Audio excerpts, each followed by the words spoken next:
Tantor Audio, a division of Recorded Books, presents Best Friends with the Billionaire by Coleen Kwan. Narrated by James Anderson Foster. Chapter 1. The bright yellow and red neon sign of the Golden Palace restaurant glowed like a welcoming beacon in the early evening dusk. At the entrance, Cassie Cooper paused to take a deep breath before pushing her way inside. The delicious scent of Chinese food wafted over her, along with the swirling hubbub of talk and laughter.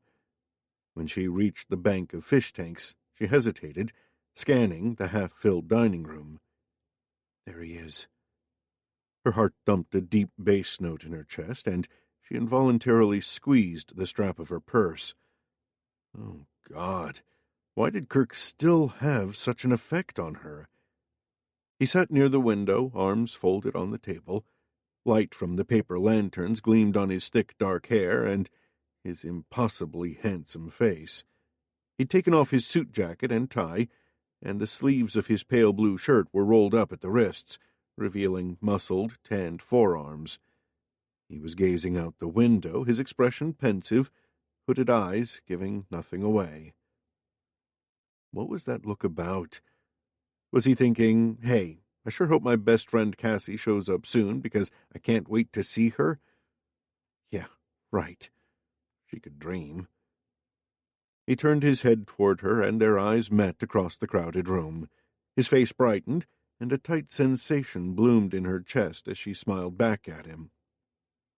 She strode forward, right into the path of a waiter bearing a dish of noodles. "Ay-ya!" the waiter hissed before scurrying past. Kirk stood, grinning wide. "You would have looked funny with chow mein on you." Her breathing was all over the place. "I didn't see him." Because all her attention was focused on him. Kirk Rochester, her best friend since college. He'd been the hottest guy on campus while she'd been the blue-haired 6-foot misfit. Now, he was still the hottest guy in San Francisco, and she was still 6 feet tall, though the blue hair had long since disappeared. As for the misfit part, well, that had abated during her years abroad. But after just 4 days in her mother and sister's company, the feeling was back with a vengeance. Kirk wrapped his arms around her and gave her a hug, a loose, friendly, how-you-doin' hug. It lasted only 2 seconds, but that was enough for her to feel his hard body, his broad chest and strong arms. Enough for her to breathe in the heady scent of him, warm and spicy and so sexy. He had 3 inches on her and about 50 pounds, and a masculinity that was quite overwhelming. Get over it, she told herself. Sure, she'd harbored a crush on him, as had 20,000 other women on campus. But she knew her place in his life. Their friendship had begun in a student share house, forged while cooking spaghetti bolognese, discussing modern American history, and watching baseball games on TV. She'd been friends with all their housemates. Kirk just happened to be the one she'd spent the most time with. He'd helped her with her essays, cheered her on at her hockey games, consoled her when things went wrong. He'd done so many things for her, but he'd never made a pass at her. "It's great to see you," Kirk said as they sat at opposite sides of the table. "It's been too long." She lifted an eyebrow at him. "Too long? We saw each other 2 nights ago." She'd met all her old college friends for drinks 2 days ago, soon after she'd landed in San Francisco, and Kirk had been there too. "That was just an icebreaker," he shrugged, "and there were too many people there. We didn't really get a chance to talk." Cassie had made sure of that. She didn't mind admitting to herself she was nervous about seeing Kirk again after what had happened the last time she'd been in San Francisco. Meeting him in a crowd had been a good way for her to get over the initial awkwardness. She'd stuck herself in the center of the group, and it hadn't been hard to stay there because everyone wanted to know what she'd been up to, how she liked living in Sydney, and whether she was ever moving back to San Francisco. She adjusted the spoon and chopsticks lying on the tablecloth, avoiding Kirk's eyes. He didn't suspect her of deliberately avoiding him, she was sure. Still, she needed time to practice looking at him without drooling. He was too devastatingly attractive for her own good. That hadn't changed in the 2 years since she'd last seen him. In fact, he was even more attractive now. And free, too. She squashed that thought and snatched up the menu. "Let's order, huh? I'm famished." "Me too. That's why I already ordered for us." "You did? Did you ask for pot stickers?" "Of course. And beef ribs, hot and spicy tofu, kung pao chicken, and salt and pepper shrimp." Cassie's heart hitched before it began to melt. "Oh, you remembered. All your favorite Chinese dishes? Yeah, how could I ever forget?" She blinked, ambushed by memories. At least twice a month, she and Kirk and whoever else was at home at the time would trek to Chinatown and gorge themselves on hot, delicious food. They'd always chosen down-to-earth and expensive restaurants where the locals ate, like here at the Golden Palace. Everyone in their share house was on a tight student budget, except for Kirk. The Rochesters were seriously, insanely wealthy. Jubilee Holdings, their family-run company, was worth billions. The family had endowed millions to the university, and Kirk had a trust fund that ensured he'd never have to lift a finger his entire life if he didn't want to. But in college he'd seemed almost embarrassed by his wealth and connections. He didn't belong to any fraternities, drove a nice but nondescript Honda, shopped at the Gap, and did his share of the chores in their student house. "What's up?" Kirk asked, interrupting her memories. "Did I order too much?" Too much food is never enough. And when she was with Kirk, food always tasted better. "Glad to see your appetite hasn't changed." "I'm a big girl," she quipped. It was true. Her excessive height hadn't come with a gazelle-like frame. Instead, she was solidly built. Like a Mack truck, people used to say. People like her mother. Adolescence had been a nightmare for Cassie.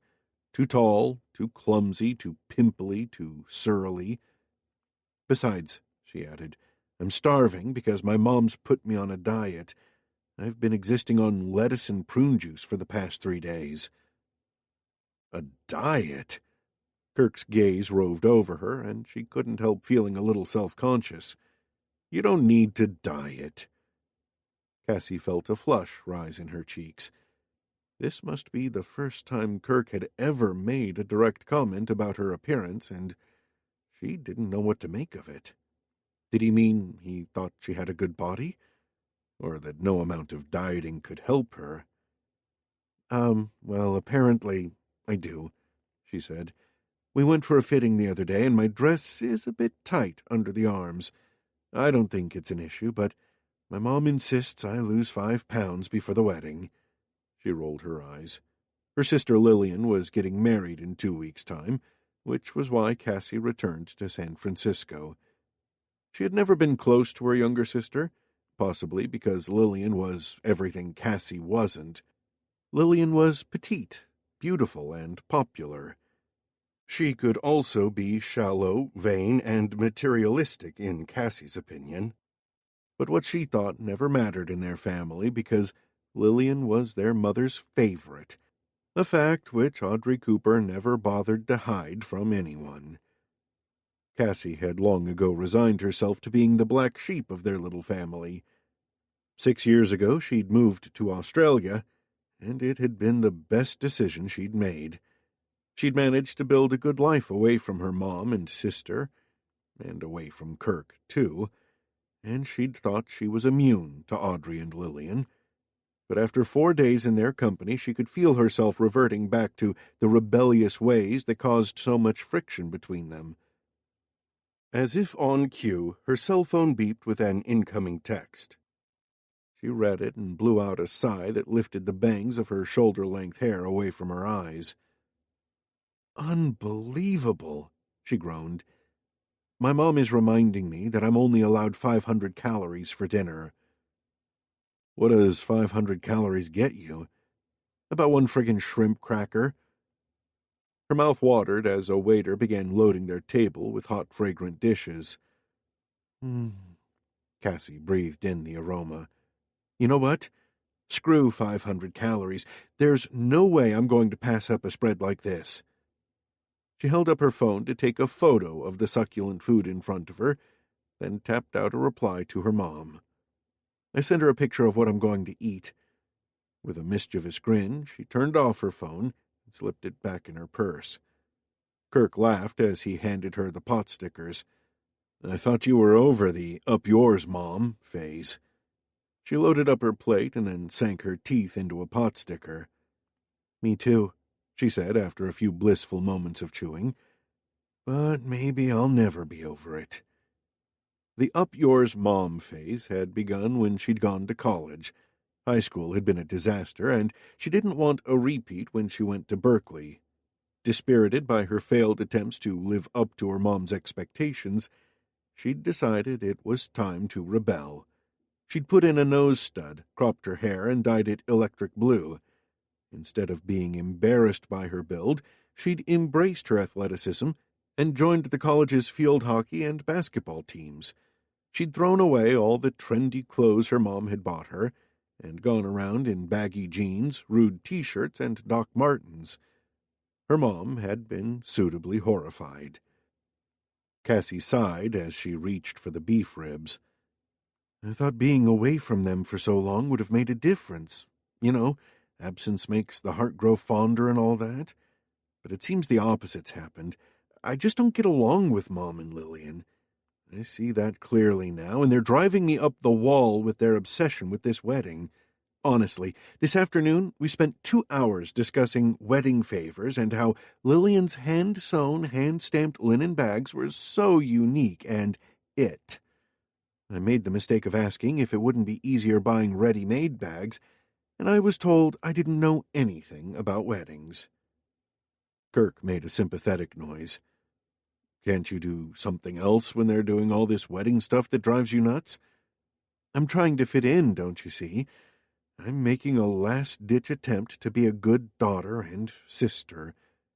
And if she did, maybe her mom and sister would be more accepting of her. She used to think she didn't care what they thought of her, but when Lillian had asked her to be a bridesmaid, she'd been touched to the core. She wanted to be part of the family more than ever before. She wanted their love and approval. But I'm afraid if I have to spend all my days and nights with them for the next 2 weeks, I won't be able to contain myself. I'm going to explode and say something unforgivable. They'll hate me, and that will ruin everything. The thought depressed her. She scooped up a mouthful of rice to distract herself. Kirk set his bowl down, and his eyes gleamed. I have a solution to your problem. Move in with me. She inhaled in surprise, causing a few grains of rice to stick in her throat. She choked and spluttered, eyes watering as she groped for her napkin. Oh, great. She must look wonderful spitting out rice in front of Kirk. He poured her a glass of water, pushed it to her, and waited until she'd regained control.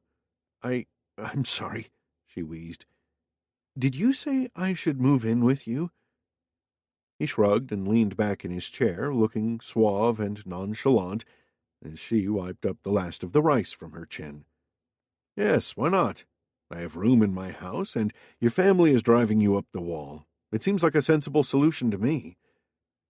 Cassie took another deep gulp of water to give herself time to think. On the surface, it did seem like a sensible solution. She was clearly irritating her mom and sister, and vice versa. She and Kirk were friends, and they'd lived in a share house before, so they knew each other's foibles.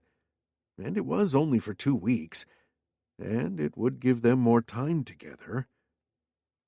Her heart contracted at the last thought. More time together for what? To have a repeat of what happened the last time she'd been alone with Kirk? No, she couldn't go through that kind of hurt again. She licked away a grain of rice that had stuck to her finger. That's very generous of you, Kirk, she said steadily, but I think I should stay at my mom's place. Kirk rested his elbows on the table. His eyes, gray-blue like a mountain stream, were bright and clear on her, as if he could read her thoughts. God, she hoped not. "You know I've moved," he said, the casualness of his tone belying the underlying meaning of his words. Her stomach seized in response. She wiped her fingers on the napkin, slowly, carefully. "No, I didn't know. I bought a place in Pacific Heights. Nothing fancy, just a small house."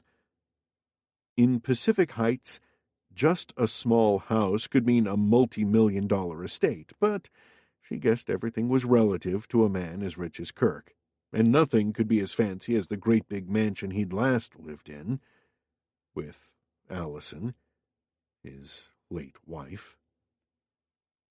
Soon after Kirk had married Allison, impossibly gorgeous Allison with her water nymph figure and mermaid hair, Cassie had flown to Sydney for a long vacation that had extended into 6 years. So she hadn't had much opportunity to visit Kirk in his marital abode, which had been her plan. On her brief visits back, she'd met him on neutral territory, bars or restaurants, and always in company. Only after Allison died 2 years ago had she called in at his mansion, and what happened then had made her want to stay away from San Francisco for a long, long time, until her sister's unexpected invitation to be her bridesmaid. Cassie forced herself to look at Kirk, to look at him with all the compassion she felt for him and none of the hurt she'd hidden for so long. "It must have been hard for you to move," she said softly. "I know how much Allison meant to you." A memory from his wedding day flashed through her head. Kirk dancing with his new wife, a gold ring glinting on his finger, a smile on his lips, a smile meant only for his wife, blocking everyone else out, including Cassie. She'd never forget that moment when her heart had frozen over, when she knew that that smile would never be meant for her, when she finally acknowledged she was in love with her best friend. It was all in the past now. She'd wept many useless tears, but she'd learned to live with the feeling of rejection. She'd put on her big girl panties and moved on, literally and figuratively. Moved to Sydney, moved on with her life, packed all of her feelings for Kirk in a trunk labeled Experience, and stowed it away in the basement of her heart. "I have moved on." Kirk sounded abrupt. When she glanced up, she was surprised to find his expression stiff and guarded. "I'm not the grieving widower anymore." "So I've heard." She'd learned how he'd moved on through their mutual friends. 6 months after Allison's death, Kirk had started dating again and apparently gone at it with a vengeance, a different woman on his arm for each month of the year. Cassie had seen some of the photos on social media, posted there by friends, not Kirk. The women might change each month, but they were always the same. Curvaceously beautiful, confident, groomed, successful. They were models, TV presenters, entrepreneurs. None of them were building project managers like Cassie. None of them wore hard hats, fluorescent vests, and steel-capped boots as part of their work attire. Kirk lifted his eyebrows. "What exactly have you heard?" She played with her chopsticks.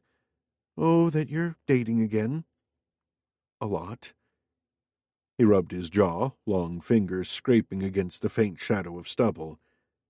"And what do you think of that?" She shrugged. "Does it matter what I think?" "Yes." He leaned across the table, palms flat against the white cloth. "I care what my best friend thinks." Best friend. Sparks of pleasure spread through her, followed by a faint tremble, a tremor of wanting. "If I'm your best friend, how come you've never thought of dating me?" The plea flashed through her before she could help it. Damn it, she was not going to go down that line of thought. She wasn't in love with Kirk anymore. What she'd felt had only been a crush because no heterosexual girl could be immune to his hotness. She forced herself to grin at him. "Are we still best friends?" "Of course." He stretched an arm across the table and rested his fingers on her hand. His touch triggered a quiver of pleasure in her hand, which quickly spread through her body. Oh, boy. She wanted this moment to go on forever. Kirk had never been a touchy-feely guy, so this was definitely out of the ordinary. He seemed to think so, too, because after a few seconds he withdrew his hand, leaving a warm spot tingling on the back of her hand. "We've kind of drifted apart these past few years," he said. Oh, so he'd noticed that. But he probably didn't know it had been a deliberate move on her part. Deliberate to help her heal. "It's your fault," she said lightly. "You refused to join Facebook, so you miss out on all my brilliant status updates." "Facebook isn't real," Kirk waved his hand. "You only see the airbrushed moments your so-called friends want you to see." True enough. No one checking her Facebook timeline would have a clue of what she'd gone through. "Well, as your IRL friend, I'm here for the next 2 weeks, and if my mom continues to starve me, I'll be insisting we meet for dinner again, soon." He nodded. The waiter came by to check on them, and when he was gone, Kirk said, "Are you ever planning on moving back here?" "Nope," she replied, much more tersely than she'd meant to. "Is life down under so much better?" Cassie hesitated. "I love my job there." Initially, she'd flown to Sydney to visit her Aunt Betsy, but then her husband Mario had offered Cassie a job in his construction business, and she'd stayed and thrived. "I help my uncle manage his building sites. It's hard work, sometimes dirty, but very interesting. Every day is different." Most of the people she worked with and supervised were male, some of them positively Neanderthal, but it didn't faze her. She'd always gotten along with men. It was women she couldn't figure out. "And you know, Sydney is a lot like San Francisco," she continued. "The harbor, the ethnic food, the gay community, the weather, although I'd forgotten how cold this place can get in June."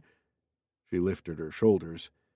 "So, yes, I think I'll be staying in Sydney for quite some time." Kirk frowned as if her answer didn't agree with him. "I've traveled a lot, but I can't see myself living anywhere else but here. I can't pinpoint what it is. Maybe it's the light or the air or even the damn fog, but I know this is where I belong." Her spirits sagged at his declaration. Maybe at the back of her mind she'd harbored a hope that he'd suggest coming out to visit her in Sydney. Maybe she'd daydreamed that in a strange new city he'd see her in a different light. Not just the friend who'd needed his help with her English paper, who'd shared his weakness for schlock horror movies, who'd held him through the night after he'd buried his wife. "It's good to know where you belong." She forced herself to sound upbeat. "Looks like we'll be living on opposite sides of the Pacific for some time then, huh?" Kirk pressed his lips together. It didn't seem right that he and Cassie should be on opposite sides of anything, let alone the vast expanse of the Pacific Ocean. This dinner wasn't turning out to be the fun, easy catch-up he'd envisaged. They still knew each other well, but things were different. It stood to reason. They hadn't met like this, just the two of them over a relaxed casual meal, in ages. How long ago? Since before he'd married Allison, if memory served him correctly. The realization made him frown. It shouldn't have been that long ago. He'd always counted Cassie as his best friend. Their friendship was different from the others he'd formed. Maybe because she was a woman, although she was the least girly woman he knew, a fact that he appreciated. Cassie was unique. He studied her anew, aware she'd changed in some subtle way since the last time she'd visited California. In her simple striped top, Stone-washed jeans and basic sneakers, she appeared her usual understated self. She wore very little makeup and no jewelry apart from a plain silver necklace.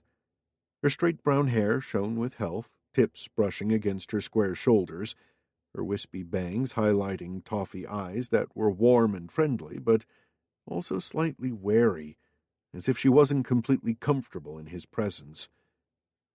"Your accent hasn't changed," he said. "I thought after 6 years you'd be sounding like a native Aussie." "Crikey, me old cobber!" Cassie mangled her vowels before grinning and reverting to her normal voice. "I can speak Strine like a local, but my accent comes in handy over there. I appear exotic just by opening my mouth, never mind what comes out of it, whereas here, well, I'm like everyone else." She raised her beer and declared, "Here's to Sydney and San Francisco," then drained the glass.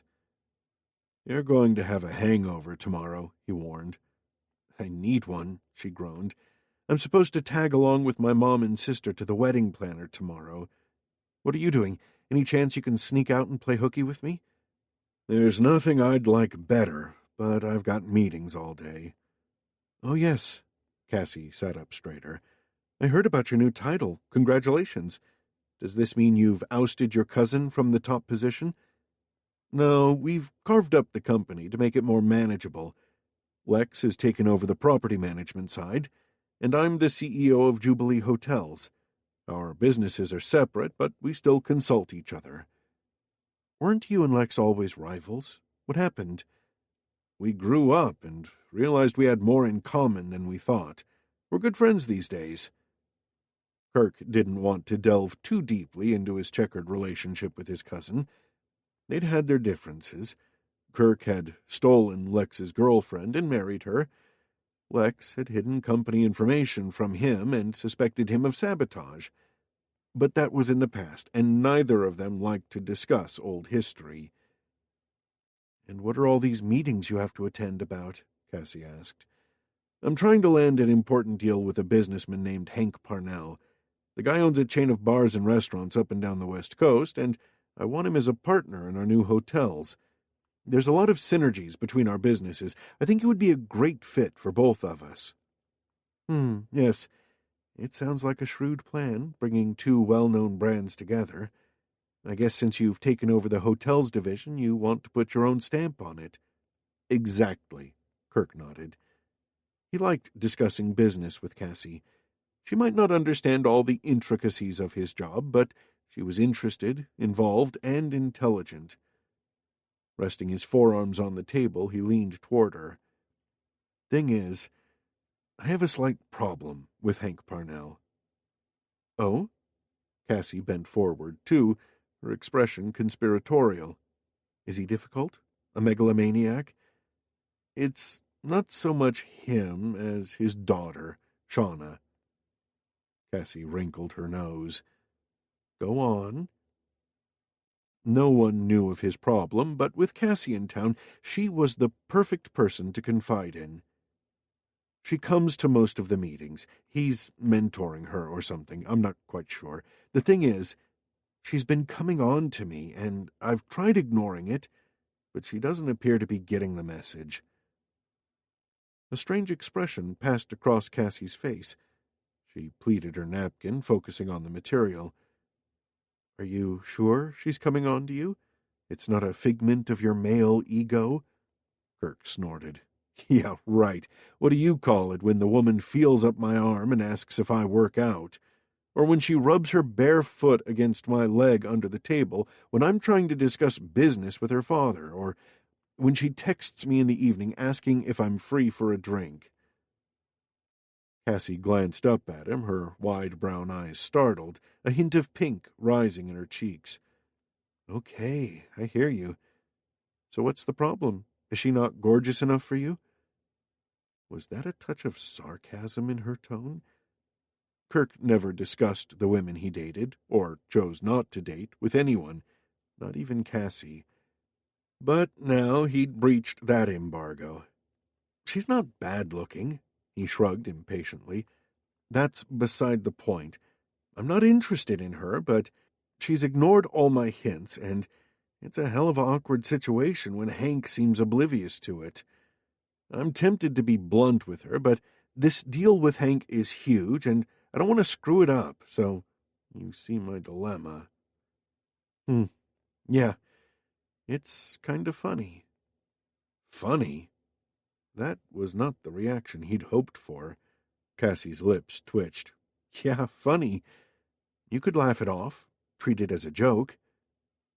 The corners of his lips lifted, responding to Cassie's amusement, before he shook his head.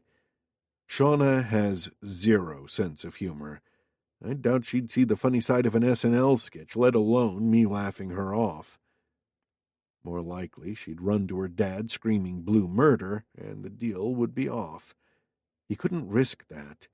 Hank Parnell had flirted with other hotel companies before and left them high and dry, so everyone, the media, investors, banks, was watching Kirk, placing bets on whether he'd win or lose. Kirk had no intention of losing. He'd worked his ass off to bring this deal together. If he pulled it off, it would be his biggest deal since he'd become CEO. It would inspire confidence in his management team and, like Cassie said, be a fitting way to mark his taking control of the division. He wasn't willing to put all that in jeopardy because one vain, silly woman couldn't take a hint. "Tell her you have a girlfriend," Cassie said. "That should stop her." Why didn't I think of that? Kirk stretched his arms out wide and grinned. It's the perfect solution. You move in with me and pretend to be my girlfriend. Her jaw dropped. What? Are you crazy? But this is your brilliant plan, and you were saying earlier how your mom and sister are driving you nuts. So what's so crazy about it? Cassie looked like she was having trouble breathing. She gulped several times as she ran her fingers through her hair. "No one's going to believe I'm your girlfriend," she choked out. The pink in her cheeks deepened and her eyes darted away from him. "I'm not—" She flapped her hands about. "I'm so not the type of woman you date." The curious hitch in her voice caught him, snagged him in the chest. For a moment, a hot, uncomfortable feeling washed over him, and it seemed like a chasm suddenly opened up between them, filled with strange, dark emotions. "The only person we have to convince is Shauna Parnell," he said, emphatically deciding to ignore that weird chasm. "She doesn't know we've been friends for ages. If you move in with me and accompany me to 1 or 2 dinners with Shauna and her dad, that should be enough to convince her." Cassie tilted her head up, the pink slowly fading from her cheeks. 1 or 2 dinners? Yeah, there's always some entertaining on both sides before the deal is finalized.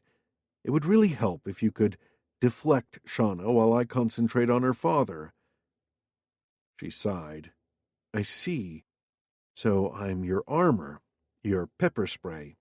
Not just that. It'd be great to hang out with you again." As he spoke the words, he realized the truth in them, realized how much he missed the easy camaraderie between Cassie and him. He missed the friendship they'd once had. He wanted that closeness again. Should he tell her that? But maybe it would make her uncomfortable. It wasn't the kind of thing they discussed. He wasn't used to opening up about emotional things, but she didn't need to be told. She was smart and intuitive. She got what he meant.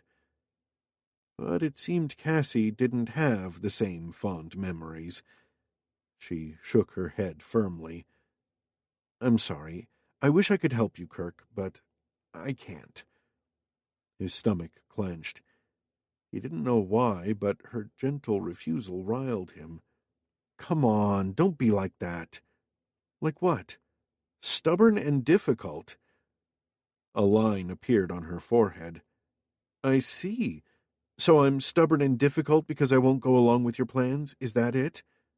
What are friends for? We're supposed to be there for each other." She looked up at him, her face suddenly pale and taut. "I have been there for you." Why did she sound so tortured? The back of his neck prickled as he sensed he'd wandered into a dangerous alley. "You're right," he muttered. "I don't know why I said that. Of course, you don't have to move in with me. It was just an idea." Cassie wasn't looking at him. Maybe she was mad at him. That didn't happen too often, and it made his insides contort. A strained silence fell over them as Cassie continued to twist her napkin, avoiding his eyes, while the remains of their dinner cooled and congealed between them. A waiter arrived to clear their table and deposit a plate of fortune cookies. Kirk pushed the small saucer toward Cassie. "Want one?" "No, thanks." She shook her head and reached for her purse. I'd better get going." "Yeah, sure." He signaled for the waiter and dug for his wallet. As Cassie pulled a few bills from her purse, he said firmly, "Don't. I'm paying for dinner." She paused, as if considering arguing, then shrugged her shoulders and put away her money. Outside the restaurant, he waved down a passing cab for her. Originally, he'd planned to drive her back to her mom's apartment, but the awkwardness between them made him think twice. "I'll call you." He guided her into the cab and then shut the door for her. "And I'll text you my address, just in case. You never know." "Kirk?" She stretched her head out the window, her expression strangely pleading. "I'm sorry. Her voice trailed off as she appeared lost for words. She lifted her shoulders. "I'm sorry. That's all. Good night." He straightened and watched the tail lights of the cab disappear around the corner. He hated them parting like this, especially after how much he'd been looking forward to their dinner. Cassie was only in town for a couple of weeks. He'd make it up to her. He had to. She was still his best friend, even if she didn't want to be his fake girlfriend. Chapter 2. The moment Cassie stepped into the apartment, she was confronted by her irate mother. "I suppose you think this is funny." Audrey waved her cell phone in Cassie's face, the photo of the Chinese feast showing. Cassie felt a familiar twinge of guilt as she registered the disapproval in her mom's face. "I'm sorry, but I was so hungry." She moved through to the living room where her sister Lillian was in a sports bra and leggings, doing crunches in sync with an exercise DVD. Up until a month ago, Lillian and her fiancé, Mark, had been living together in Mark's apartment. But with the wedding imminent, Lillian had moved back into Audrey's place. It was easier that way to coordinate the 101 prenuptial items on their to-do list. They were both clearly enjoying the opportunity to live, eat, and breathe weddings 24/7. "I knew you wouldn't have the willpower," Audrey continued. "You've always eaten enough for two." The twinge in Cassie's stomach tightened. Ever since the first signs of puppy fat had appeared on her, Audrey had harangued her about losing weight. Cassie had tried so desperately to slim down, had gone through such misery and self-loathing, but none of her efforts had ever appeased her mom. Even when she managed to drop a few pounds, she was still a big-boned, gawky oddball. No amount of dieting could whittle down her natural build. "Well, look at me, Mom." Cassie spread her arms wide. "I'm twice your size. Of course I need to eat twice as much as you." Her mom was reed slim and as elegant as a 50s movie star. Even tonight, a Sunday night at home, Audrey wouldn't be caught dead in something like comfy sweatpants. She wore linen pants and a silk caftan top, as stylish as ever. Her immaculate auburn hair was tastefully dusted with silver, and she had pink lipstick on. Cassie couldn't remember ever seeing her mom without makeup. "Pack fat," Lillian declared as she continued her exercise without pause. "Excuse me?" Cassie turned to her sister. Lillian sat up and reached for her towel to pat her face, which had barely broken a sweat. "I don't want any of my bridesmaids showing back fat. It's gross." I don't have back fat, Cassie hotly replied. I don't, do I? Her sister took a swig from her water bottle. Strapless gowns have to be tight under the arms, so any amount of excess flesh tends to bulge out. I noticed that at your fitting the other day. I know you can't help how big-boned you are, but you might at least make an effort to shed a few pounds. Cassie gaped at her younger sister as her hands clenched and unclenched. Her head pounded, her throat closed, her stomach twisted. The dinner with Kirk had been stressful in a way, not as relaxing as she'd hoped, and now, after their strange little disagreement, she had to come home and be openly criticized by both her mom and sister. "Oh, I don't know why I should do that," she blurted. "After all, my bulging back fat will only make you look thinner, and isn't that the most important thing? For you to be the center of attention? Why don't you forget those ab crunches, and I'll pork myself right up for you?" Lillian jumped to her feet, her blonde ponytail swishing like an angry cat's tail. "Listen here, I'm trying my damnedest to stay in shape for my wedding, and you can't even lay off the Chinese food for 2 weeks. Some sister you are." She grabbed her water bottle and stalked out of the room. Lillian was a carbon copy of their mother, 5'7", slim, graceful, and ethereally beautiful. Clothes always looked better on her. Cops let her off speeding tickets.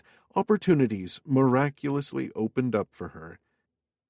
People were always astonished when they discovered she and Cassie were sisters.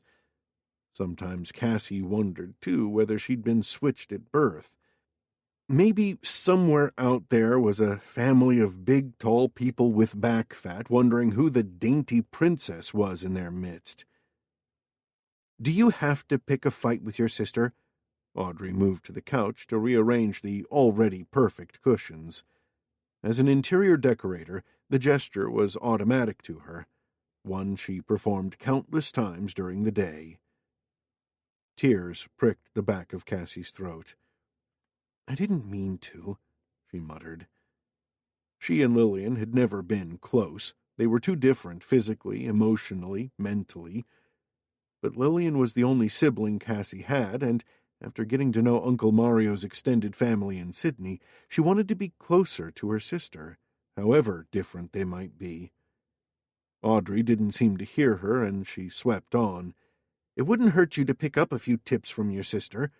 Learn how to dress, try to fit in with her friends." Try to fit in? Her mom's words stirred up bitter memories.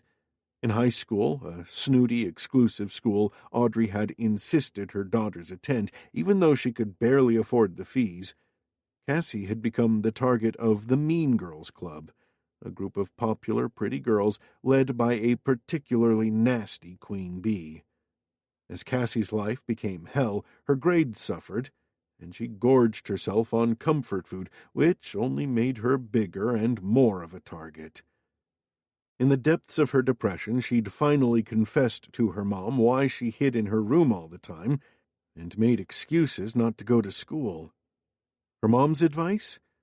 Lose weight, buy some pretty clothes, and try to fit in with the mean girls, because then Cassie might get invited to their parties and not be such a social outcast.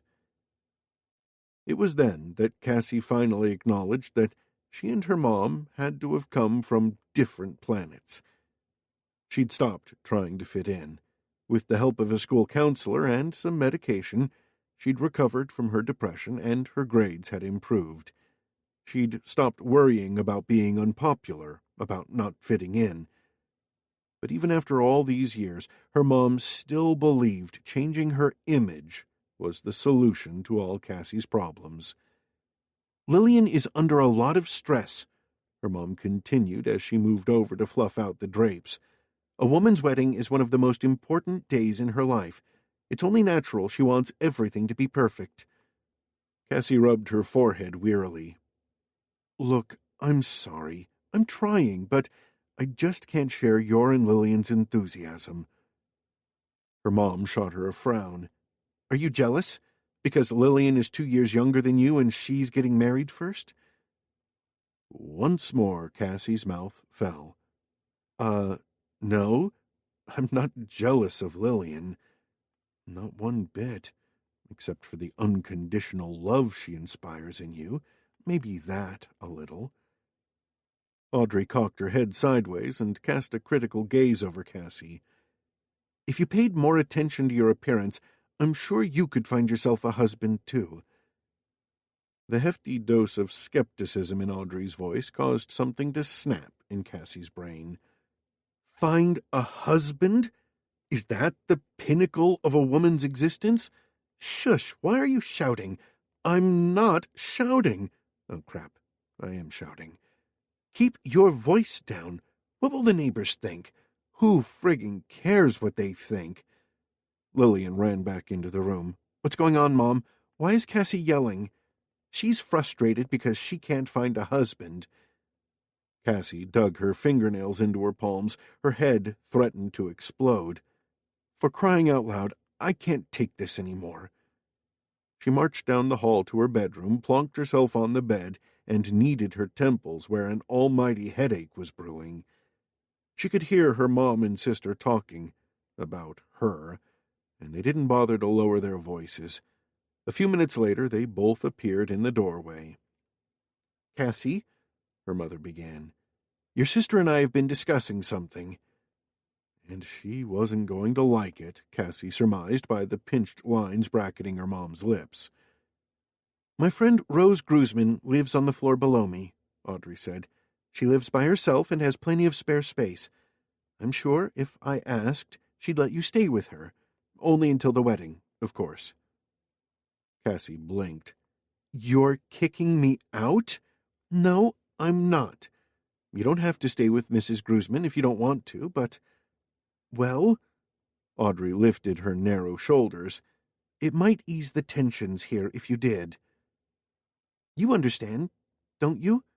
Lillian shone her baby blue eyes at Cassie in what was supposed to be a winning manner, but only wounded Cassie more. Mom and I, we don't want to bore you silly with our wedding talk. We're only thinking of you, really.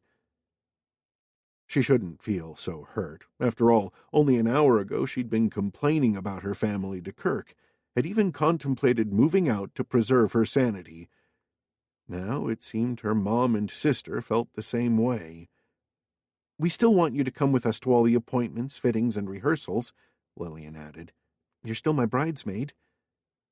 Well, at least her sister still wanted her at the wedding.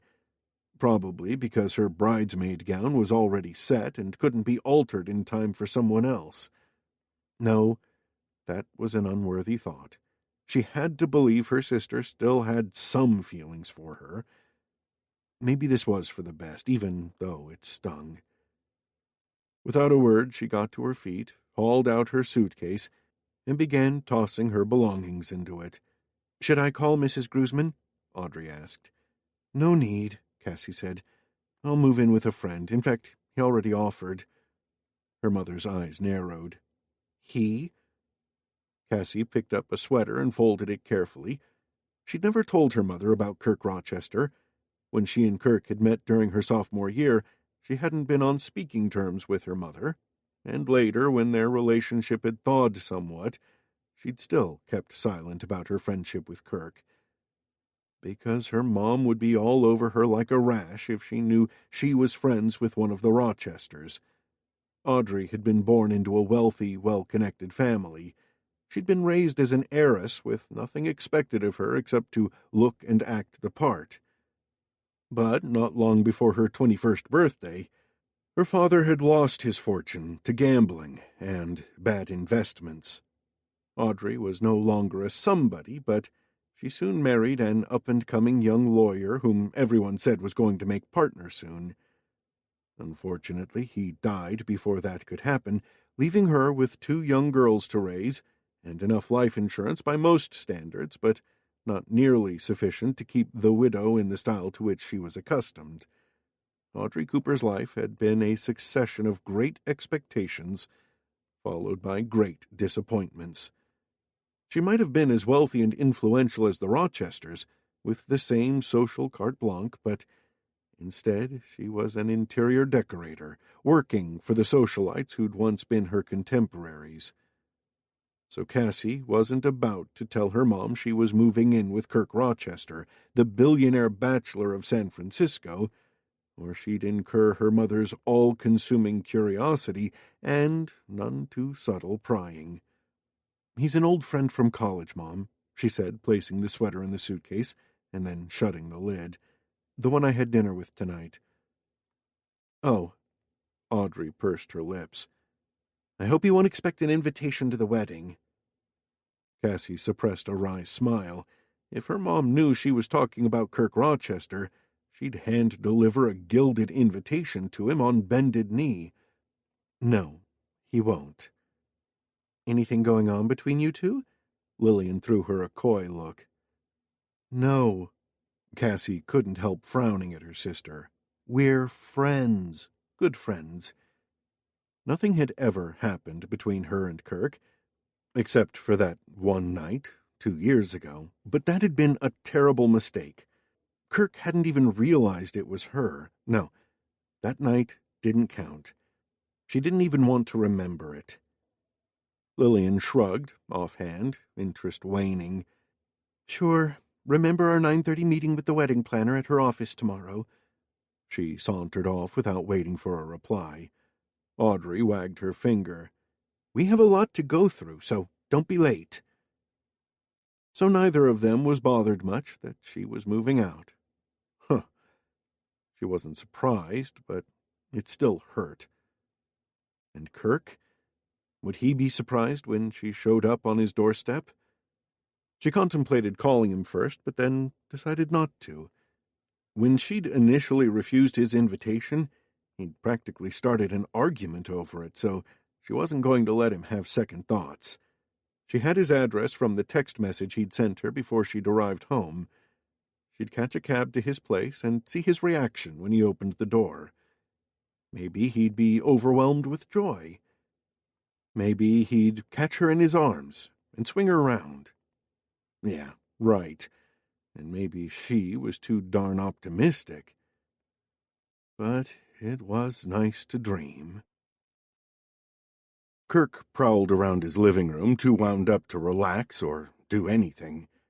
He tried the TV, a book, some music, but nothing could ease the knots in his stomach. Several times he picked up his cell phone ready to call Cassie, but at the last minute he'd changed his mind. Earlier he'd texted his address to her, but now he really needed to talk to her. But didn't know what he wanted to say. An unusual situation. When had he ever had trouble talking to Cassie? That was one of the things that had drawn him to her in the first place. They could talk easily about anything without any undercurrents flowing between them. The student share house he'd lived in had been mostly occupied by guys. When a room had become available, Emilio, one of his housemates, had suggested Cassie would be a good fit. According to Emilio, Cassie was cool because she wasn't a girly girl. She wouldn't bitch about cleanliness or hog the bathroom or force them to watch The Bachelor. And then she'd shown up. 6 foot tall, with cropped blue hair, a nose stud, and long legs clad in baggy jeans, looking all tough and rebellious, but with the sweetest smile and a hint of shyness. She talked about sports, she drank beer, she played hockey like a demon. She was one of the guys, but a guy with a tender feminine side, and that was how Kirk had treated her. Now, though he wasn't quite sure how, he'd offended her during dinner tonight. He should apologize, but for what? Until he figured that out, he couldn't call her, and until he called her, he couldn't settle. He loped into the kitchen and pulled a bottle of mineral water from the fridge. He was about to open it when his doorbell rang. His heart did a quick jump. Was this Cassie?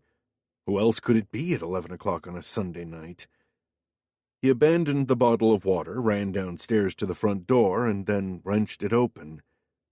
A woman in a trench coat and red stilettos posed on his porch.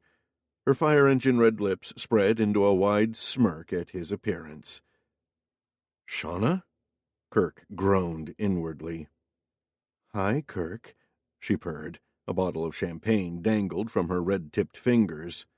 Glad I caught you in. What are you doing here?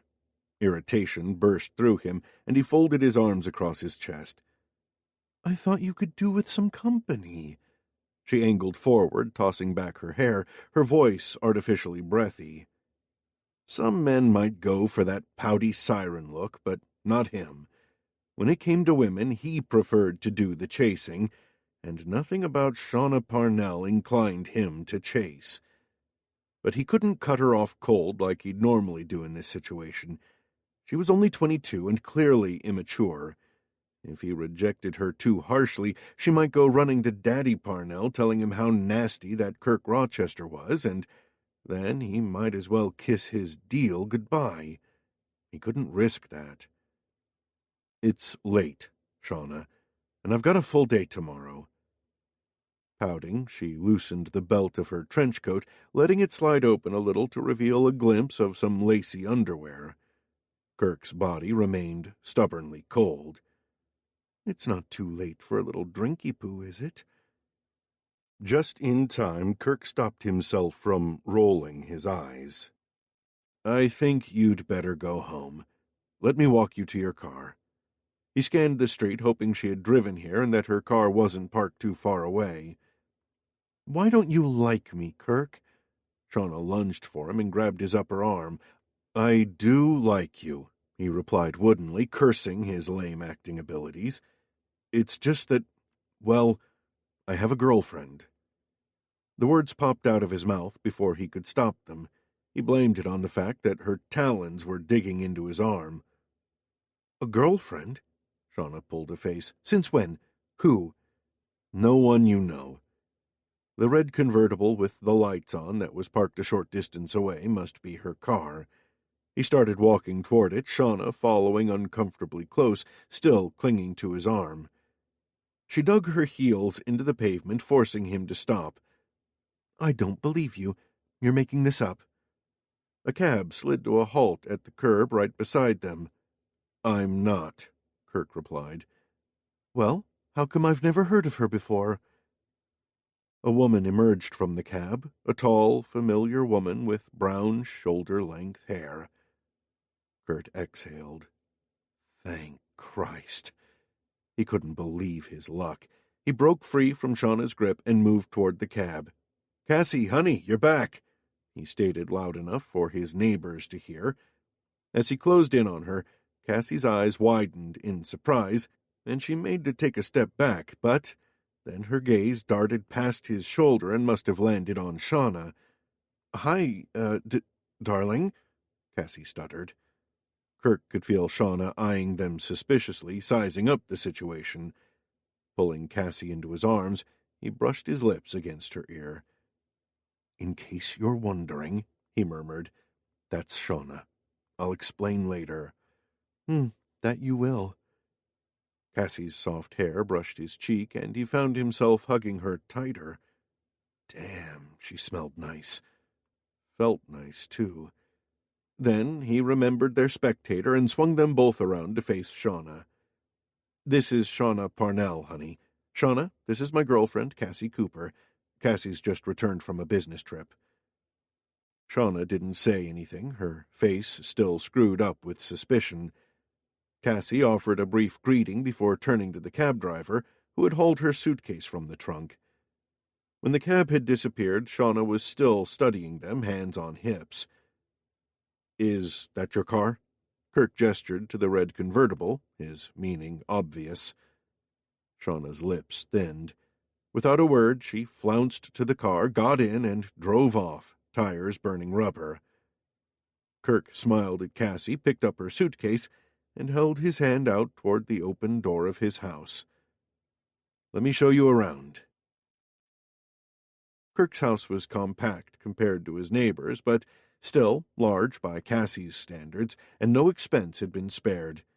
Above the double garage were the living room, dining room, kitchen, study, and media room done up with lots of leather, wood, and marble. There were plenty of gadgets, huge television, German sound system, several computers and laptops, blinds that lowered and raised themselves automatically. Nothing flashy or in excess, but everything chosen was of the best quality. Very nice, much nicer than she was used to. She could easily get accustomed to this discreet luxury. The house reflected Kirk's personality and the traits that made her fall for him in the first place. His intelligence, his masculinity, his desire for excellence. Despite the expense, his house wasn't a precious showpiece, not with the overflowing bookcases, magazines on the coffee table, and glossy green indoor plants giving it a homely air. A billionaire bachelor pad, Cassie mused as she smoothed a hand over the intricately detailed wallpaper. How many dates had Kirk brought here? She wouldn't think about that. "What changed your mind about moving in with me?" Kirk said as he showed her around the spacious kitchen with its separate breakfast nook overlooking a patio. "I didn't want to get arrested for strangling my mom and sister." "Good choice." "Actually, it was a mutual parting of ways." She bit her lip. "My mom suggested I move in with her neighbor, so it's lucky you offered." "That's too bad. About your mom, that is." She opened the fridge and peered inside. Plenty of fruit, vegetables, yogurt, and milk. She guessed it wasn't an accident Kirk looked so physically fit. That hot body of his had never looked better. Even with her back to him, she was acutely aware of him standing a few inches away. Her senses vibrated with his presence. She chose an apple, shut the fridge, and turned back to Kirk. "So, you don't mind me rocking up like this?" she asked, taking a bite from the apple. "Are you kidding? You saved my bacon out there." "And you told Shauna I was your girlfriend? I figured it was better than telling her she annoyed the hell out of me." "Good choice." She moved around the kitchen, inspecting the complicated coffee machine. "Do I need an engineering degree to get a cup of coffee out of this contraption?" Kirk grinned. "I'll show you how it works in the morning." She nibbled some more at the apple, the crunching sounds echoing off the marble-tiled floor and walls. "I can't believe you're still eating after all that food we had," Kirk said. "Arguing with my family makes me hungry." In fact, she was nervous, and the apple was a convenient way to occupy her hands and mouth. Now that she was here in Kirk's house, she wasn't so sure this was a good idea after all. They weren't college students anymore, they were adults, with set likes and dislikes, and, more importantly, they'd never shared a house alone, just the two of them. Maybe it would be awkward and embarrassing. Maybe he'd see her at her worst. Maybe she'd get drunk and make a pass at him, and he'd be horrified. All these possibilities made her gnaw faster at the apple. "As you saw, I've got plenty of food in the house," Kirk said. "I have a part-time housekeeper. She looks after the groceries, the cleaning, the repairs, the laundry service. Anything you need, just write it on that notepad over there, and Gloria will see to it." "A bit more upmarket than our college days, huh?" He tilted his head, a wry lift to his lips. "Think I'm too upmarket?" "No, of course not. I wish I had a Gloria in my life sometimes." She'd always fended for herself. She didn't need servants catering to her every whim, but wouldn't it be nice to be pampered now and then? She tossed her apple core into the trash can. "You know, I always thought it was kind of cool how you kept a low profile at college. You could have joined the frattiest frat house. Any one of them would have fallen over themselves to have you as a pledge." "Huh," Kirk snorted. "I felt uncomfortable about my trust fund. I hadn't done anything to deserve it except be born into the right family. But all this," he waved his hand around to encompass his house, "I've earned myself, so I don't mind showing it off." "This is hardly showing off. You used to live in a house 10 times this size." Damn, why had she brought that up? She didn't want to remind him of Allison. But Kirk didn't react to her oblique reference to his late wife, instead motioning to the hallway. "I'll show you upstairs." Cassie's heart beat a little harder as she preceded him up the stairs. At the top she paused, and he caught up with her, her suitcase clasped in one hand. "My room's here." He pointed at the nearby door, which stood ajar. She hesitated, burning with curiosity, but not knowing how snoopy she could be. "Go on," Kirk urged. Take a look. I know you want to." Crap. He knew her so well. Cheeks warm, she peeked inside. His room was like the downstairs, expansive, masculine, warmly decorated in tobacco browns and caramels. The huge king-size bed sat in the center of the room, a furry throw rug at the foot. A bed made for sex. She quivered at the thought of lying on that bed with Kirk. "What's wrong?" Kirk interrupted her fantasies. "You look nervous." "Nervous?" She attempted a laugh. "The only thing I'm nervous about is stumbling over your dirty socks."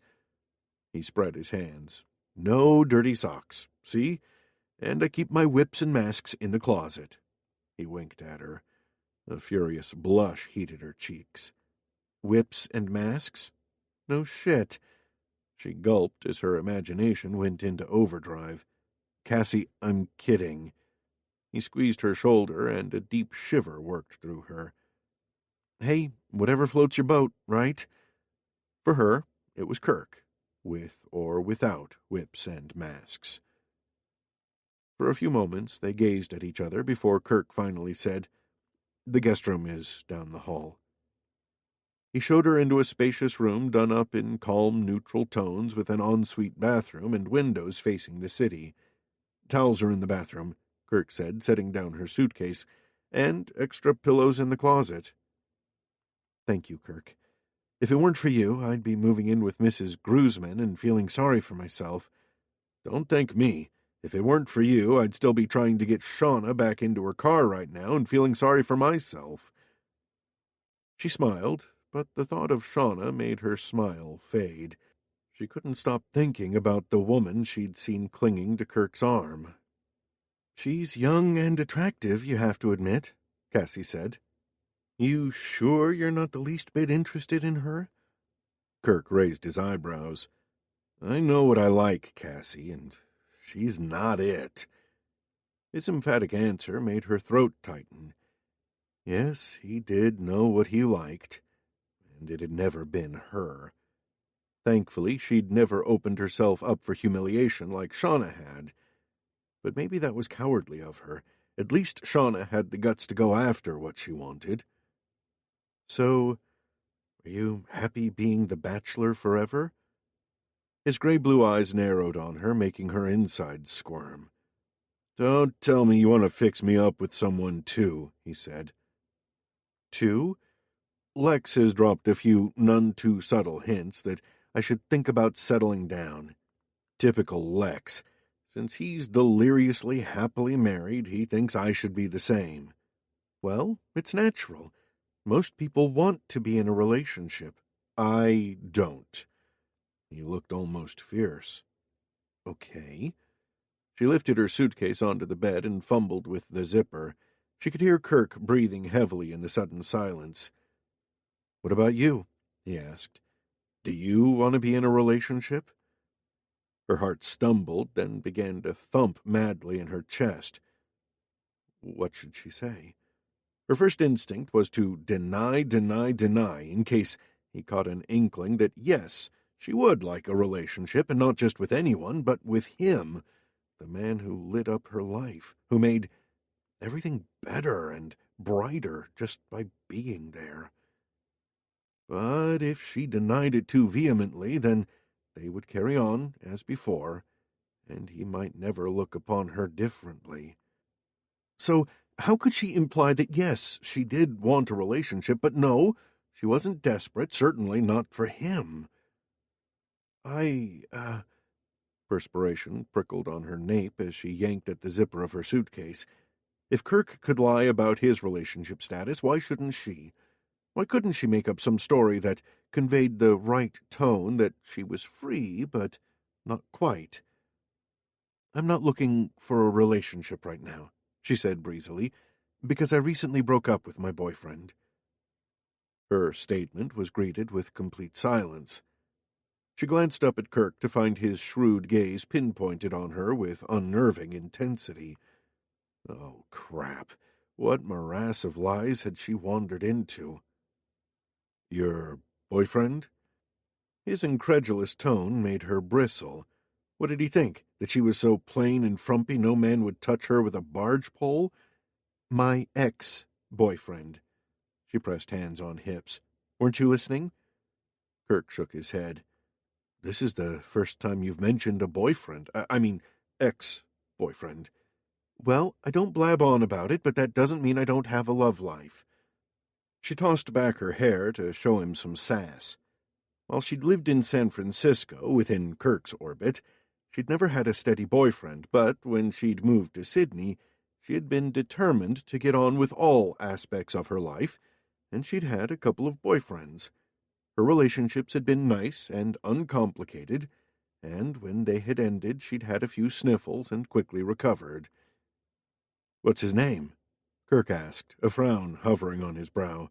How long were you together? Her brain raced to catch up with the tale she was spinning. Oh, his name's Russell, and we were together about a year. Russell? She picked up the yellow and green sweater lying at the top of her suitcase.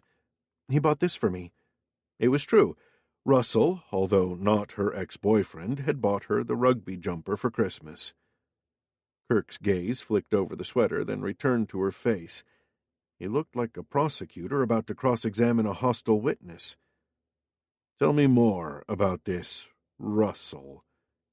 He's tall and handsome, and he has an awesome body because he plays rugby. Rugby?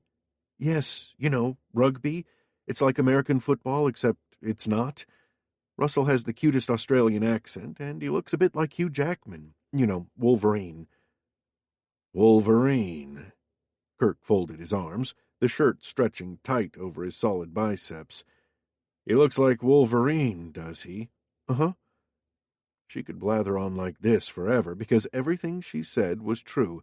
Russell was a tall, handsome, rugby-playing Australian she'd known for over a year. The only lie was that they had been more than friends. But Kirk didn't need to know that. He looked put out, and that set something dancing inside her. Maybe, for the first time ever, Kirk was regarding her as a real woman, a woman whom other men pursued. He sounds like a prince, Kirk said, still seeming annoyed. Why did you break up with him? Oh, I don't know. Something didn't feel right, I guess. You don't seem too upset. She shook the creases out of the sweater, trying to appear nonchalant. Plenty of fish in the sea. You know that better than anyone. Yeah, sure. For a moment, Kirk seemed uncharacteristically unsure of himself. He didn't hurt you badly, did he? This Russell? No. She tried to give him a reassuring smile, but her face couldn't keep up with her lies, and her stretched lips felt more like a grimace.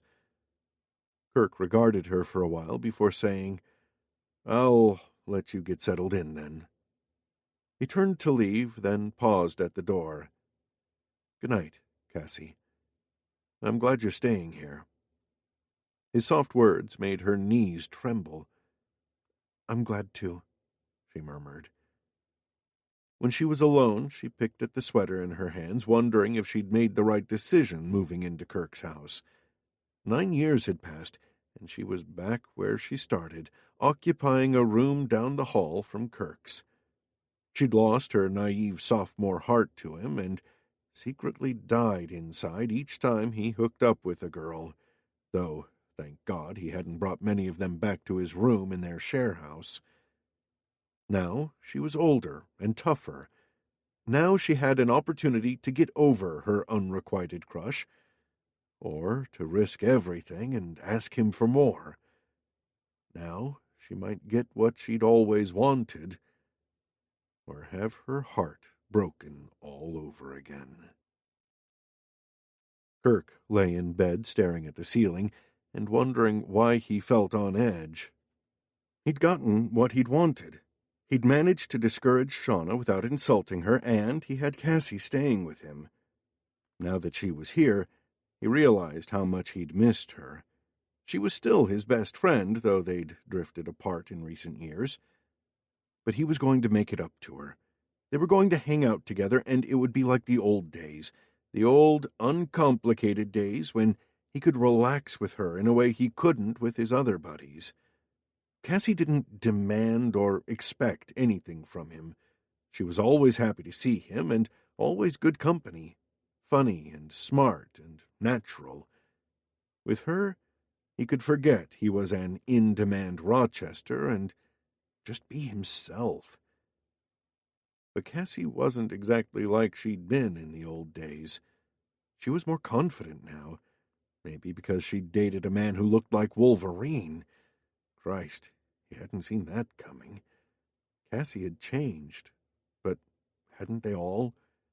These days everyone thought he was a raging tomcat, but nobody seemed to notice he'd stopped catting around several months ago. Sometimes he was ashamed of his man-whoring days. He'd done it out of desperation, loneliness, and all it had accomplished was make him feel even lonelier and emptier. Like when he was married to Allison. Relationships weren't for him. He knew that now. Some people weren't made for coupledom, and he was one of them. He'd learned that the hard way and come to the conclusion that friendship was more important than falling in love, or rather, believing that you'd fallen in love. Friendship could endure far more and far longer than affairs of the heart. He'd take friendship over love any day.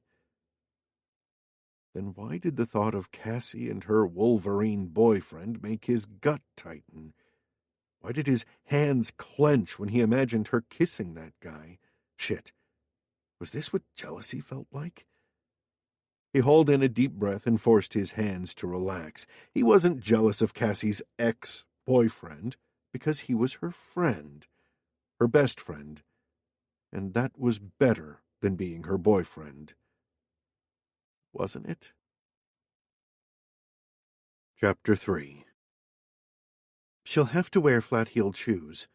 And make sure her hair isn't up and doesn't have any flowers in it. And, of course, she must be on the sides for all the group photos, or she'll unbalance the whole composition. Cassie kept her hands pressed together on her lap as her mom, sister, and the wedding planner pondered the problem of how to disguise her as much as possible on the wedding day. "Why don't you just put a sack over my head?" She wanted to blurt, but she kept her mouth shut. She'd promised herself she'd be on her best behavior today. It was an honor to be her sister's bridesmaid, and she wanted to get along with her family. "Mark, who's your tallest groomsman?" Lillian turned to her fiancé, who sat patiently next to Cassie on a pink heart-shaped couch at the back of the wedding planner's office.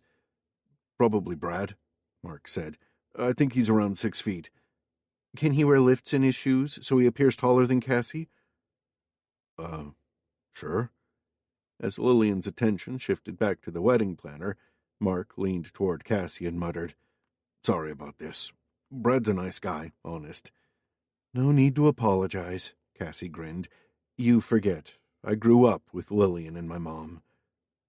She'd met Mark for the first time over the weekend and was surprised to find him a really nice guy.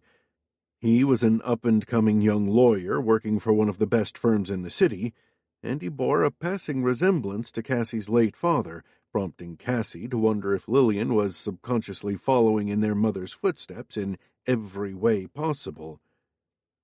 "I'm surprised you could get time off work to come to this meeting," Cassie said to Mark. She didn't see why his presence was required at the wedding planners. Lillian, with her mother's input, made most of the decisions, and Mark went along with whatever she wanted. "I like spending time with Lillian," Mark said, "even if we have to discuss almond bonbons." Wow, he must really love Lillian. Cassie glanced at her sister, who was huddled up with Audrey around the wedding planner's desk. Did Lillian realize how lucky she was? No, she probably didn't. She took everything for granted, including her devoted fiancé. "She's not even discussing almond bonbons with you now," Cassie pointed out. Mark shrugged and lifted his cell phone. "Oh well, that gives me time to watch the highlights of yesterday's Giants game. They're having a good season so far, aren't they?" Cassie craned her neck to get a better view of his phone. "You like baseball?" Mark looked surprised and pleased. "I like sports, yeah. I played hockey and basketball in college. The Giants are playing at home this coming weekend, Mark said eagerly. We should go to the game. Baseball? This weekend? Lillian stood, her hearing uncanny. Have you forgotten your bachelor party in Vegas? Oh, yeah, Vegas. Sorry, honey. Lillian turned to Cassie. And there's my bachelorette party, remember? We've rented a house down in Carmel for the weekend. All my friends and bridesmaids are coming, you included. Fan-frigging-tastic. Cassie sighed inwardly. That's all she needed, a weekend away with Lillian's sorority sisters. She could imagine what was in store for her. Endless shopping, wine tasting, girl gossip, hell, maybe even a male stripper. If she could choose, she'd much rather go to Vegas with Mark and his friends, although she'd skip the gentlemen's club visits, of course. Cassie pasted a smile on her face. Carmel, sounds great. The wedding planner rose from her desk and approached Cassie with a notepad and pen in her hands. Audrey tells me you're staying with a friend now. I need your address in case I have to courier anything urgent. She waited expectantly, pen poised above her notepad. Reluctantly, Cassie gave her Kirk's address, aware how her mother would react. Pacific Heights? Audrey said, right on cue. That's a rather upmarket address. Who's this friend of yours? I told you, someone I met in college. Yes, but who? It's a man, right? What's his name? Last night she hadn't told her about Kirk because she was upset about her mom showing her the door, but she'd regained her equilibrium since then. She'd told herself this was the start of a new relationship with her family. Kirk was important to her, so why did she need to lie about him? His name's Kirk Rochester, she said in a neutral voice. Her mother blinked at her. Kirk? Not Kirk Rochester of the Rochester family? Surely you don't mean him. Yes, that's the one, Cassie said airily. I've known him since college. Audrey's lips moved, but no sound came out. Lillian pushed Mark aside so she could sit next to Cassie. You're staying with Kirk Rochester in his Pacific Heights house? She let out a weak, disbelieving laugh, her eyes goggling like Cookie Monster. You can't be dating him. Didn't you hear me? Cassie sighed. We've been friends since college. But why didn't you ever tell me? Audrey squeaked in equal parts astonishment and indignation. You're friends with one of the Rochesters, and you've never seen fit to mention that to me? Because I knew how you'd react, like you are now.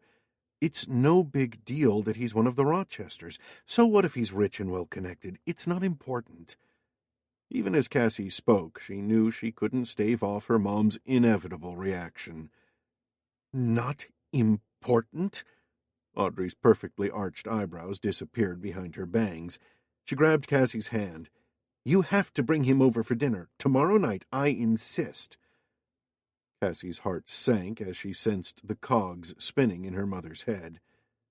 Since when have you ever wanted me to bring my friends home for dinner? You've never told me about any of your friends. Because I didn't want you to spoil things for me. But she swallowed down the childish words. Kirk's a very busy man, she replied.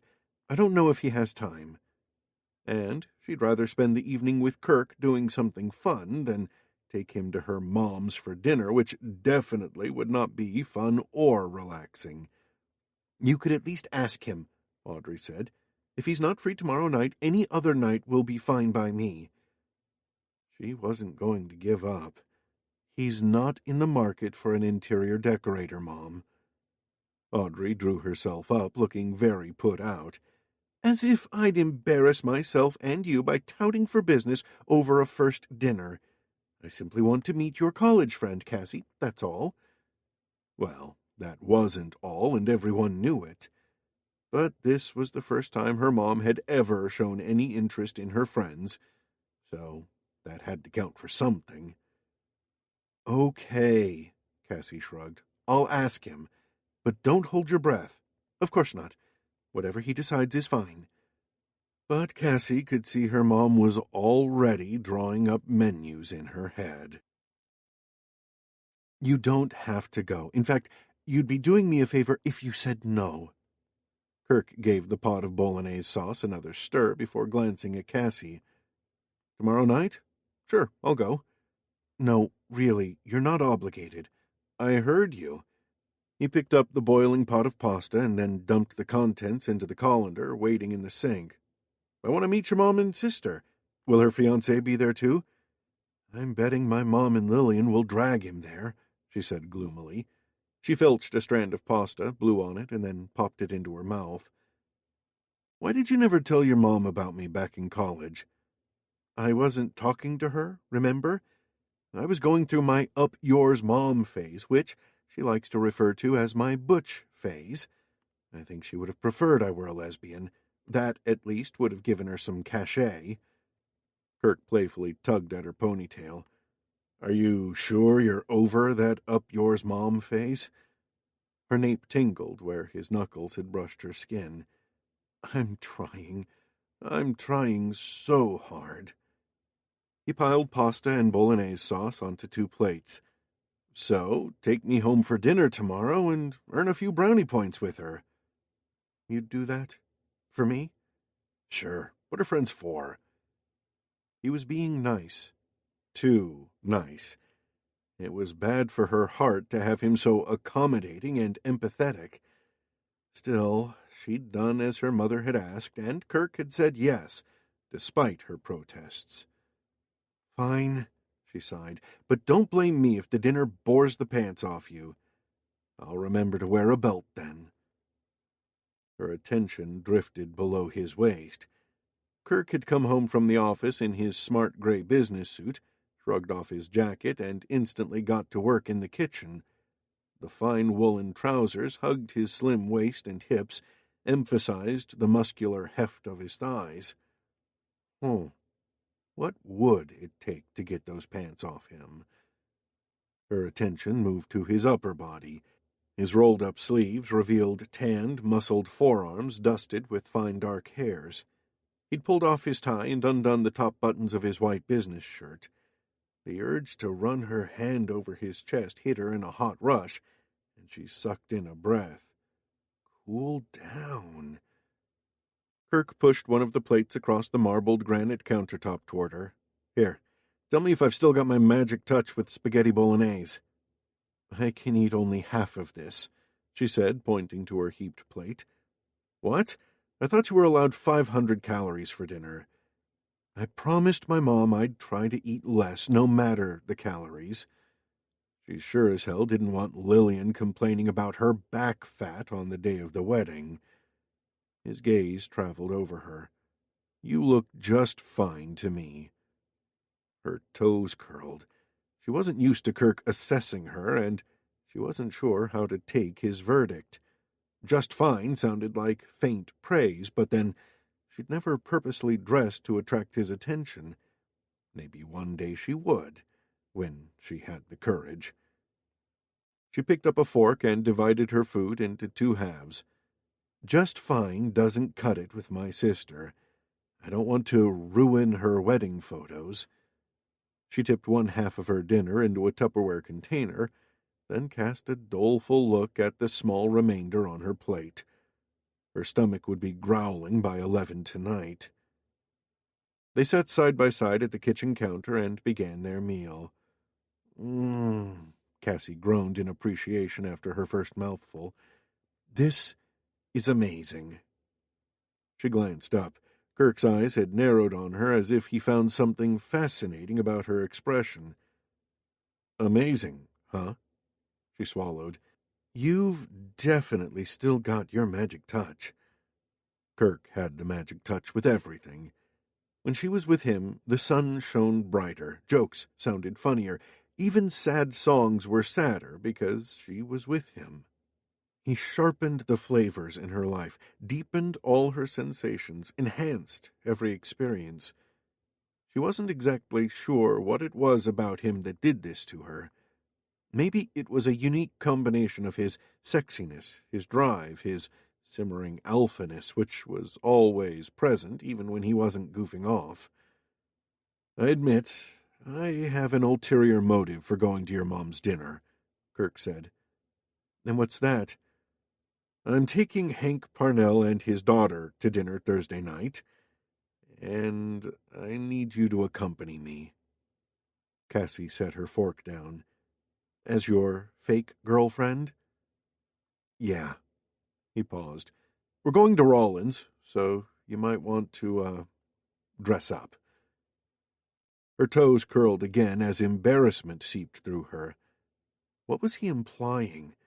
That she had to raise her game if he was taking her to a swanky restaurant like Rollins? "Sure, I can do that." She twirled some pasta around her fork, her appetite ebbing. "If you need to buy anything, you can borrow my credit card." She nearly dropped her fork, and it clattered against her plate. "Borrow your credit card? Why on earth would I do that?" Kirk met her stare, unfazed by her outburst. "Because I can afford it." "We're friends," she hissed. "I can't let you buy me anything." "Jesus, why are you getting so riled up? You're going to this dinner for my benefit, so why shouldn't I pay for things you wouldn't normally buy for yourself?" Oh, where did she begin, when there was so much about what he'd said to get mad at? He wanted her to be all tarted up for this important dinner, and he assumed she didn't have anything remotely acceptable, and that she needed heaps of money, his money, to get herself up to scratch as his fake girlfriend. She hauled in some air as she battled to stay calm. Well, she supposed he'd never seen her glammed up, and since she'd been back, she'd been running around in jeans most of the time. Also, although she'd come to enjoy dressing up on occasion, she'd never taken it to the lengths of the women Kirk had dated. If she wanted to make Shauna Parnell believe she was Kirk's girlfriend, then she'd have to pull out all the stops. She could do that. Come Thursday night, Kirk would be in for a surprise. A good one, she hoped. Maybe if she pulled it off, he might start seeing her as a desirable woman, and his feelings for her might progress from friendship. "You're right," she said to Kirk. "You should pay. But I won't let you. Whatever I need, I can buy myself. I'm earning a good salary these days. I don't need to mooch off you." Kirk grimaced. "If I were Joe Blow from Oakland, you'd be happy to use my credit card.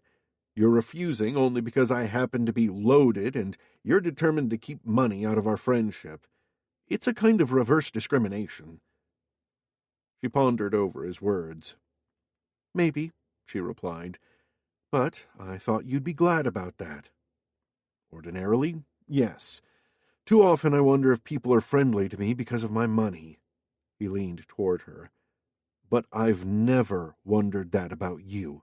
Not once. Ever." Cassie warmed with pleasure. This was the first time they'd ever discussed Kirk's wealth and how it affected him. "I'm glad," she said.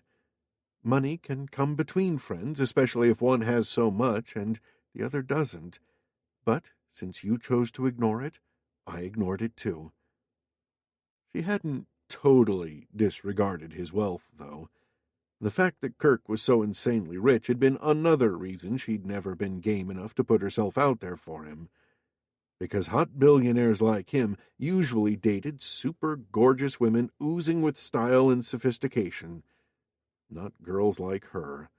And she'd been proven right when he'd married one of California's richest heiresses, the incomparable Allison Hancock.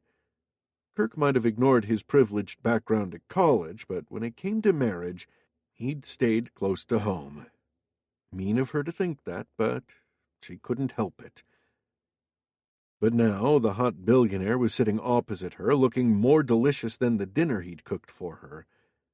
A tiny smudge of pasta sauce graced the corner of his mouth, and a sudden urge to lean over and lick it off gripped her. "You're sure about the credit card?" Kirk asked. Cassie pulled her gaze away from his lips. "I'm sure." She scraped up the last bit of pasta and eyed her empty plate regretfully. "You don't have to worry, except for sewing up this deal with Hank Parnell." Kirk rested his chin against his hand. Yeah, I'm determined to land this deal. You haven't had it easy at work, have you? Cassie said, remembering the rumors she'd heard from her friends. Not with that ruthless uncle. Kirk nodded. He sidelined my dad and pitted me and Lex against each other at every opportunity. He wanted Lex to succeed, in which he did. For years, Lex and I were rivals. His hand on the counter closed into a fist. Guess it didn't help that I married his ex-girlfriend.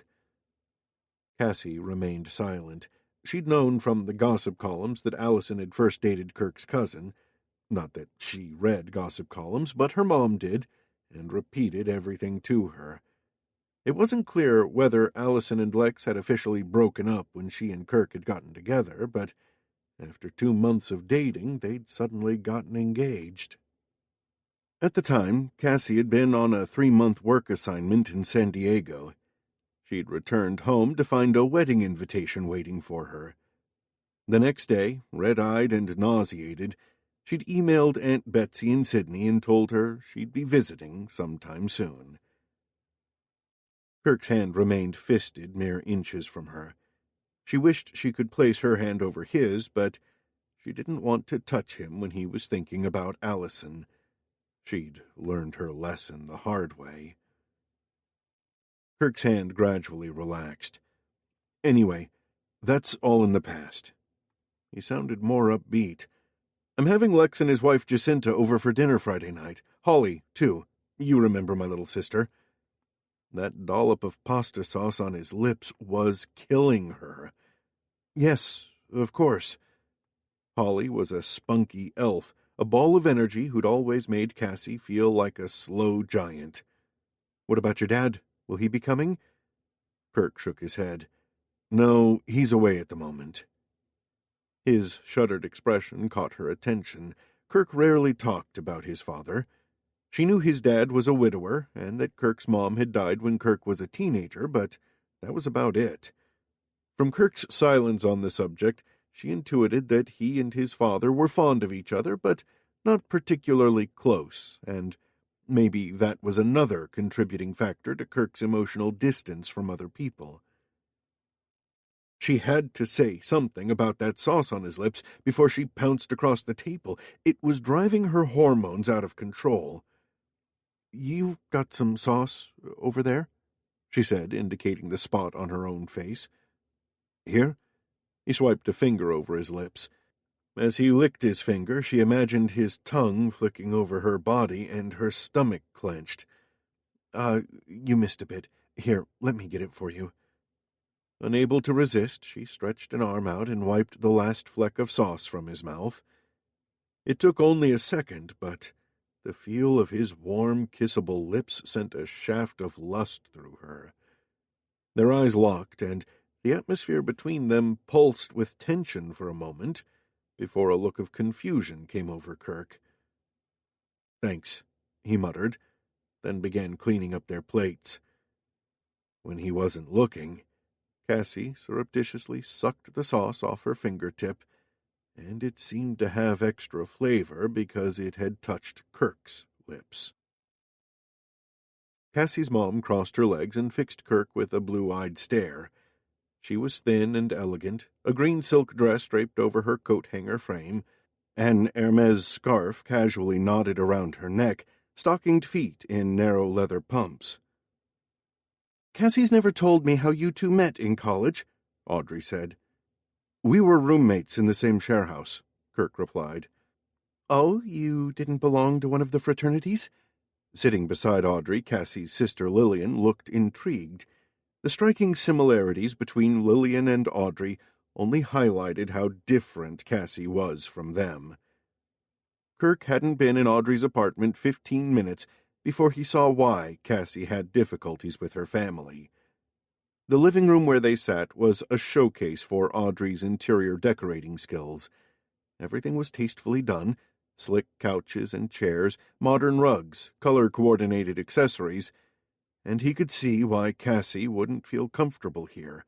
It wasn't a room where you could kick off your shoes, put your feet up, and watch TV with a beer in one hand and a bowl of nachos at the other. It was more a room you'd find in a designer magazine. Audrey clearly put a lot of stock in appearances, as did Lillian. Both of them wore dresses and dainty shoes and silver jewelry, while Cassie had shown up in jeans, sneakers, and an oversized Giants t-shirt. Audrey hadn't approved. He'd seen it in the tightening of her lips and the darting frowns she aimed at Cassie. Kirk had come straight from the office, so his Italian business suit, hand-tailored shirt, and silk tie appeared to make the grade with Audrey. Cassie sat next to him on the couch, hands tucked under her thighs, palpable tension radiating from her.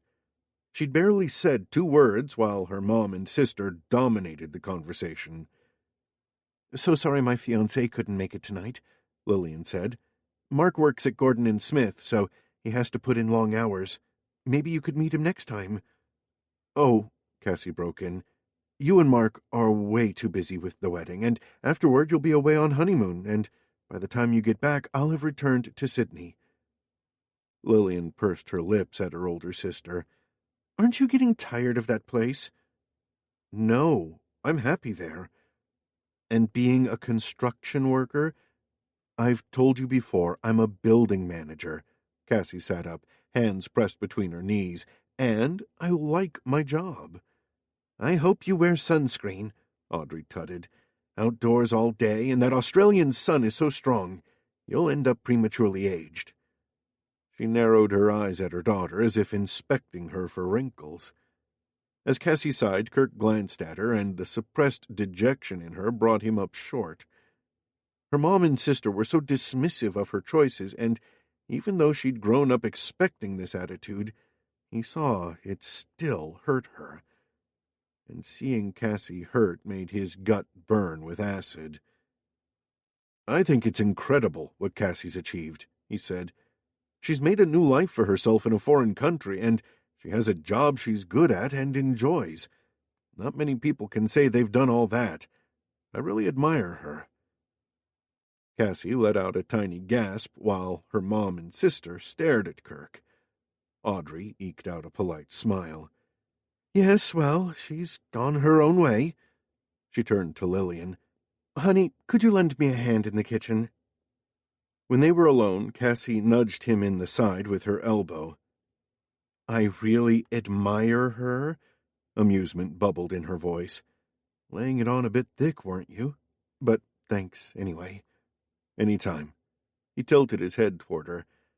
"I think I get why you went through that up-yours-mom phase. That's over.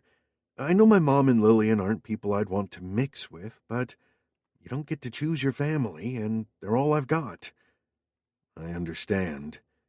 He knew all about difficult family members, what with his competitive cousin, his remote father, even his rebellious little sister gave him cause for concern. "And it's nice of you to put up with them for my sake. We only have to make it through dinner, and then we can leave." "Relax, will you?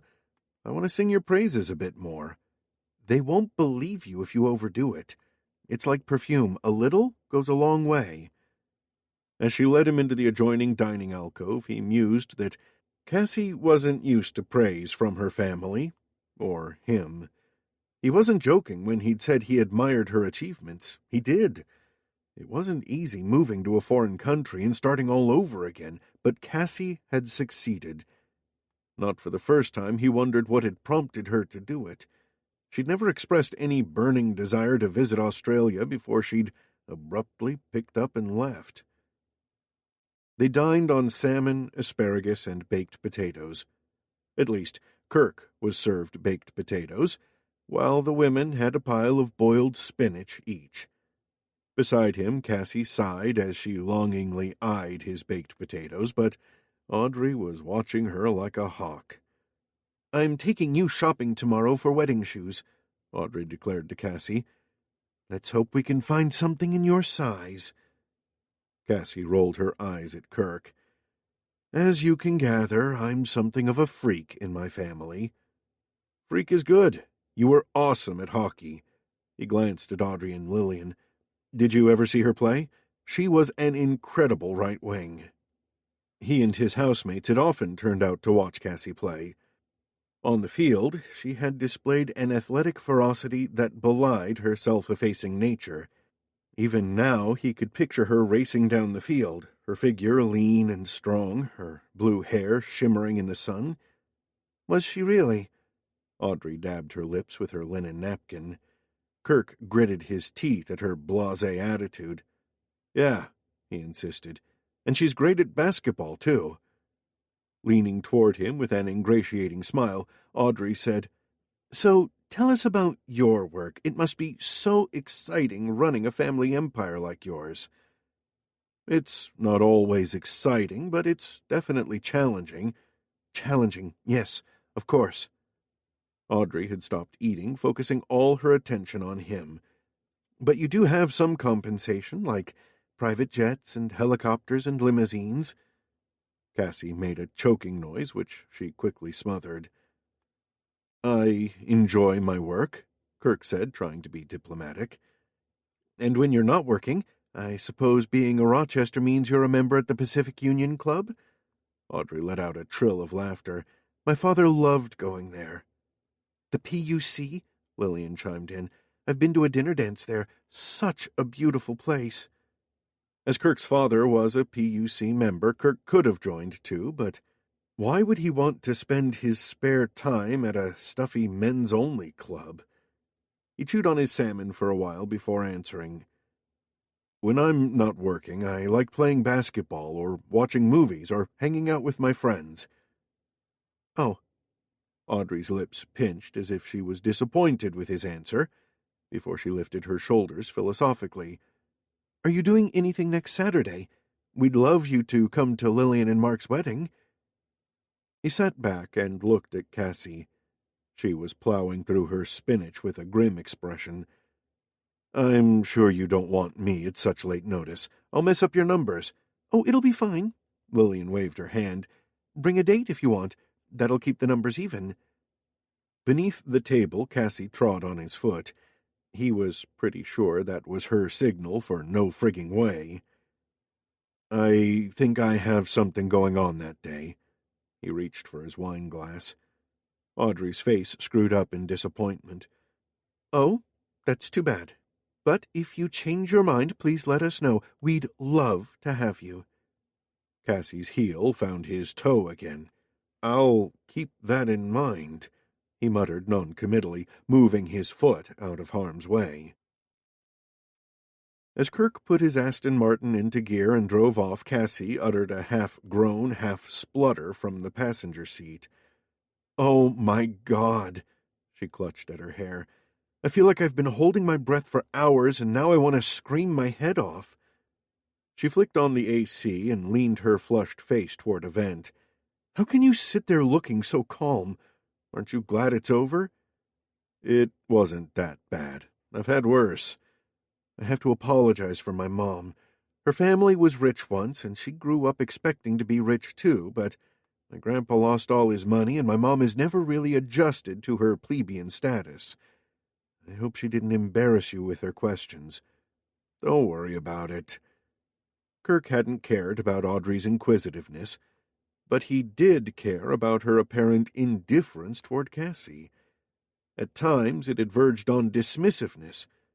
Didn't she realize what a fantastic daughter she had? And Lillian was just as bad, but she obviously took her cue from her mom. I can see why you never want to talk about your family, Kirk continued. But you don't need their approval. They haven't earned the right to judge you. Cassie shrugged.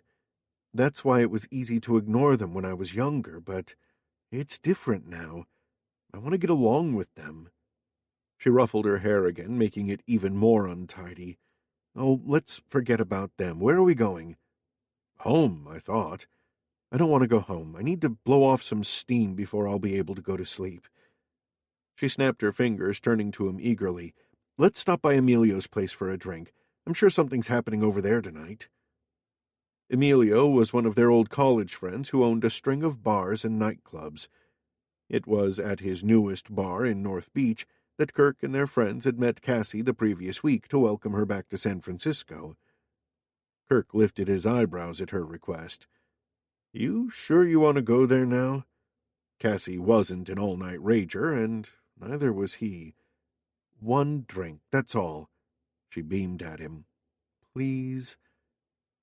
Kirk blinked, momentarily distracted by her smile. Cassie really had the sweetest smile. He'd forgotten how it lit up her entire face. Okay, he replied. For a Tuesday night, Emilio's bar had a decent crowd. They made their way to the counter where Emilio was helping out his bartenders. He shouted out a greeting to them and poured them a couple of beers. Music played, but not too loudly. The clientele were mostly small groups of friends out for a relaxed drink, rather than raucous partying. Kirk finished his beer, then visited the restroom. When he returned, a man was talking to Cassie. The stranger stood next to her bar stool, one arm propped up on the counter, leaning over her.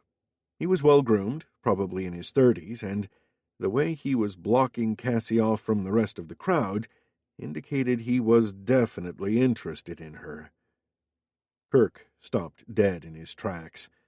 A strange, barbed feeling twisted in his gut as he stared at Cassie, trying to gauge her reaction to the dude. She sat straight, legs crossed, looking up at the guy hitting on her, and the small grin on her face said she wasn't exactly discouraging him. Why the hell did she have to smile at him like that?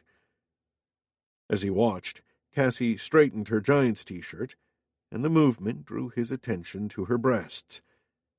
He'd never studied her breasts before, but now he couldn't help noticing they were round and firm and generous.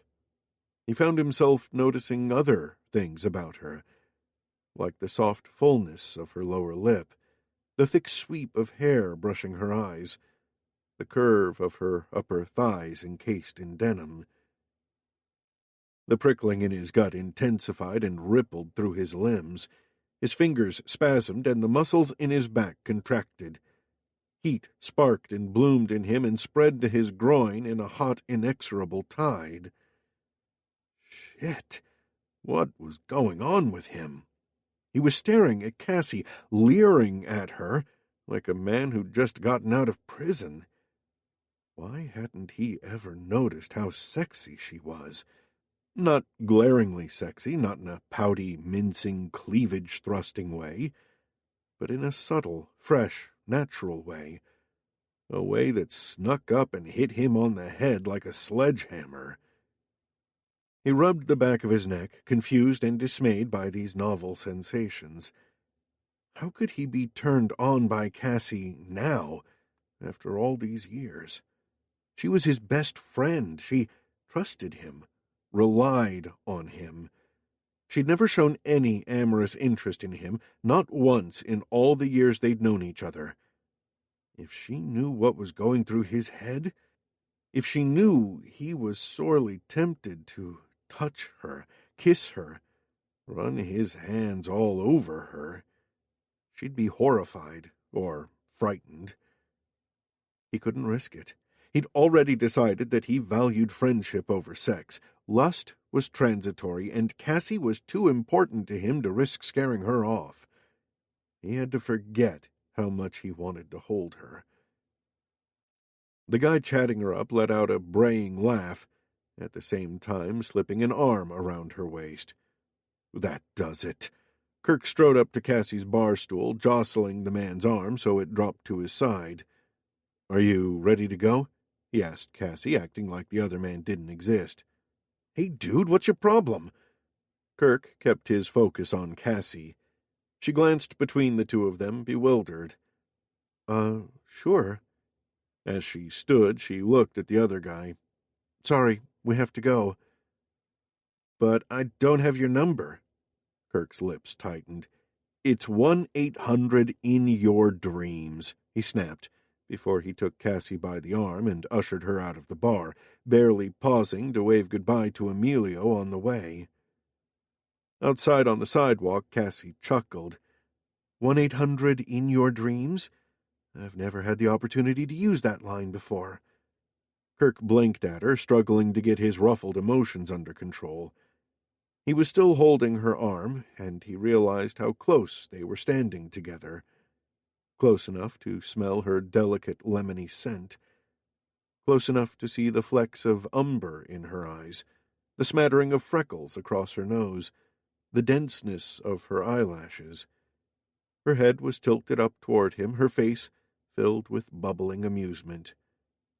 "Don't tell me you enjoyed having that guy hit on you," he asked, surprised at the gruffness in his voice.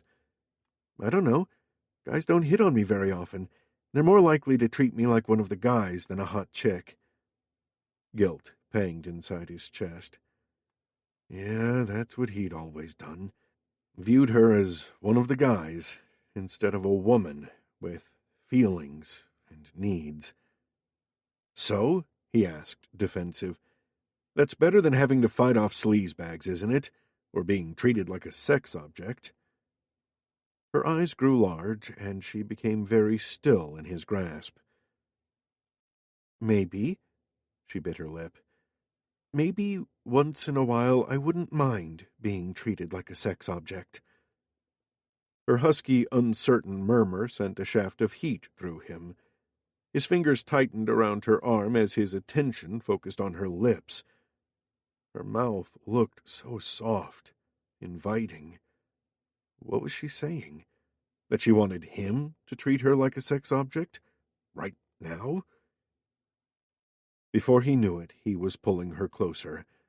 She let out a small gasp, but did nothing to stop him. The night air between them throbbed with heat and suspense and a myriad of unanswered questions. His brain felt overheated. His body had taken over, and all he could think about was tasting Cassie's mouth, touching her intimately, ripping apart the boundaries that demarcated their relationship. His head dipped toward her. She quivered in his grasp. He was so close to having what he wanted. But was that what he really wanted? If he kissed her, there was no going back. Once he stepped over the boundary, he couldn't unstep it. Hesitation cooled the burning lust. He couldn't do this, couldn't risk losing Cassie with a stupid, ill-considered move brought on by a rush of illogical jealousy. He released her arm so abruptly she stumbled back a pace. "A sex object? You don't mean it," he said, his throat tight and rough. "You're worth much more than that, so don't you ever sell yourself short." She rubbed her upper arms, confusion clouding her face, before she turned a little away from him, her hair shielding her expression. "I was only chatting with the guy," she muttered, sounding annoyed. "I was never going to give him my phone number." "Okay." He shoved his hands in his pockets, disoriented, dissatisfied. "Next time I won't interfere." They began walking back to his car, a good few yards between them. But to Kirk, it felt like a yawning chasm. Cassie tossed in bed, reliving the near kiss that had ruined their night. Kirk had been so close to kissing her. If she'd only given him the slightest encouragement, it would have happened. But she'd hung back. She hadn't done anything, because she was paralyzed by the memory of her first kiss with Kirk, an event he didn't even recall. It had happened 2 years ago when she'd flown back to San Francisco following Allison's death. She'd been shocked by Kirk's gauntness, the hollowness in his eyes. He'd spent several long months nursing his wife, and the funeral on top of that had clearly taken its toll on him. Cassie had grieved for him, for Allison, and, deep down, for herself, too, because she saw how much Allison meant to Kirk. Several days after the funeral, Cassie had gone to see him in the palatial mansion he'd shared with his wife. Previously, he'd been surrounded by relatives and friends, but this time she found him alone, wandering aimlessly about the echoing house. By his bloodshot eyes, unshaven jaw, and disheveled clothes, she judged he hadn't eaten or slept in a while. She made him a sandwich. She'd walked about the house with him. She'd sat and watched horror movies with him. Eventually, he'd fallen asleep on the couch, slouched against her, his head resting on her shoulder. She'd let him sleep, taking comfort in his weight slumped on her. After a while, she'd dozed off herself. And then, in the middle of the night, she'd woken to find Kirk's arms around her, his body pressing on top of hers. The room was dark except for the eerie flickering of the television. She whispered his name, but he didn't answer. He nuzzled her neck, his stubble grazing her skin. She couldn't breathe or speak or move, stunned by his actions. His mouth trailed over her cheek and then moved over hers, his caress drowsy, languid, warm, extraordinary. She began to open her mouth, to wrap her arms around him, to respond to Kirk's incredible kiss. And then he muttered a name. Allison. Allison. Her blood froze. Her breathing halted, and her heart collapsed into a black hole that sucked all the light from her. After uttering those words that killed her, Kirk slid back into slumber, his body motionless. Cassie had eased herself out from under him, praying he wouldn't wake up. He hadn't. She'd tucked a blanket over him, found her shoes, and left as quietly as possible. The next afternoon he'd turned up at her hotel to say goodbye because she was flying out that night. He didn't remember kissing her, or that he'd muttered another woman's name while he did. That was glaringly obvious, because he'd treated her the same as always. The memory of that kiss still burned within her. It shouldn't hurt her so much. It had happened at a very low point in Kirk's life, when he was grief-stricken and lonely and bone-weary. But she couldn't shake the memory. She didn't blame Kirk. She blamed herself for taking it the wrong way. And tonight might have ended in disaster, too. As much as she wanted Kirk to kiss her, sober, conscious, and fully aware it was her, she feared the aftermath. What if Kirk had kissed her and then regretted it? She wouldn't be able to pass that off like the first kiss. This time there would be no excuses, no hiding behind anything. This time the stakes were so much higher, and she didn't know if she had the nerve to gamble. Kirk watched the clock on his nightstand tick over another hour. Was Cassie awake, like him? Was she wondering what the hell had happened tonight? He should have gone ahead and kissed her like he wanted to.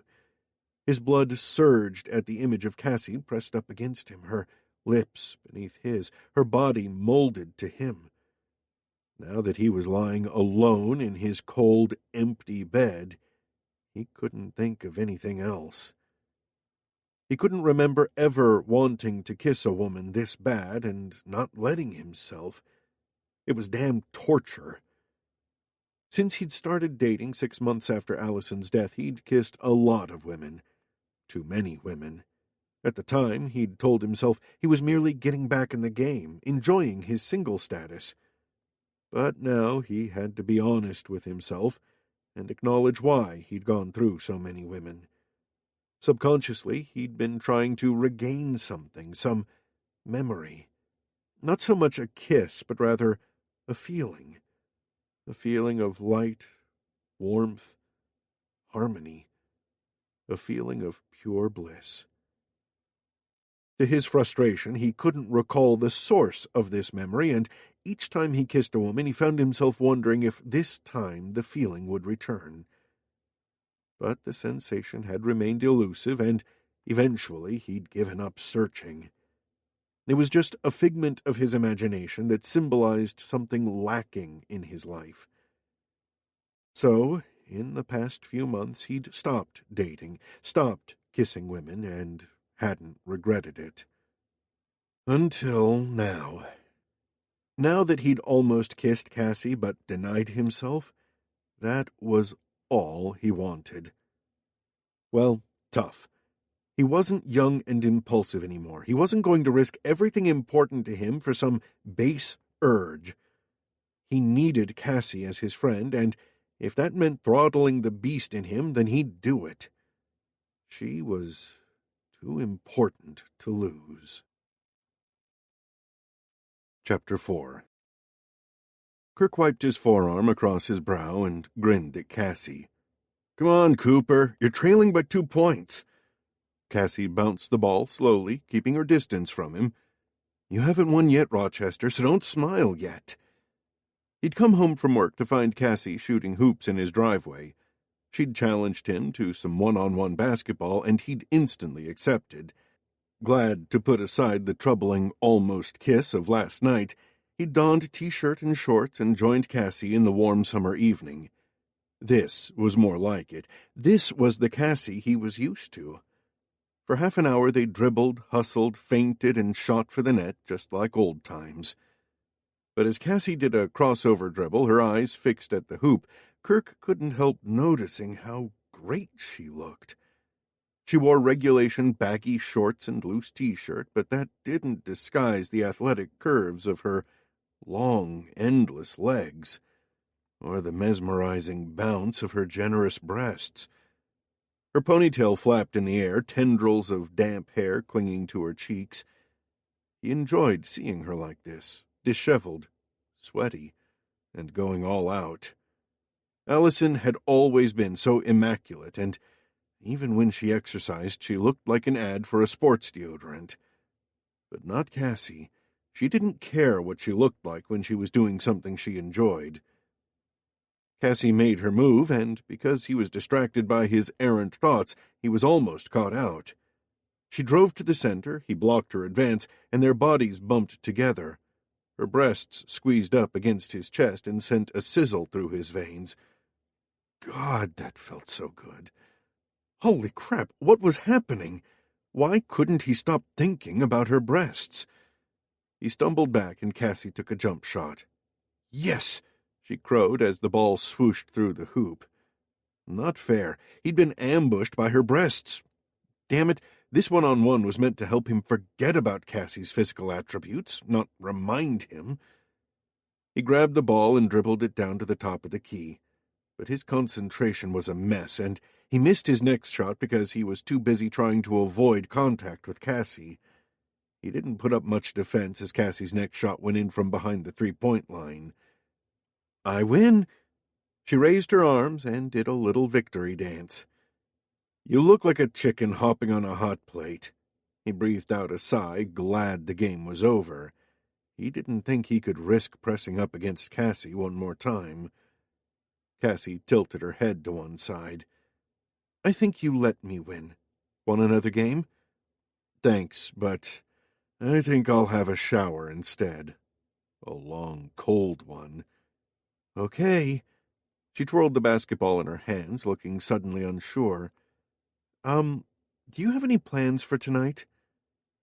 It dawned on him that Cassie might still be uncomfortable over last night and was hesitant about spending time alone with him. Crap. He couldn't have that happening. "No plans. Why don't we watch some movies?" he suggested. Her expression brightened. "Yeah, that sounds good." Yes, watching a movie together was safe and comfortable, like the old days. An hour later, after they'd showered and eaten a quick dinner, they settled down in Kirk's custom-fitted media room with its giant flat-screen television and squishy, cozy couches. Kirk put on a schlock horror movie. "This is one of the DVDs you sent me, remember?" he said. Cassie nodded. "I remember. Slither, right? The one where the slithering aliens turn humans into zombies? It's one of my favorites." As Kirk sat down next to Cassie, he recalled all the care packages she'd sent him when he was nursing Allison. Beef jerky and popcorn had usually accompanied the DVDs. Back in college, they'd often had movie marathons at their share house, and he and Cassie had discovered they both enjoyed a good horror comedy. He pushed the open packet of beef jerky toward Cassie. Gotta have something to chew on when you're watching this movie." She eyed the packet longingly, but shook her head. "I promised my mom," she sighed. "You sure?" He was about to say something about her figure, but stopped himself in time. "Yes." She picked up the plate of carrot sticks she'd prepared. "This is what I'll be chewing on." He frowned, then folded up the packet of beef jerky and stowed it away. He reached for a carrot stick. "Okay, I'll keep you company." She raised her eyebrows at him. "What? You don't have to." He waggled the carrot stick at her. "Sure I do. I wouldn't want to lead you into temptation." The corners of her eyes crinkled as she grinned at him. "Thanks, buddy." Yes, that was him. A good buddy. A supportive friend. Nothing more. He would ignore how his body had reacted to hers during their one-on-one basketball session. His blood stirred as another kind of one-on-one action sprung into his mind. "Quit it," he sternly told himself. Folding his arms, he concentrated on the movie, hoping gore and slime would distract him. 90 minutes later, a soft snore alerted him to the fact that Cassie had fallen asleep next to him. With her head lolling back and her limbs relaxed, she looked so peaceful and cute and sweet, too. Did she always look like this when she drifted off in front of the TV? A memory of the last time they'd watched a movie together slid into his mind. It had been 2 years ago when she'd come round to keep him company after Allison's funeral. He couldn't recall the exact details, but he remembered his overwhelming exhaustion and deep gratitude at her presence. He hadn't been able to sleep for days, despite the pills he'd been prescribed, which he'd taken in a vain hope of getting a few hours' respite. But with Cassie there, the pills seemed to work, and he'd slept for ages, his slumber punctuated by bizarre dreams conjured up by his overstressed brain. He rubbed his chest as a weird feeling took hold of him, a feeling he couldn't label, couldn't even decide if it was good or bad. Cassie snuffled in her sleep, curling up and hugging a cushion like a child. A smile tugged at Kirk's lips. He picked up a cashmere throw and drew it over her, watching as she snuggled into its soft folds. "Are you sure there's nothing going on between you two?" Audrey asked. Ignoring her mom's prying eyes, Cassie bent to slide her foot into the shoe. They were at Neiman Marcus to buy wedding shoes to go with Cassie's bridesmaid gown, but Audrey seemed more interested in dissecting Cassie's friendship with Kirk. "It's a bit too tight," Cassie told the store clerk assisting her. "Do you have a half-size up?"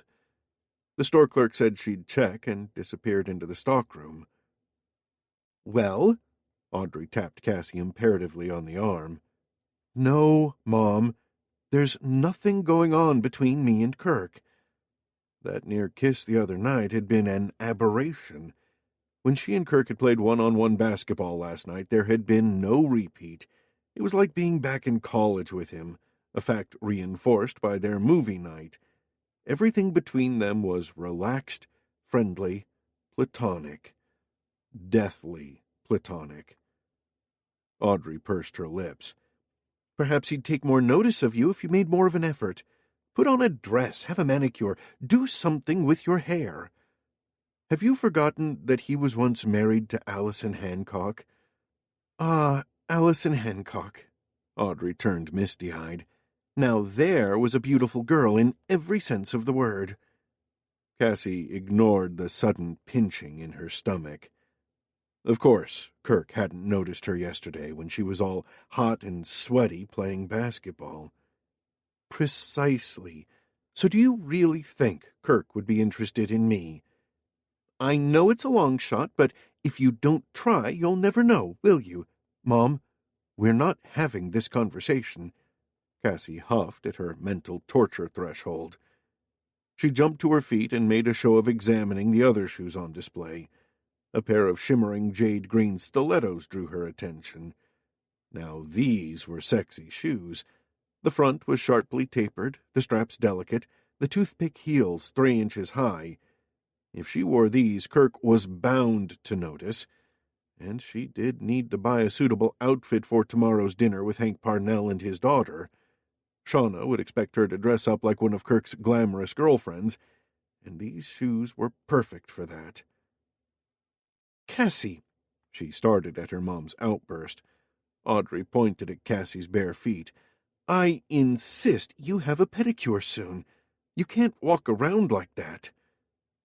Cassie self-consciously wriggled her unvarnished toes in the carpet. "Fine," she replied. Tomorrow she would buy those jade stilettos and a matching gown, and then she'd have a pedicure, manicure, her hair styled, the whole works. And then maybe Kirk would sit up and take notice of her. Kirk stood in the hallway waiting for Cassie to come down so they could set off for the dinner with Hank Parnell and his daughter. He jingled his car keys and wondered what was taking Cassie so long. He was about to call out to her when a slight noise sounded behind him. He turned as a tall, curvaceous beauty clad in a shimmering dress descended the stairs. The dress was sparkly silver, cut low in the front and tight at the waist, folds sweeping over her hips. The air caught in his throat as he took in the generous curve of her breasts, highlighted by the clingy material. Her hair, streaked with blonde highlights, was casually piled on top of her head, emphasizing the slenderness of her neck. As she moved toward him, a slit in her dress parted, revealing long-toned legs clad in sheer stockings and pointy-toed, high-heeled jade stilettos. "Cassie?" His brain stuttered, his heart pounded, his body surged. White-hot lust streaked through him and consolidated in his groin. A silent groan lodged in his throat.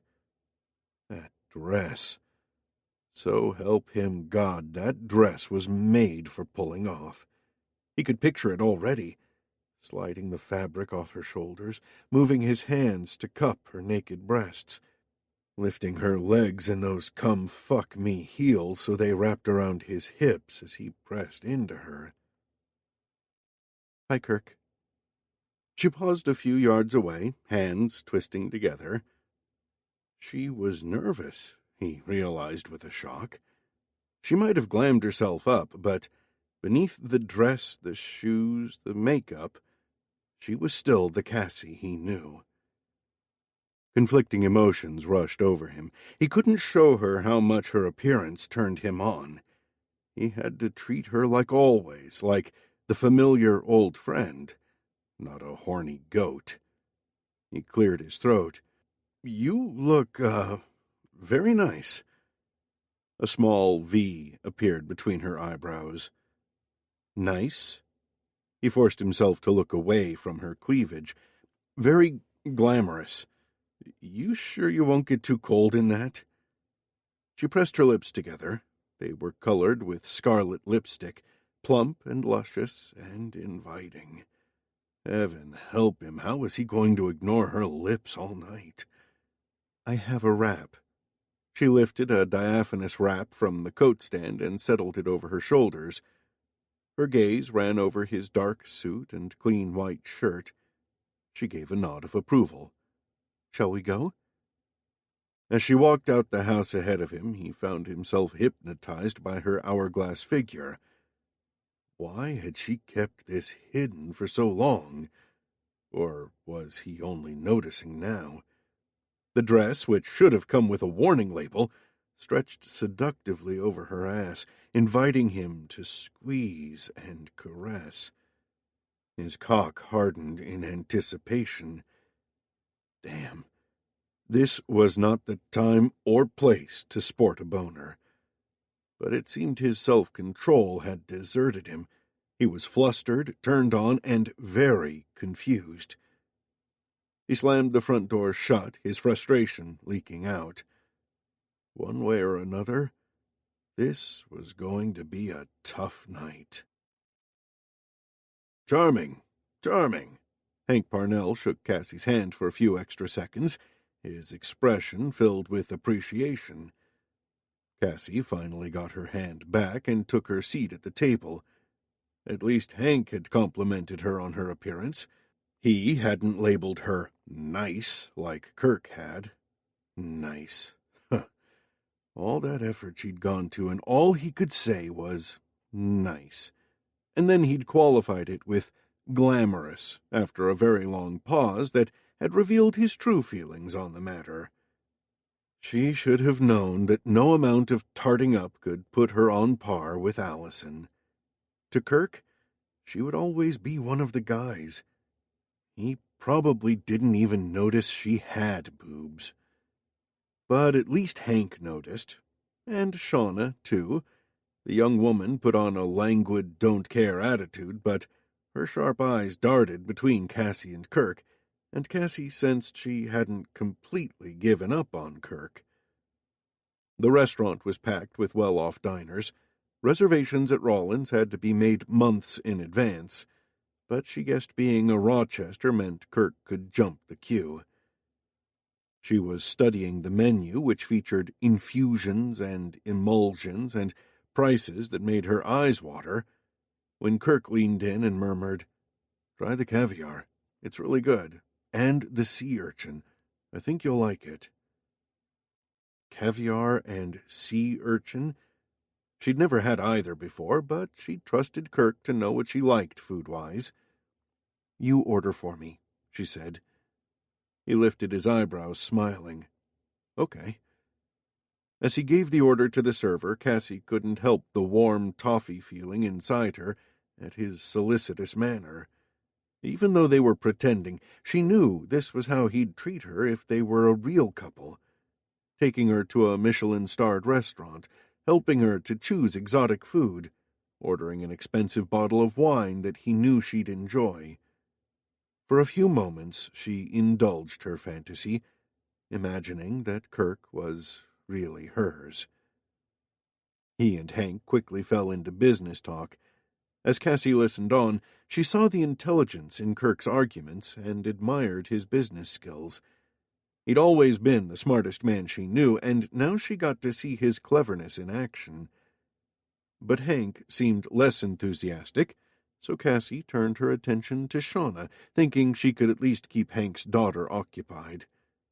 Her attempts at conversation were met with general indifference, until Shauna eventually asked, "Have you known Kirk long?" "Years," Cassie replied. "I met him in college, but we've only been dating recently." Shauna pursed her lips, reserved and suspicious. "You're a lucky girl." "Yeah, right. Lucky. Lucky to be friends with a hot, sexy guy who didn't want to kiss her." She caught Kirk's eye. He'd glanced at her several times while he talked to Hank, as if he were checking up on her or something. "Oh, I don't know," she said, raising her voice so the men could hear. "Maybe Kirk's lucky to have me. After all, I let him take me to Rawlins just to talk business." Hank laughed. "You have a point there, Cassie." He glanced at Kirk. "And I think she's right. You are lucky to have her." Cassie gave Kirk a brilliant smile. "See?" Kirk's expression was enigmatic. "That's me. Bursting with luck," he said. Their waiter approached them with the next course, and the conversation moved on to general topics. As the dinner wore on, Hank became more interested in Cassie, and she found herself telling him about her work in Sydney. "Sounds like you're succeeding in a male-dominated field," he said, seeming impressed. "Good for you." "But you're not in that job anymore, are you?" Shauna asked, arms folded across her chest. "Now that you've moved back to San Francisco?" "I'm looking for a job in my field," Cassie smoothly replied. "Isn't your family company involved in property management?" Hank asked Kirk. "Why don't you get your girl a job in your company?" As Kirk glanced at Cassie, she felt her neck and chest growing warm. "Well, that's a great idea, but Cassie likes her independence. Don't you, sweetheart?" Her heart did a jumping jack, even though the sweetheart was for Hank and Shauna's benefit. "It's true," she said. "We don't like living in each other's pockets, do we, Honey Bear?" Kirk's eyes widened, and she gave him an impish grin. Bet he hadn't seen that Honey Bear coming.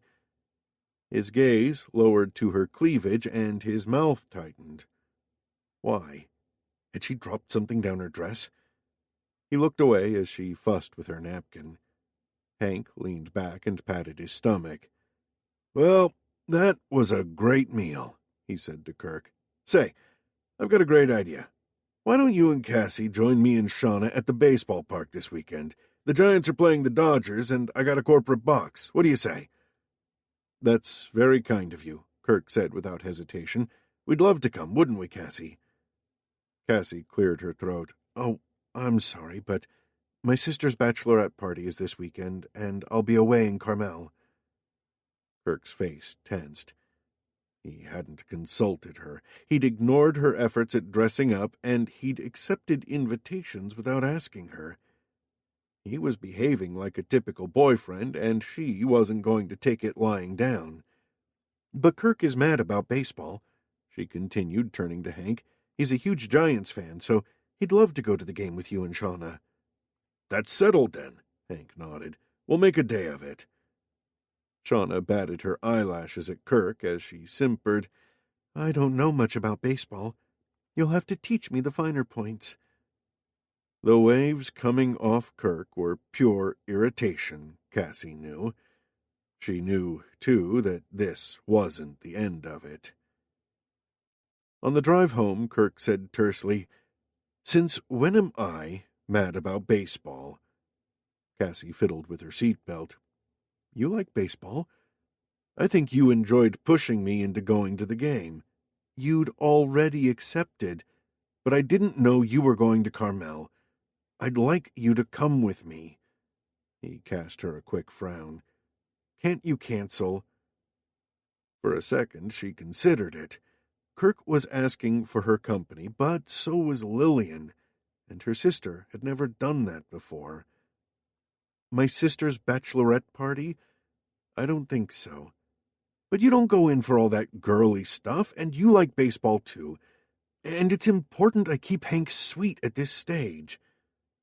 She blew out a breath.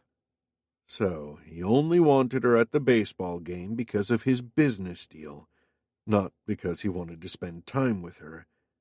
Deep down, she knew she was being a little irrational, but couldn't Kirk see that going to her sister's bachelorette party, even if it was girly stuff, was important to her?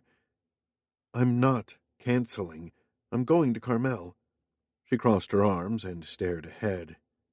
They completed the journey in frosty silence. Kirk opened the front door and let Cassie precede him into the house. His shoulders were stiff and his back ached. It felt like he'd been bracing himself all night, and his frustration had reached a breaking point. "How long are you going to sulk?" he bit out, the effort of holding his silence finally cracking him. Cassie spun around, her cheeks reddening. "I'm not sulking. You're the one being difficult." Of course, he was being difficult. All through dinner he'd had to sit next to her and pretend she wasn't the most gorgeous woman he'd ever seen. Each time his gaze had strayed to her cleavage, and from his position next to her he'd had a very tantalizing view of her breasts. He'd had to yank his eyes elsewhere. His hand had vibrated with the urge to slide over her thigh and explore her enticing skin. His nostrils flared with every whiff of her light perfume. He'd been tortured for hours trying to rein in his imagination. He was in a bad mood, and the prospect of going to the baseball game with the Parnells and without Cassie didn't improve it one bit. He made an impatient gesture. "Hank Parnell is stringing me along. I wish he'd signed the deal and we could get on with business." She sighed, blinking a few times. "Business. I forget, that's all it is." She turned away, but her foot caught in the hall rug and she stumbled sideways. Kirk leaped forward and caught her before she crashed into the wall. "For God's sake," he burst out, his emotions fraying fast, Those damn shoes of yours." "Damn shoes? I bought these damn shoes for you, you dork." She bit her lip as if she hadn't meant that to slip out. His hands were still around her waist, holding her firmly, and the seductive warmth of her body began to unravel his mind as the meaning of her words sunk in. He shifted his hand, spreading his palm across the small of her back. "You bought them for me? You think I'd go for those shoes?" She blinked, uncertainty shimmering in her eyes. "Don't you?" The catch in her voice hooked him, tore away more of his restraint. "Jesus," he groaned. "Yes, your shoes are amazing." Her face brightened like sunshine emerging from the clouds. She licked her lips. And what about my dress?" The sight of her moist red lips so close to him made his blood roar.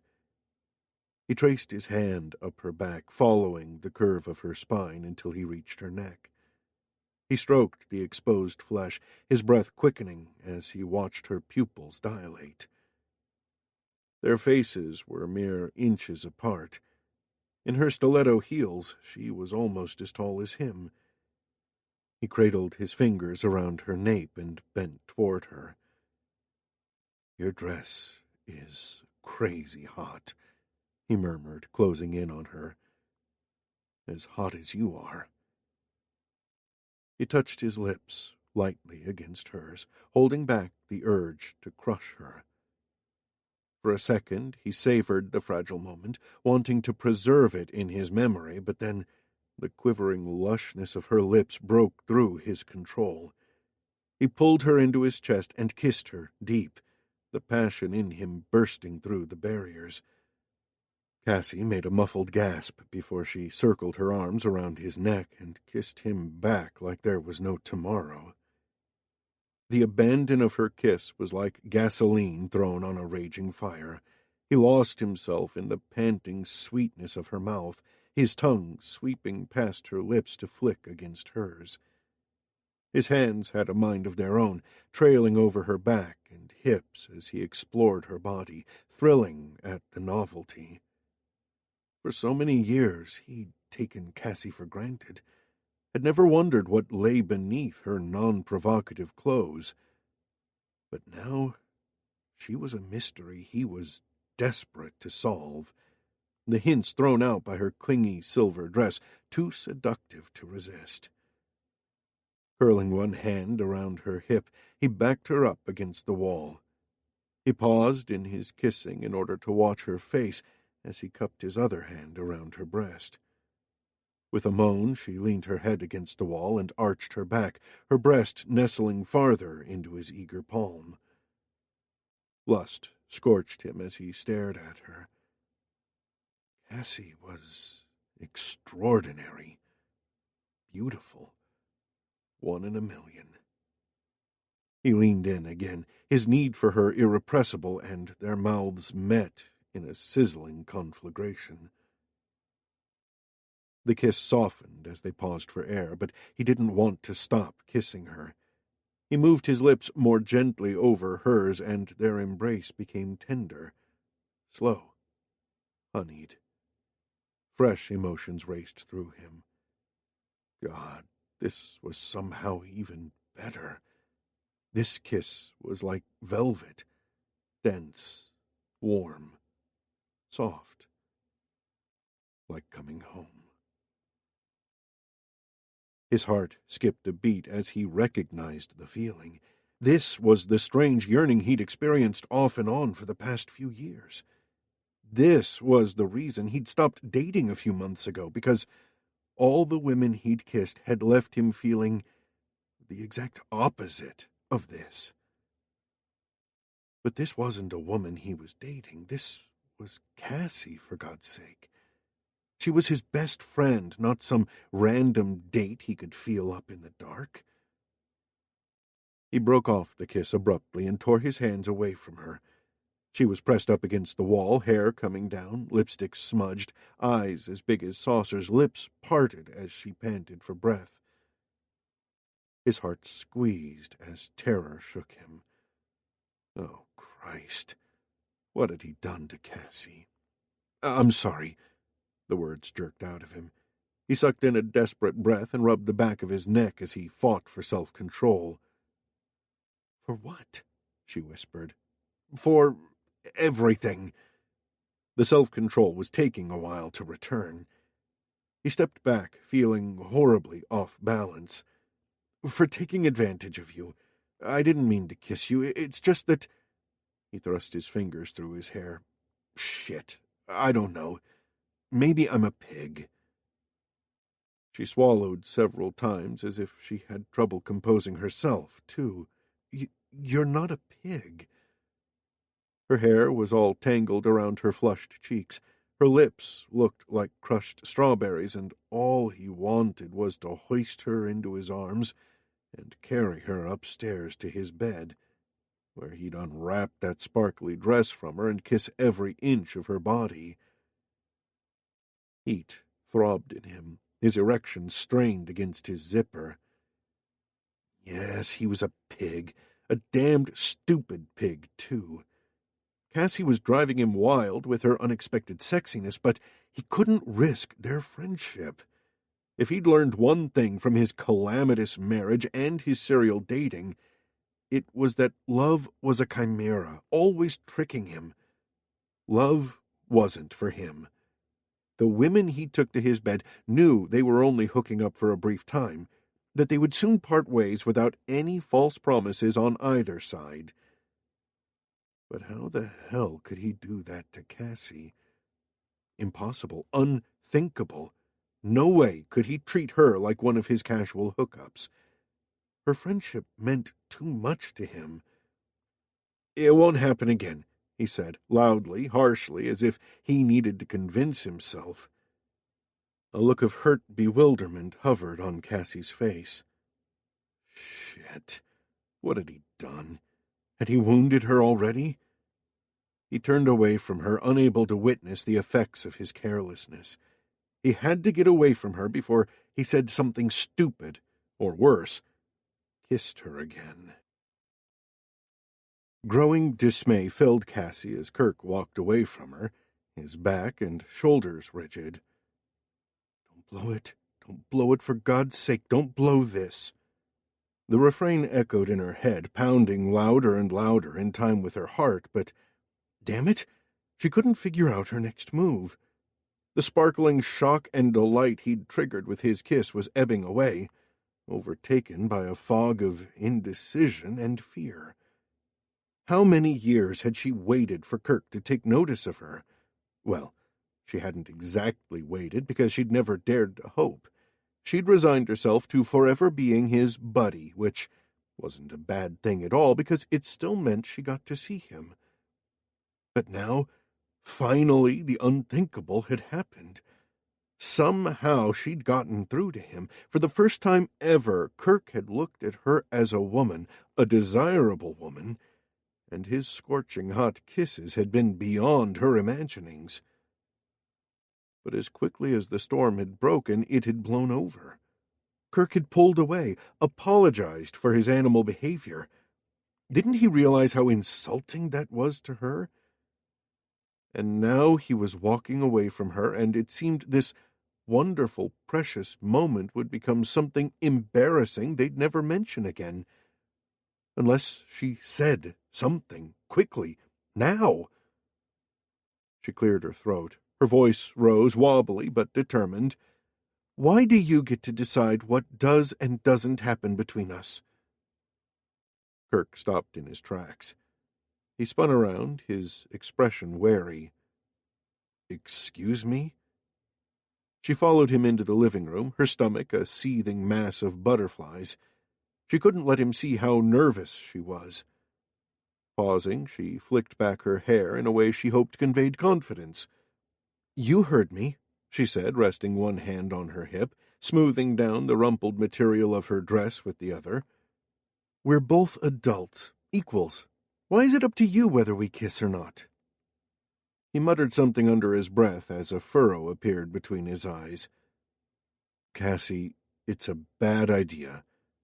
He spoke like he was explaining something to a child. "We're friends, good friends. We've been friends for years, and I want to continue being friends long into the future. We can't kiss." "Because it'll ruin our friendship?" "Exactly. Do you compartmentalize everyone in your life? One section for the people you kiss, another section for your friends, and never the twain shall meet?" "I think that's best." "Well, I don't have such strict rules. When I do my laundry, I mix colors with whites, and as long as I set the temperature correctly, it all seems to come out fine." The furrow on his forehead deepened.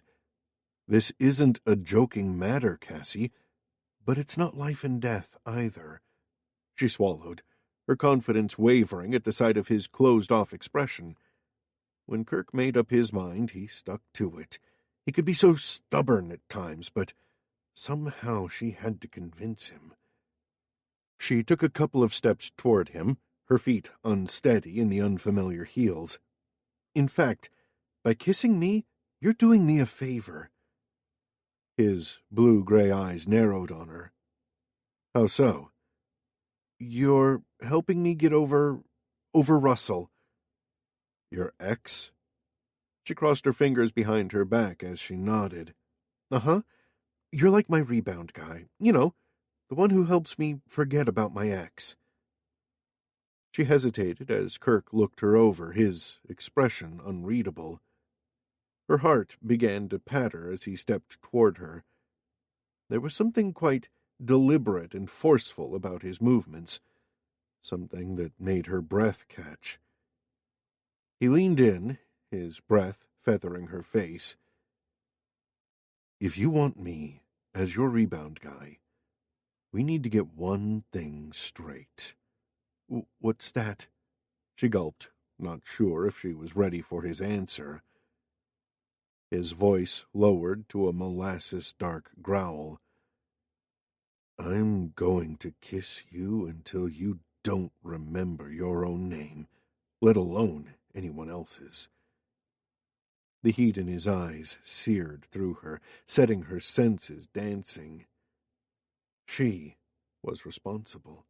She had lit this fire in him. She was the reason for his hunger. The realization made her almost faint. "You got that, Cassie?" His gruff voice sent a thrill down her spine. Speechless, airless, motionless, she nodded. He closed in on her. She was a match for him in height, but in everything else that mattered, weight, intent, sexual experience, he had her over a barrel. By the flaring look of him, she expected him to crush her in his arms, but instead he cupped her face in both hands, thumbs caressing her cheeks before he kissed her again. A controlled kiss, this time. Firm and deliberate, yet gentle, too, showing her his powerful restraint. She surrendered to the emotions surging over her, helpless against the longing she'd bottled up for so long. The years of denial had aged that longing into a potent liquor that went straight to her head. As she savored the warmth of his mouth and tongue, she slid her hands under his jacket and up and over his chest. Countless times she'd fantasized about touching him like this, and now her dream was coming true. Through the fabric of his shirt, she explored the muscled wall of his chest and the power in his torso. Dazed with delight, she pushed the jacket off his shoulders, and he obliged by shrugging it off and letting it fall to the floor. His kisses became more hot and urgent, the control slipping away as he ran his hands over her back and hips. Desire gathered between her legs, aching and swollen. She couldn't get close enough to him. She lifted one leg, the slit in her dress accommodating her, and wrapped it around his hip. His hand moved instantly to her leg, fingers clamped around her flesh. "Cassie, that's some leg you have." He pushed his hand higher up her thigh and found her naked flesh above the stockings. He let out a groan. "Jesus, you're wearing a garter belt." "Yeah," she panted. "You told me to dress up." He stroked her thigh before exploring farther. His fingers stilled on her bare ass cheek. "And a thong." He sounded strangled. She was so short of breath it was a few seconds before she could answer.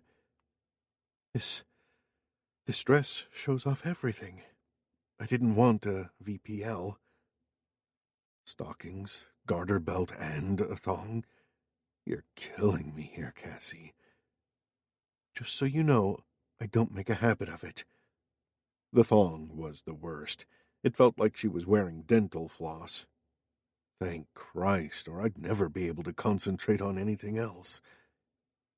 He kissed her again, his mouth hungry and demanding, while his hand squeezed her bare butt. She flitted her tongue across his, loving the erotic dance. His hand roved over the back of her thighs, sending desire shuddering through her. If he shifted his fingers between her legs, she wouldn't be able to disguise how wet she was for him. A whisper of doubt clouded her desire. Was she prepared to show Kirk exactly how desperate she was for him? She was supposed to be acting cool and adult over this sudden change between them. She was only kissing him to help forget about her ex. This was meant to be light and casual making out, not foreplay before an all-out sex orgy. If Kirk found out how turned on she was, he might guess that this was serious for her. She couldn't let that happen. Alarm darted through her, panic took over. She uncurled her leg from him and staggered back, somehow managing to stay upright in her ridiculous heels. Kirk blinked, obviously taken by surprise. "Cassie?" Her voice was lost somewhere in her lungs. Sweat beaded between her breasts as she prayed for strength to return to her legs. Dizzy and disoriented, she leaned against the back of a couch, pulling at her dress to cover her bare thigh. That's some kiss you have there, Kirk." Her ribcage ached from the effort of talking.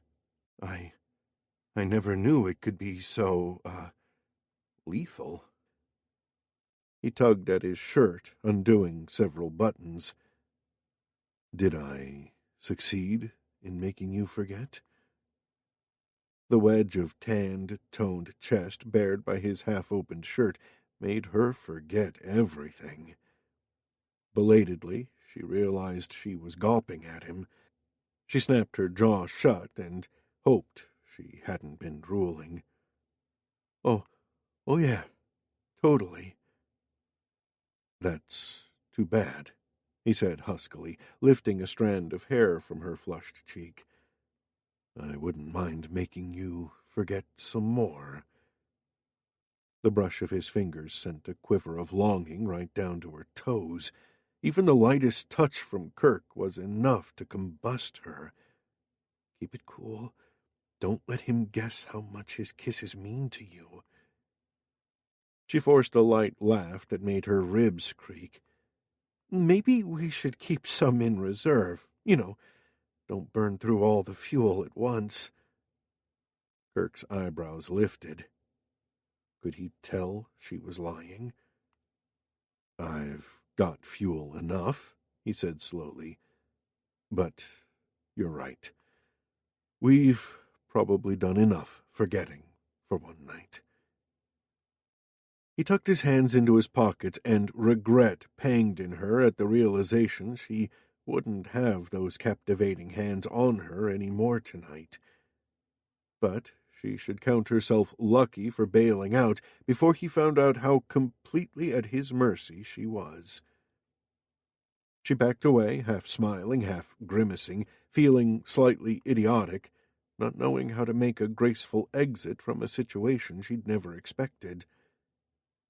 "I guess I'll say good night then," she said. His gaze wandered over her one last time. "Good night, Cassie," he murmured, sounding annoyingly right back in control. "I'll see you in the morning." Chapter 5. Kirk spent another restless night alone in bed, kept awake by images of Cassie in his arms, warm and vibrant and unforgivably desirable. His stubborn erection throbbed each time he relived her kisses and the way her supple body moved beneath his touch. Holy hell! Who'd have thought Cassie Cooper could have such a devastating effect on him? Tonight, she'd completely blown his mind. But after several hours of sweaty dreams and a little self-relief, his logic returned, and with it some powerful misgivings. After those scorching few minutes downstairs, how could they go back to being friends like before? Wouldn't things be awkward in the morning? What if they could never be comfortable with each other again? The possibility chilled him. In the morning, they'd have to talk, he decided. They had to sort this out before it got too complicated and messy. He slept in fits and starts, eventually waking up early. He went downstairs to his gym and worked out some of his frustration on his weights and treadmill. After an hour, he went back upstairs. The house was quiet, and there was no sign of Cassie. Maybe she was avoiding him on purpose. His gut cramped at the thought. He showered, dressed, and made his way to the kitchen. At the entrance, he stopped short, brought to a halt by the sight of Cassie at the coffee machine. "Want some coffee?" she asked cheerily, like it was just a normal morning. She was dressed in dark jeans, striped blouse, and flat sandals, her face freshly scrubbed, her hair tied back in a no-nonsense ponytail.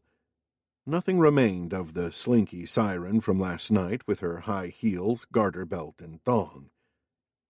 "Yeah, sure," he muttered, unable to stop himself watching her as she turned to get an extra mug from the kitchen cabinet. Those jeans flattered her long legs and tight ass. His groin stirred. Damn it!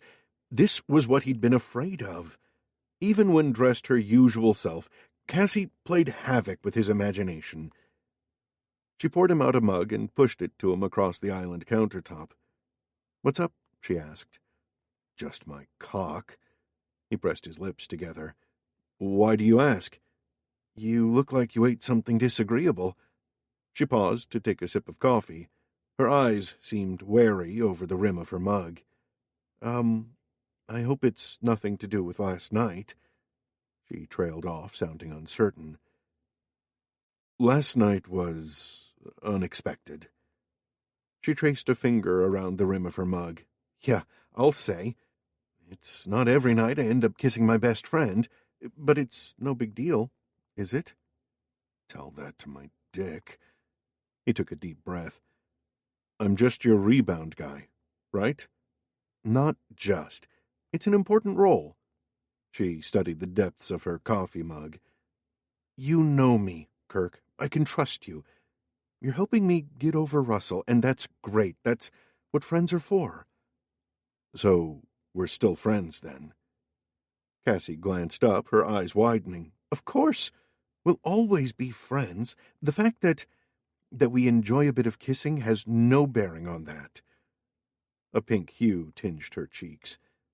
The tight ball in his chest he'd had all night loosened a little. So many women took a simple kiss to mean much more than it did.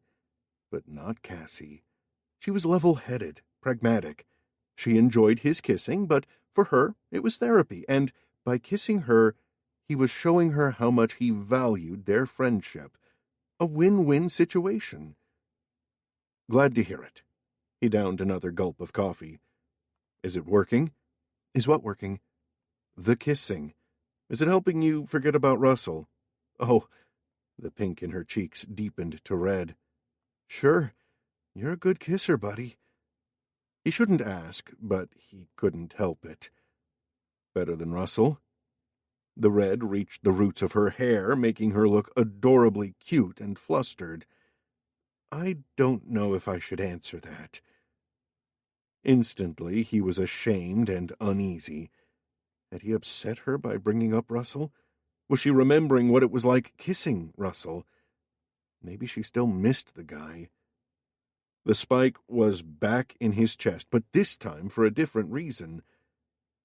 "What did he do to make you break up with him?" Kirk asked. She chewed on her lower lip, the blush fading from her cheeks. He was selfish, and... She blew out a sigh. "Look, if you don't mind, I'd rather not talk about it right now." Why not? Had Russell hurt her badly? He realized his hands had curled into fists. It's difficult. She lifted a shoulder, her expression nettled. "Okay." He forced his hands to relax. "But I'm here whenever you need to talk." "Thanks." She tilted her head to one side. "And that goes for me, too, you know, if you ever need someone to talk to." He blinked in surprise at the sudden switch in the conversation. "I know that." He turned to put his mug in the sink, but Cassie moved at the same time, blocking him. "And it doesn't have to be me. You could talk to Emilio, or Jerry, or any of the gang." He did a double take at her. "What do you mean? Why do you want me to talk to anyone?" "Because you keep so much hidden inside you." She set down her mug and linked her hands together. "You don't often talk about what's eating you. That's the way you've always been. I know that, and I'm not saying you should change, but sometimes it's good to open up to someone. Like I said, it doesn't have to be me. It could be any of your friends." Kirk stared at her in amazement. Where's this all coming from? A horrible thought hit him. Is it because of Allison? You think I haven't gotten over her death? I was there at the funeral. Cassie's face had paled right over. You hadn't eaten or washed or slept in days. His memories of that day Cassie had come to his house were distorted like a shattered mirror.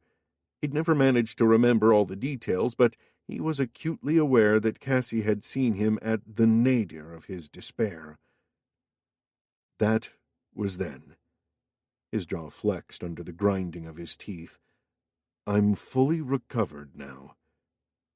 The last thing he needed now was a discussion about Allison. He couldn't tell Cassie the truth about his wife or his marriage. Didn't want to. That was in the past. He'd learned his lesson, and only a fool made the same mistake twice. I don't need to talk about her, if that's what you're implying.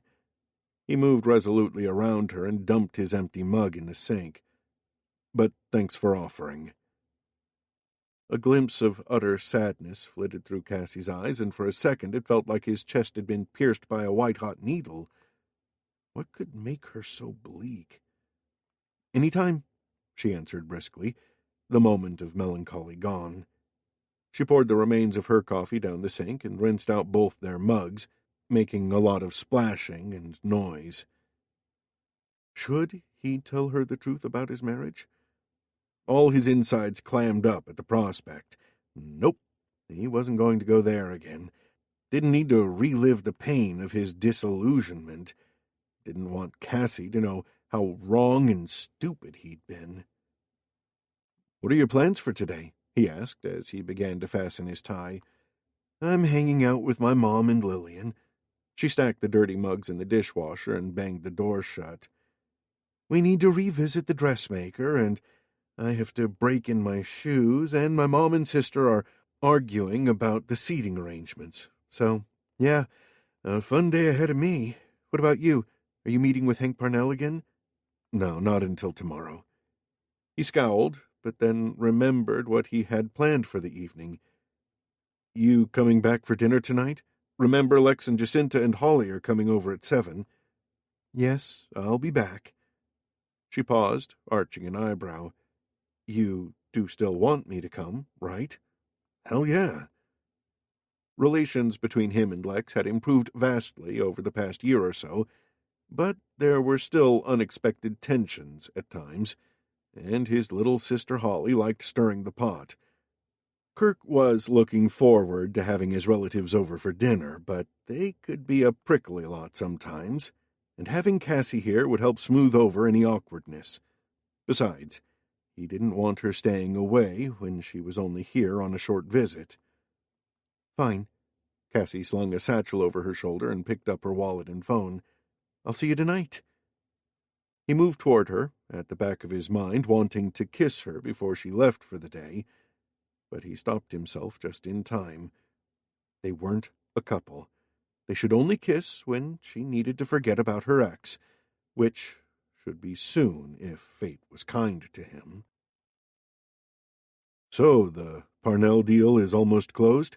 Lex asked. "It's so close I can taste it," Kirk replied. "But Hank Parnell likes playing hard to get. He's dragging me off to a Giants game tomorrow." "What's so hard about that? You like baseball." "Yeah, but—" Kirk glanced over his cousin's shoulder to the trio of women sitting in the living room. Lex, his wife Jacinta, and Kirk's sister Holly had arrived for dinner. Jacinta and Holly were chatting with Cassie while Lex had joined Kirk on the patio where Kirk was barbecuing steaks. Cassie had changed into a loose sweater and a pair of scruffy denim shorts, and the way the frayed cuffs brushed against her long, lean legs had been distracting Kirk ever since she'd appeared. He couldn't concentrate when he was constantly reliving how great it felt to run his fingers up the length of her thigh. "What?" Lex asked, bringing Kirk back to earth. "What's wrong with going to baseball with Hank?" Kirk shook his head. "Nothing, except I don't appreciate being strung along.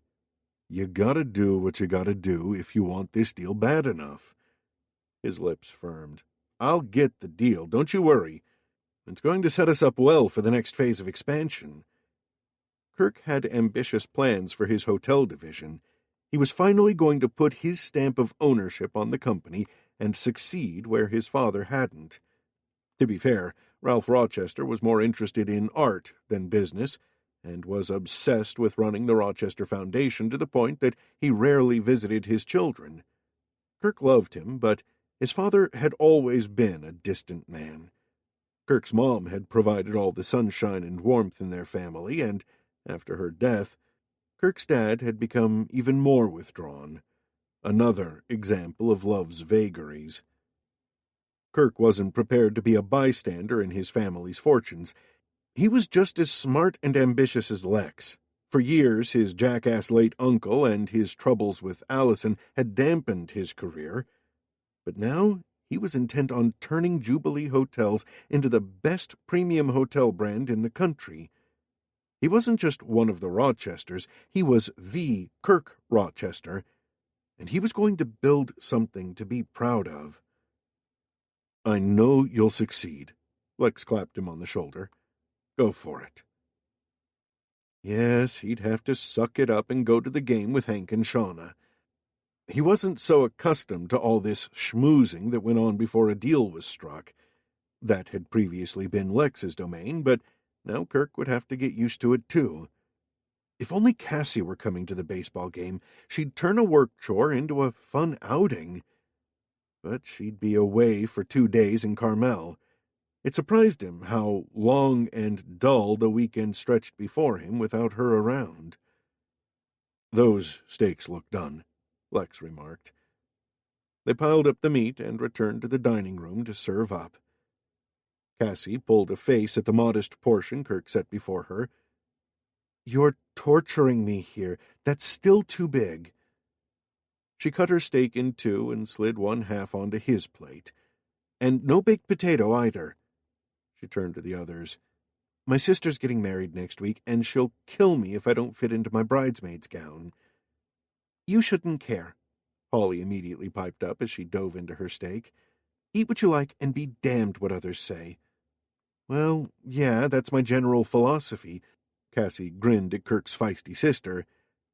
"But I'm trying to get along with Lillian and my mom, and this wedding is important to both of them." "Can't see myself ever getting that worked up over a wedding," Holly said. "You'll change your mind when it's your wedding." Lex glanced at Jacinta, his face softening as he squeezed her hand. "One day it'll happen to you," Holly snorted. "Not if I can help it." Kirk concentrated on his steak, but couldn't help remembering his own wedding day. Allison had insisted on a no-expenses-spared extravaganza. It was only right and proper since the Hancock and Rochester families were so well known and well connected. Anything less would have been unthinkable. So he'd gone along with her wishes, wanting to make her happy, but the wedding had left him cold. What was so special about celebrating what was supposed to be one of the happiest days of his life with hundreds of people he didn't know or care about?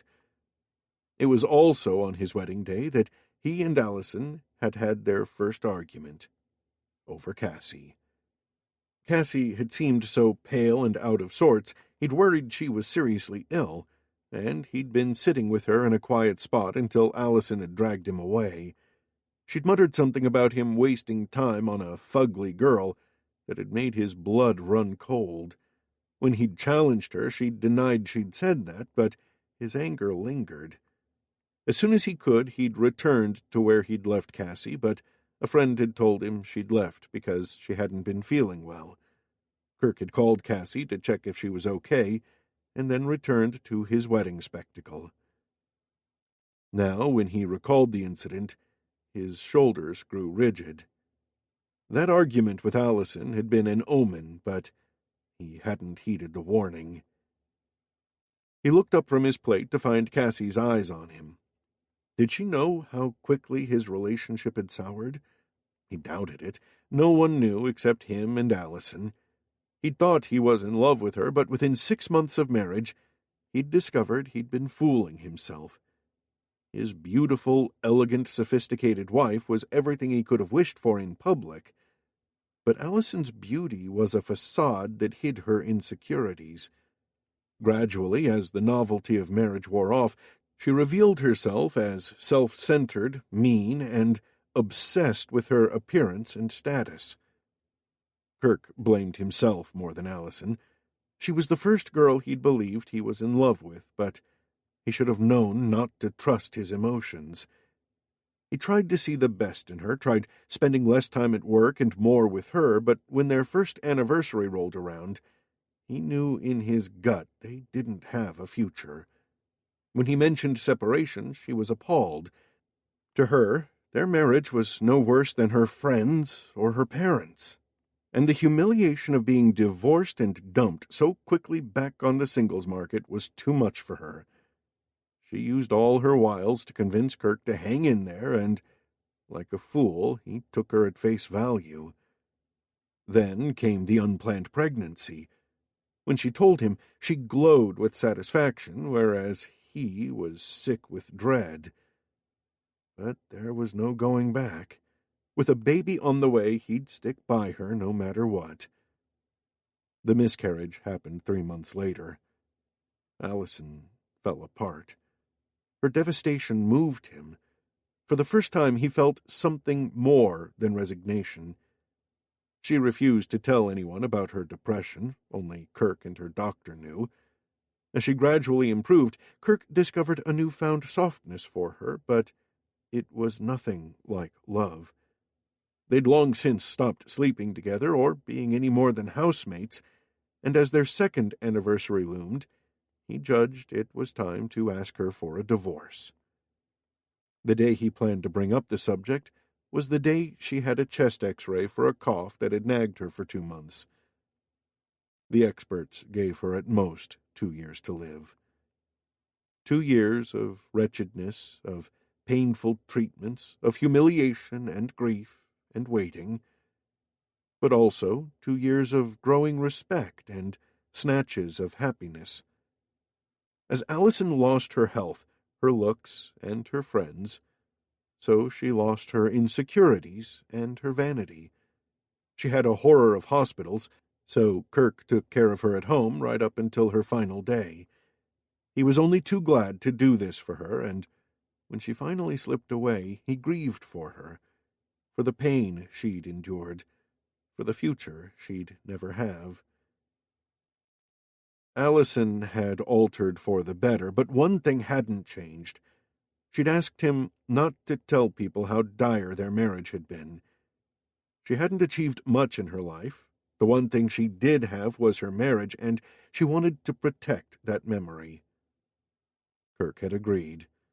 God knew he didn't want to discuss his errors in judgment. It was easy to grant her a last wish. Everyone assumed he was grief-stricken because he was so in love with Allison. No one knew he'd cried for her and her alone, not for a love that didn't exist. Like everyone else, Cassie didn't know the truth about Allison, and he hoped it stayed that way. He didn't want to dwell on the past. He'd far rather think about the future, like what might happen when dinner was over and his relatives left him and Cassie alone. He shrugged off his gloomy memories and focused on Cassie sitting opposite him. She was wearing the green and yellow sweater that Russell had given her. Why had she done that? Because she'd been thinking of him? Kirk frowned. He loathed that sweater. The more he looked at it, the more he wanted to pull it right off her. Wanted to rub himself all over her, like a mountain lion marking its territory. Christ! She was turning him into a caveman. He sized up her frame. She might be taller and bigger than average, but he reckoned, if need be, he could easily sling her over his shoulder and carry her off to his lair. And once he got her there, they'd have a lot of fun wrestling each other's clothes off. Yeah, he was looking forward to that. Cassie stored the mustard back in the pantry as Kirk returned from dumping the empty bottles in the recycling bin. Lex, Jacinta, and Holly had left 15 minutes ago, and since then she'd been helping Kirk clear up. She liked it that he cleaned up after himself, even though he had a very efficient housekeeper. "It was good seeing Holly again," Cassie said, "and I like Lex and Jacinta. They seem a perfect match." "Yeah, my cousin sure met his match in Jacinta." Kirk stacked the last dirty plate in the dishwasher. The slight tenseness in his voice caught her attention. She remembered that Allison had once been Lex's girlfriend before she'd moved on to Kirk. "Is there still some awkwardness between you and Lex because of Allison?" Kirk gave her a strange look. "No, that blew over years ago, and he's hysterically happy with Jacinta. You saw how they were touching each other all night long." "I talked too much about my sister's wedding," Cassie said. "I didn't mean to." "To what?" "To remind you of yours." He grabbed a dishcloth and wiped down the bench, his movements vigorous. "You didn't." His short reply hinted that she had. She remembered his and Allison's wedding with painful clarity.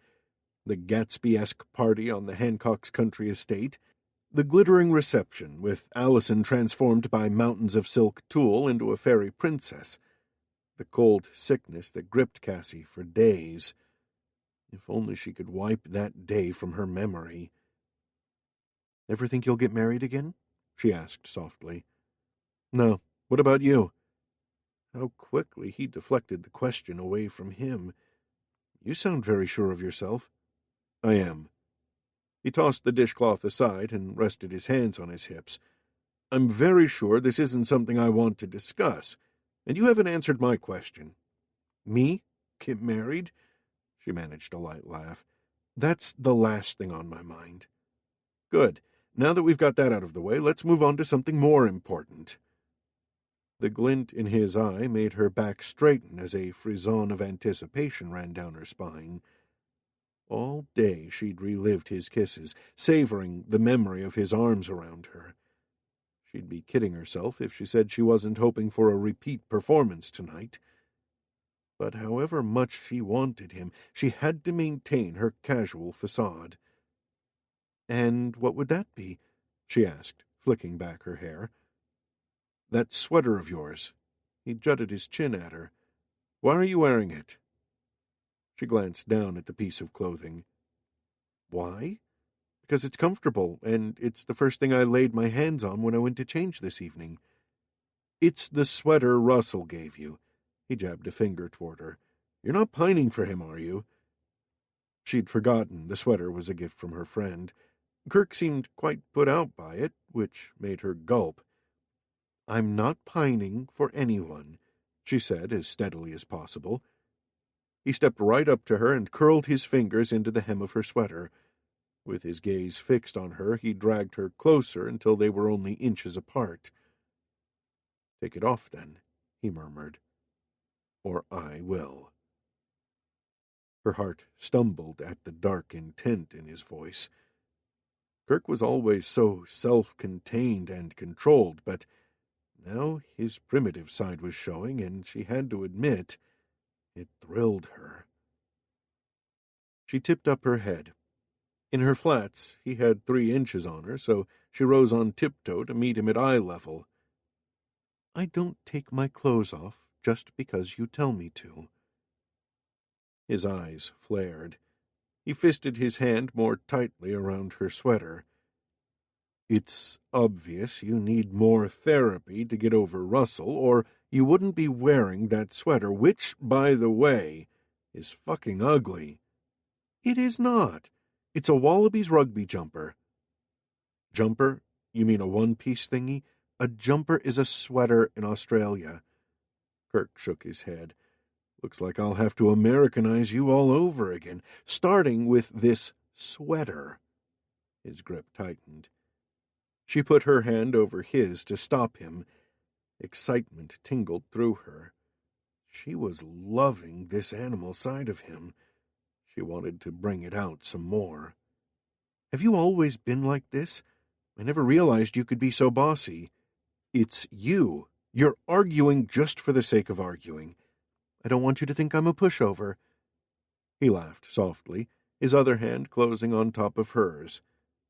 Cassie, if you were a pushover, that sweater would have disappeared long ago. Now quit teasing me. He plucked her hand away and folded it behind her back, the movement bringing her hard up against him. Her body tingled as her breasts pressed up against his chest. Almost faint with anticipation, she waited for him to kiss her. When he did, his mouth was hot and ravenous on hers, his passion arousing. She couldn't help whimpering as she kissed him back, inhibition fading, hunger rising to meet his. He flicked his tongue over her lower lip and slid it into her mouth, the practiced sweep exciting her. She curled her free hand around his neck and ran her fingers up through the rough silk of his hair. So many times she'd yearned to do this, and now she could without embarrassment.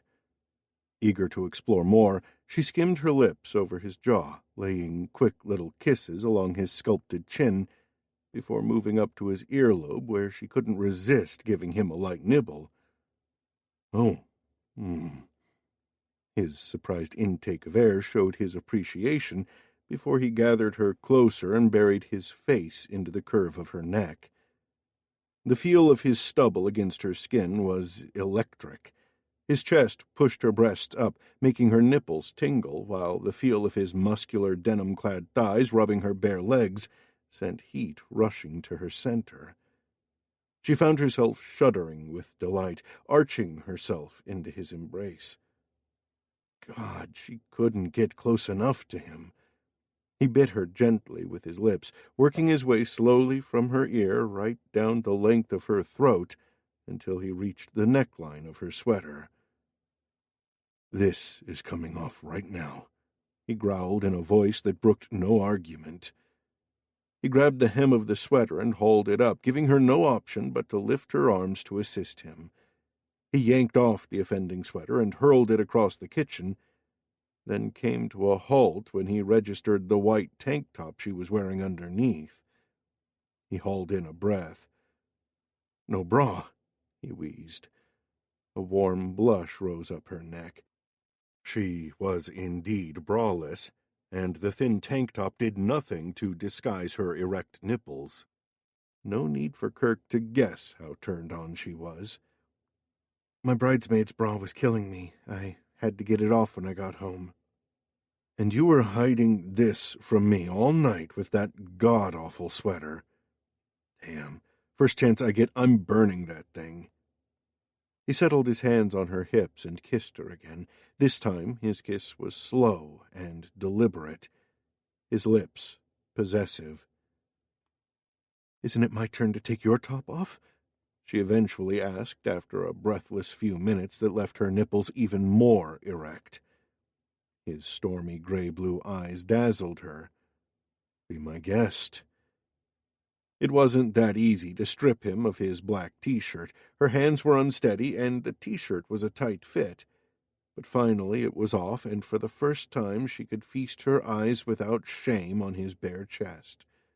Her fingers caressed the sculpted lines of his pectorals, trying to be leisurely, but the lure of him was too great, and she dipped her head to taste him, gliding her lips and tongue over his warm, delicious muscle. "Cassie," he groaned, his hands winding into her hair to bring her up before his mouth crushed onto hers. His fire scorched her, ruffled her. She let out a squeak of surprise as he lifted her onto the kitchen counter and pushed himself between her legs. The crotch of his jeans fitted right into the apex of her thighs, and there was no mistaking the hot bulge packed into that denim. Oh, God, Kirk had a hard-on for her. The thought sent her head spinning. For so long she'd dreamed about kissing Kirk, but she couldn't have anticipated the force of his passion. His heat rolled over her like a brush fire, setting 1,000 spots alight in her body. She was helpless against the seduction of his mouth, his hands, his body pinning her to the counter. He pushed up her flimsy tank top, his hand closing urgently around her bare breast, causing her to gasp with pleasure. Then he slowed down, his movements unhurried as he cupped and squeezed her, his thumb brushing back and forth across her nipple until she had to bite her lip to stop herself from screaming. "Go on," his husky breath urged her on. "Let it out. Let me hear you moan, Cassie." His words were as potent as his touch. She writhed in his hold, completely at the mercy of her desire, a gratified whimper trembling from her lips. Dipping his head over her, he brushed his lips across her mouth, keeping in time with the rhythm of his thumb grazing her nipple, soft and rough, rough and soft, until she was delirious and in danger of hyperventilating. Through her daze, she felt his groin pressing up against hers, and his free hand gliding up and over her thigh. How did he know how to touch her for maximum pleasure? The firm stroke of his palm melted her, all her desires concentrating into the tight, white-hot spot in her core. His hand slid higher, beneath the frayed hem of her denim shorts. Her breathing short-circuited. Sensations swirled around her. The coolness of the kitchen counter beneath her, the fire of his body above her, the scent of grilled steak lingering in the air, the taste of his body on her lips, the rasp of his breathing. With unerring precision, his hand moved higher under her shorts, his fingers pushing aside her panties, seeking her swollen folds. She was wet through, she knew, drenched with lust, and this time there was no hiding it. Kirk grunted, as if gratified by what he found, his body rigid as he stroked her, pleasured her. He pressed one finger into her entrance and circulated her wetness over her dilated clitoris, sending her into nirvana. She heard herself gasping, panting, felt herself arching, spreading her legs wider, helplessly addicted to his expertise. Giddy colors spun through her mind, heat spread through her thighs, heavy and languorous. The sound of her pounding heart filled her head. The chink of metal brought her back to reality. Kirk had reached for his belt, she realized. He was unbuckling it, one-handed, the other hand still between her thighs, fingers slipping back and forth across her slick entrance. The flushed intent in his face crashed through her delirium. Oh, my God. Kirk was going to drop his jeans and take her right here, right now, on the kitchen counter. He had the belt unbuckled. He reached for the buttons of her shorts. She gazed up at him, powerless to resist the tsunami carrying her away, trusting him with everything she had, hoping she wouldn't be a disappointment to him. As his hand slid over her belly, he paused, staring down at her. He frowned, and her stomach wiggled with unease, an unease that spiked when he slowly drew both hands away from her. "We should stop," he said, tension vibrating in his voice. "Stop?" She pushed a strand of hair away from her eyes. He refastened his belt. "You're too damn tempting, Cassie." That wasn't what she wanted to hear, not when he'd withdrawn from her a moment ago. Confused, she pushed herself off the kitchen counter, embarrassment growing when she saw how mussed up she was. Her tank top was half off, her shorts were hanging off her hips, and God knew what her face revealed. He reached out and straightened her tank top. "I'm sorry, Cassie," he said. "I didn't mean to go that far." 1 minute he had a hand under her panties, the next he was fixing her clothes like she was a child. She shook her head as she fumbled with the buttons of her shorts. "I don't understand. What did you mean, then, when you took off my sweater?" "I wasn't thinking, was I?" Kirk scooped up his T-shirt from the tiles and tugged it over his torso. "I only meant to kiss you. Going further than that, well, that's a whole different ballgame." He eyed her closely. "Don't you agree?" She didn't know what to think, especially when her body was still humming from his caresses, and her need for him showed no signs of abating. But she couldn't lose her cool in front of Kirk. Whatever happened, it was imperative that, right this moment, she didn't do or say something impulsive, like blurt out she'd been dreaming of his kisses for years, and making love with him would be out of this world. No, she couldn't say anything like that. It wasn't making love, either, but just plain old sex, and it was obvious he didn't want that with her, either. "I suppose you have a point." She finger-combed her hair, wiped the moisture from her upper lip. "I'm still in recovery. Don't want to sell myself short by jumping into bed with the first man who kisses me." That made him scowl a little, a meager satisfaction compared to the confused disappointment battering inside her. "You trying to tease me now? I'm looking out for you, Cassie, as your friend." She crossed her arms over her chest, suddenly self-conscious of her braless state now that Kirk had said thanks but no thanks. But though his withdrawal stung, a part of her was grateful for his care of her. A lesser man would have taken her without a second thought, but Kirk valued her and their friendship.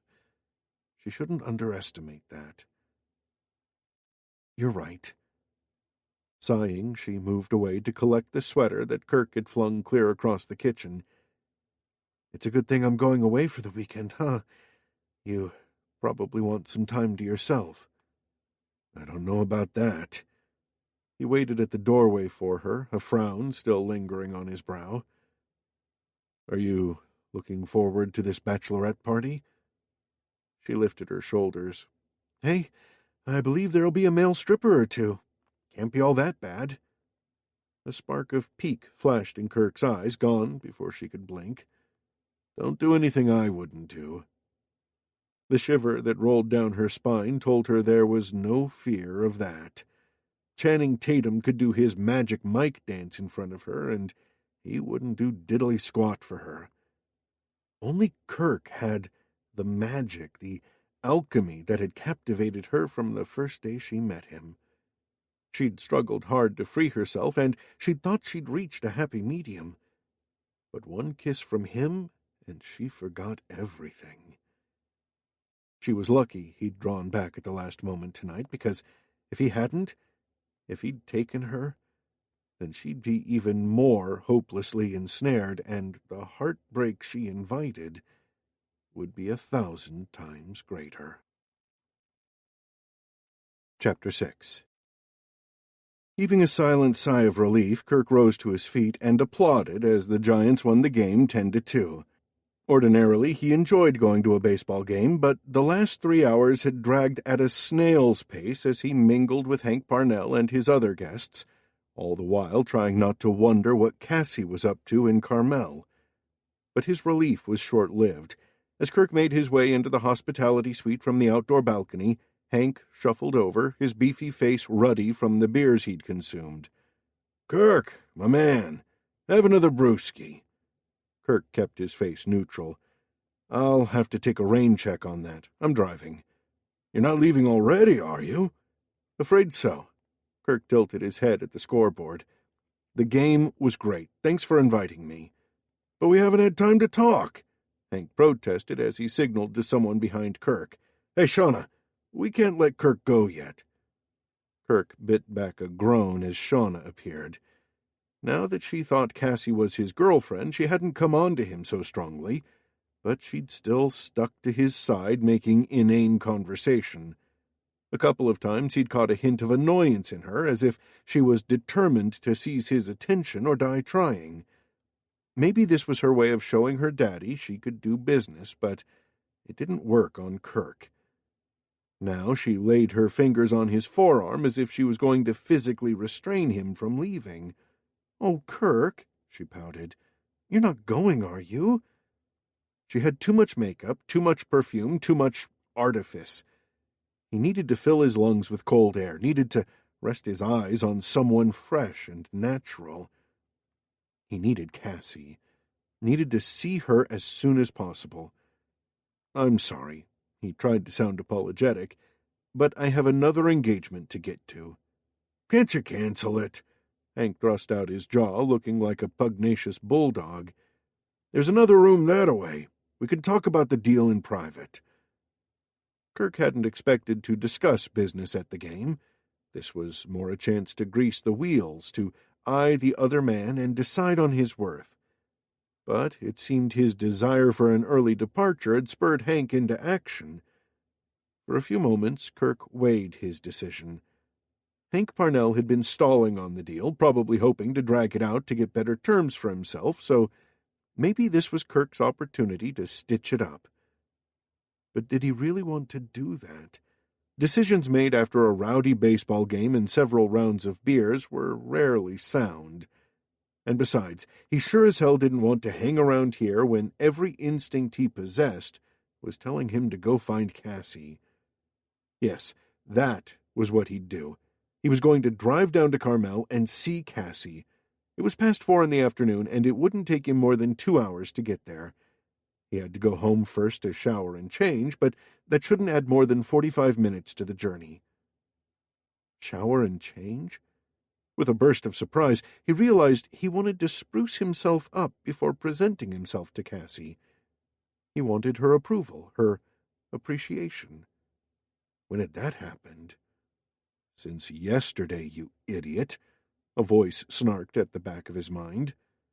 Yesterday, when Cassie had driven him half mad, when he'd held her in his arms and nothing in the world mattered except her mouth, her skin, her breathless excitement, and his driving need to pleasure her. Yesterday, when he'd discovered the animal in him, the red-hot lust that had almost blinded him. The woman he'd taken for granted all these years was now torturing him. He could have had her, on the counter, over the couch, on all fours, but he'd held back at the last minute. And now, for the life of him, he couldn't remember why. They were friends, and sex between friends always complicated things, but they could be friends with benefits. They were mature enough, and they knew each other well. He was her rebound guy, after all, and if she let him, he'd make damn sure she never thought about Russell again, except with pity. He was striding halfway across the suite when he finally heard Hank calling after him. "Hey, are you really ditching us?" The guy was puce now and glowering. Kirk paused, irritation growing. Damn it, he sure wasn't going to jump just because Hank snapped his fingers. "Yeah, sorry, I need to get going. I'll call you next week." He hurried from the private suite and joined the throngs of people leaving the stadium. The air was warm, the sunshine brilliant, the sky azure. It was a gorgeous summer day filled with promise and hope, which spurred him on. Cassie sank back in her armchair by the window of the rented weekend house, watching the sun go down while the other 5 girls huddled together on the couch, their makeup bags splashed over the coffee table as they discussed some beauty vlogger or another. It was like being back at school, her sitting on her own while the popular girls, her sister included, babbled together looking like a flock of cockatoos in their bright pastel linen dresses. Lillian was in her element, surrounded by her bevy of girlfriends who were as mad about weddings as she was. Cassie didn't mind being left to daydream. She'd already spent too much time with these women with whom she had nothing in common. She was also tired of being marshaled about by Ariel, her sister's BFF and maid of honor, who had organized the trip with military precision. It wasn't so much that Cassie minded being told what they'd be doing every minute of the weekend, but she was tired of Ariel's constant little digs at her. "Hey, Cassie," Ariel spoke up from the couch as if she'd read her mind, "you should come watch this vlogger on YouTube. You might pick up some useful tips on how to shape your eyebrows." Cassie's hand tightened around the travel magazine she'd been flipping through. "I'm quite happy with my eyebrows, thanks." Ariel's nose twitched. She was blonde, flawlessly proportioned, and highly aware of her own perfection. "I'm sure you are, but Lillian might have other ideas. She won't want you looking like an angry bird at her wedding." She rose to her feet and advanced on Cassie with a menacing smirk on her face. "Hey, girls, why don't we do a makeover on Cassie?" Cassie shrank back in her armchair as 5 women with fully laden makeup purses closed in on her. "No way. I don't need anything done. We could start with her eyebrows. They really are too much." Ariel turned on Lillian. "How can you let your own sister walk around in public with those caterpillar eyebrows?" Lillian shrugged and let out a nervous trill. "Oh, Cassie doesn't care about her appearance." Indignation rose in Cassie. She pushed to her feet, rolling up the magazine as if to use it as a defensive weapon. "No one is going anywhere near my eyebrows." The good thing about being 6 feet tall was that most women would back down from a physical confrontation with her. She wasn't in high school anymore. She didn't slouch her shoulders, hoping no one would notice her or pick on her. After a momentary standoff, the women backed off.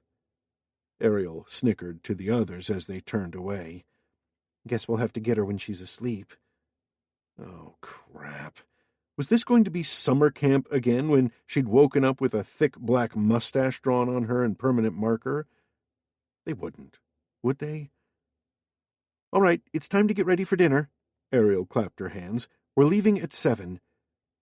While the others rushed for their bedrooms and bathrooms, Cassie hung back. The women would be ages, whereas it wouldn't take her more than 15 minutes to get ready. She retreated to the kitchen to make herself a cup of coffee. She flipped through her magazine one more time, but her attention wandered off. What was Kirk doing right now? The game had to be over, but he was probably still hanging out with Hank Parnell and his daughter. The thought of Shauna simpering at Kirk made her lips tighten, even though Kirk wasn't the least bit interested in her. Cassie sighed. She really had it bad for Kirk, especially after last night. Warmth flowed through her veins as she relived his hands roving over her body and his erection pressing between her thighs. What would have happened if he hadn't stopped?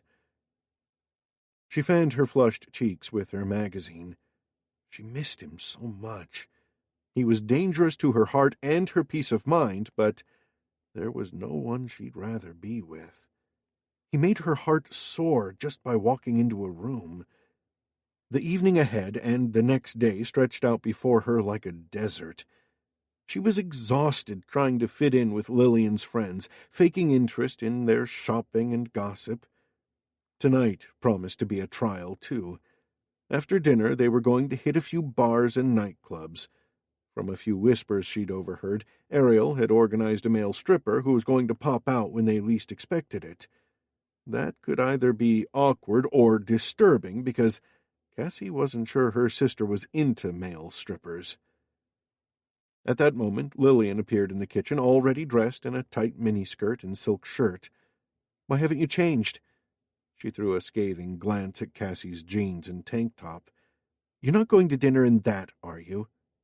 "Why not?" Cassie flicked her fingers provocatively, though she had brought a little black dress for the occasion. "Oh, you're impossible. All day you've been a drag. You could at least make an effort, seeing as I invited you." Guilt throbbed in Cassie. "Sorry, I did bring something to wear. It won't take me long to change." Lillian followed her into the bedroom, where she grimaced at the plain black dress Cassie held up for her inspection. "Not exactly fun, but at least it's a dress." Cassie began to strip off her clothes while Lillian peered into the mirror and pulled out her makeup purse to do some further work on her face. "I'm glad you invited me," Cassie said as she reached for the dress and pulled it over her head. "And I'm glad you asked me to be a bridesmaid." "You should be," Lillian muttered. "Ariel and I almost had a fight over you." "What?" Cassie yanked the dress into place. "It's not up to her who you choose as bridesmaids." Lillian shrugged, her attention focused on her mascara. "We're old friends. She's a bully. She's just like the ones who made my life a misery in high school. You saw her earlier when she hassled me about my eyebrows." "Oh, she was teasing you. Can't you take a joke?" Cassie pressed a hand to her stomach. Some things never changed. Like her sister taking the side of Cassie's tormentor. Lillian was still fussing at the mirror, dabbing and swiping, unaware of the hurt she'd caused Cassie. A sudden commotion from the living room made both of them look up.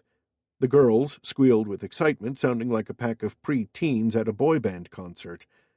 A muffled male voice murmured something, and someone let out a piercing wolf whistle. Lillian dropped her mirror. "Oh, no. Don't tell me it's a male stripper." "Yeah, sounds like it." Cassie glanced curiously at her sister. "You weren't expecting it?" Lillian's hand was clenched tight around her mascara wand. "I specifically told Ariel I didn't want a stripper.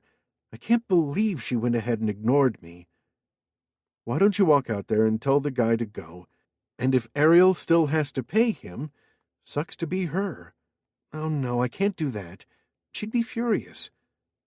Lillian stood, her expression strained, as hurried footsteps approached the bedroom. "I'll have to grin and bear it." Cassie blinked at her sister. Wow. Did Lillian go along with Ariel's bullshit just to fit in? So she wouldn't be bullied, ostracized? Maybe that pattern of behavior had started back in high school. Maybe Lillian, terrified she'd be treated like Cassie, had decided the best form of protection was to join the Mean Girls Club. The door flew open, and one of the women stuck her head in. "Are you decent?"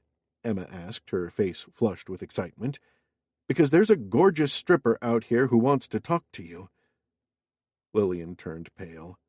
"Oh, God. Is it a cowboy with a whip, or a cop with handcuffs?" "No, he's in jeans and a shirt, but he asked for Cassie." "Cassie?" Cassie met Lillian's blank look. She clenched her hands in growing anger.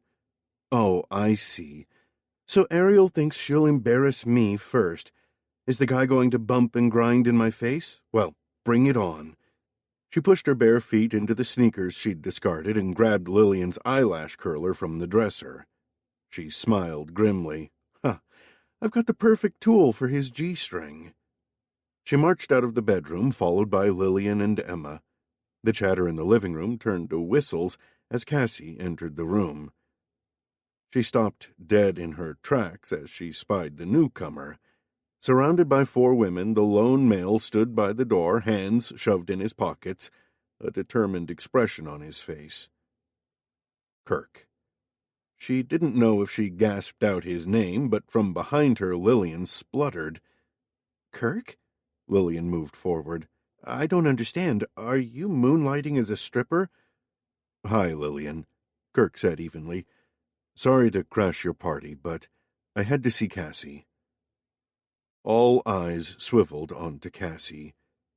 "You're a dark horse, Cassie," Ariel said, her eyes darting between her and Kirk. "Never knew you were acquainted with male strippers." "Like I said, I'm not your stripper." Kirk's gaze fixed on Cassie as he stepped toward her. His eyes blazed with a determination that sent a shiver right down to her toes. "Hi, Cassie."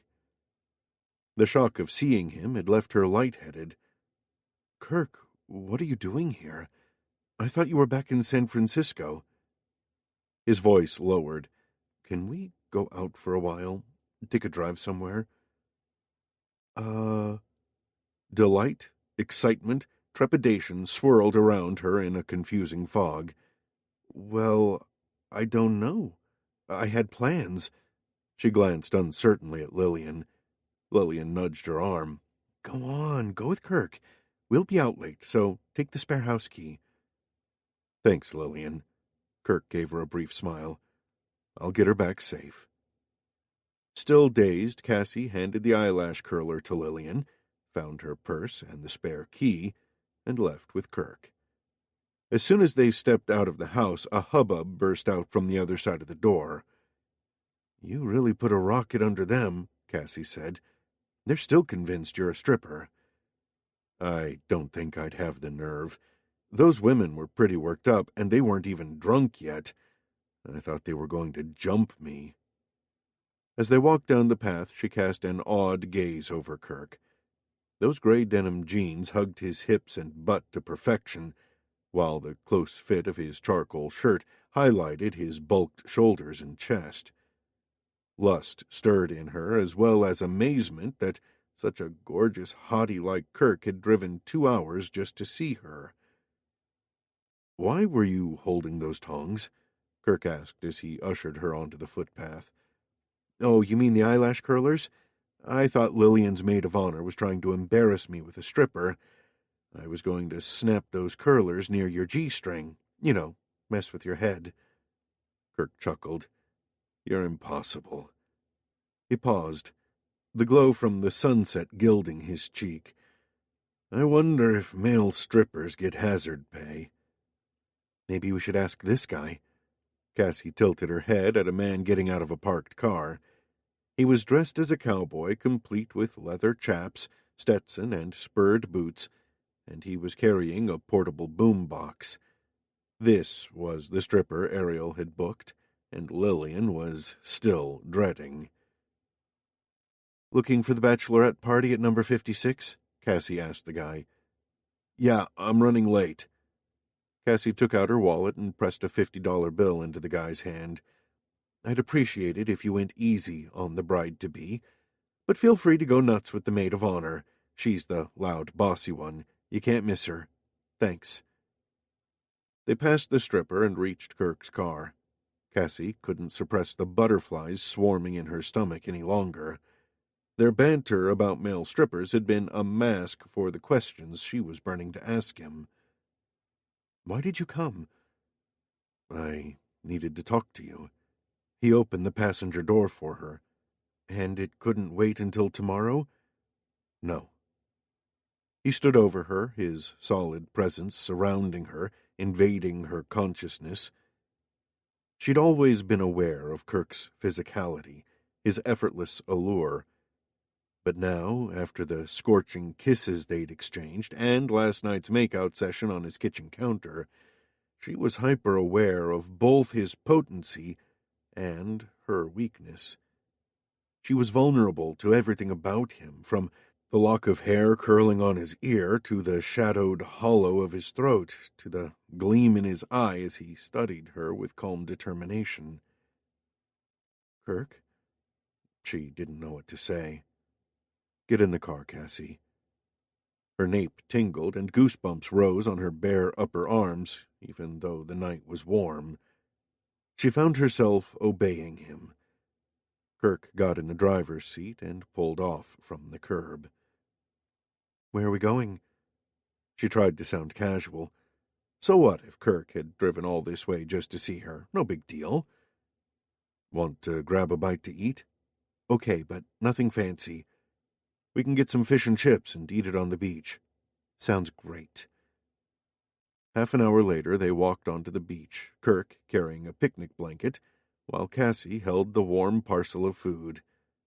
People and dogs wandered about on the fine white sand, but the place wasn't crowded, and there was plenty of space for everyone. Kirk spread out the blanket at the base of a slight sandhill that gave them some privacy. Cassie kneeled down on the tartan material, feeling ungainly in her black dress. "I should have changed back into my jeans," she said. "I'm glad you didn't." Kirk's gaze drifted over her bare legs as she tried to tuck them under. "I like the view from here." Her hand wobbled as she opened the parcel of fish and chips. Sooner or later, she knew they were going to talk about last night, but she wasn't prepared yet. She tore open a packet of ketchup and dunked a fry into it. As if sensing her need to compose herself, Kirk didn't say anything more about her legs, instead concentrating on the food. He talked about the baseball game, and they ate their dinner while the sun sank below the horizon, painting the sky in lilac, gold, and crimson. The spectacular sunset deserved to be appreciated, and they watched in silence, the only sound coming from the ocean breeze and a few dogs barking in the distance. When the shimmering orb finally disappeared, Cassie let out a sigh. That was perfect. I'd forgotten how wonderful it is to sit on a beach and watch the sun set over the ocean.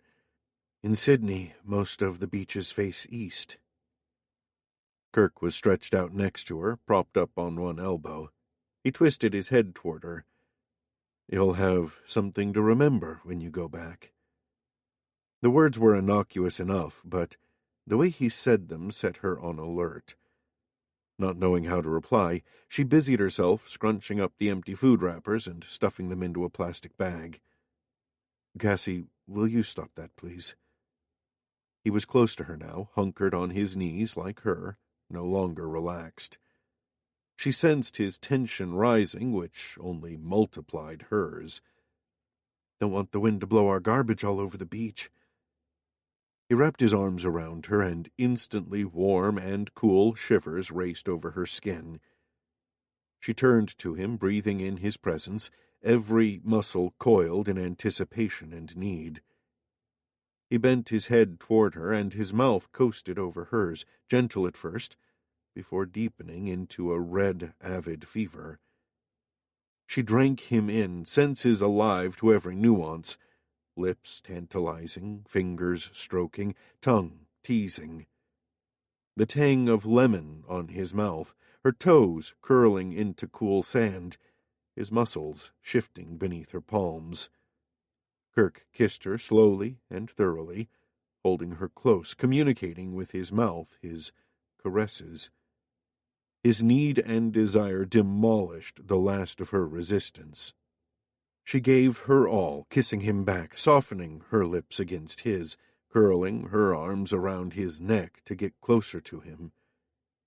He drifted his mouth over her cheeks and temples as his hands slid up and down her bare arms. "Goosebumps?" he murmured against her hair. "Want me to warm you up some more?" She nodded, too happy in the moment to speak. He laid them both flat on the picnic blanket and gathered her into him, the length of his body pinning her to the ground. He resumed kissing her, and the feel of his weight sent her excitement mounting. She was no lightweight, but she'd have a hard time pushing him off. If he wanted to, he could hold her down, have his wonderful wicked way with her. The idea thrilled her. She braced a hand against his shoulder, testing the power in his bulk. Oh yeah, he was more than strong enough. She dug her fingernails into his shoulder. He broke off the kiss and drew back slightly. "What's wrong? Want me to stop?" "No." She grinned up at him. "Just wondering if I could win an arm wrestle with you." "Kiss me, and I'll let you win any kind of wrestle with me." She cupped her hands around his face and drew him to her. Fire rose in her. She kissed him long and deep, her tongue frisking with his, and when they broke for air, his eyes were sparking, and his hand was cupped around her breast. "Cassie," he hauled in a breath, "I have to ask you something." Her lips throbbed, her body roiled with unconsummated heat. "Go on." "Last night, when we were making out, I stopped because I didn't want to ruin anything between us. But all through today, I couldn't stop thinking about you." He brushed the back of his fingers over her cheek, the tenderness unexpected and moving. "The thing is, you'll be leaving soon, and I might not see you for a long while, and it's driving me crazy that I might never get the chance to make love to you." Her heart bloomed and quivered. Of course, Kirk was only using the term "make love" for her benefit, when what he meant was more crude and basic. He wasn't in love with her. He couldn't be, because he'd just confirmed he had no plans to stop her or chase after her when she left. Well, so what?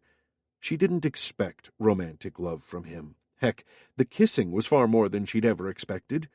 Anything beyond that was a bonus. "So, something like friends with benefits?" she asked, keeping her tone light. He massaged her breast gently, muddling up her thoughts. "Yeah." He dipped his head to forage at her neck. "As your best friend, I can offer you some great benefits." His hand was doing incredible things to her breast. "Talking yourself up there, buddy. Hope you can deliver." In reply, he slid his hand into the crossover top of her dress and pushed aside her lace bra. The heat of his palm engulfed her breast, his broad thumb rotating around her already upright nipple. "Am I delivering some now?" He tugged the dress lower over one of her shoulders and nestled his head into her cleavage. When his mouth closed around her nipple, she arched her back, gasping, her core tightening with moist heat. The indigo sky above her darkened as he licked and sucked her breast. When he released her, the breeze felt cool against her damp, throbbing nipple. "You like those benefits?" Amazing," she panted, desperate for more. "Keep 'em coming."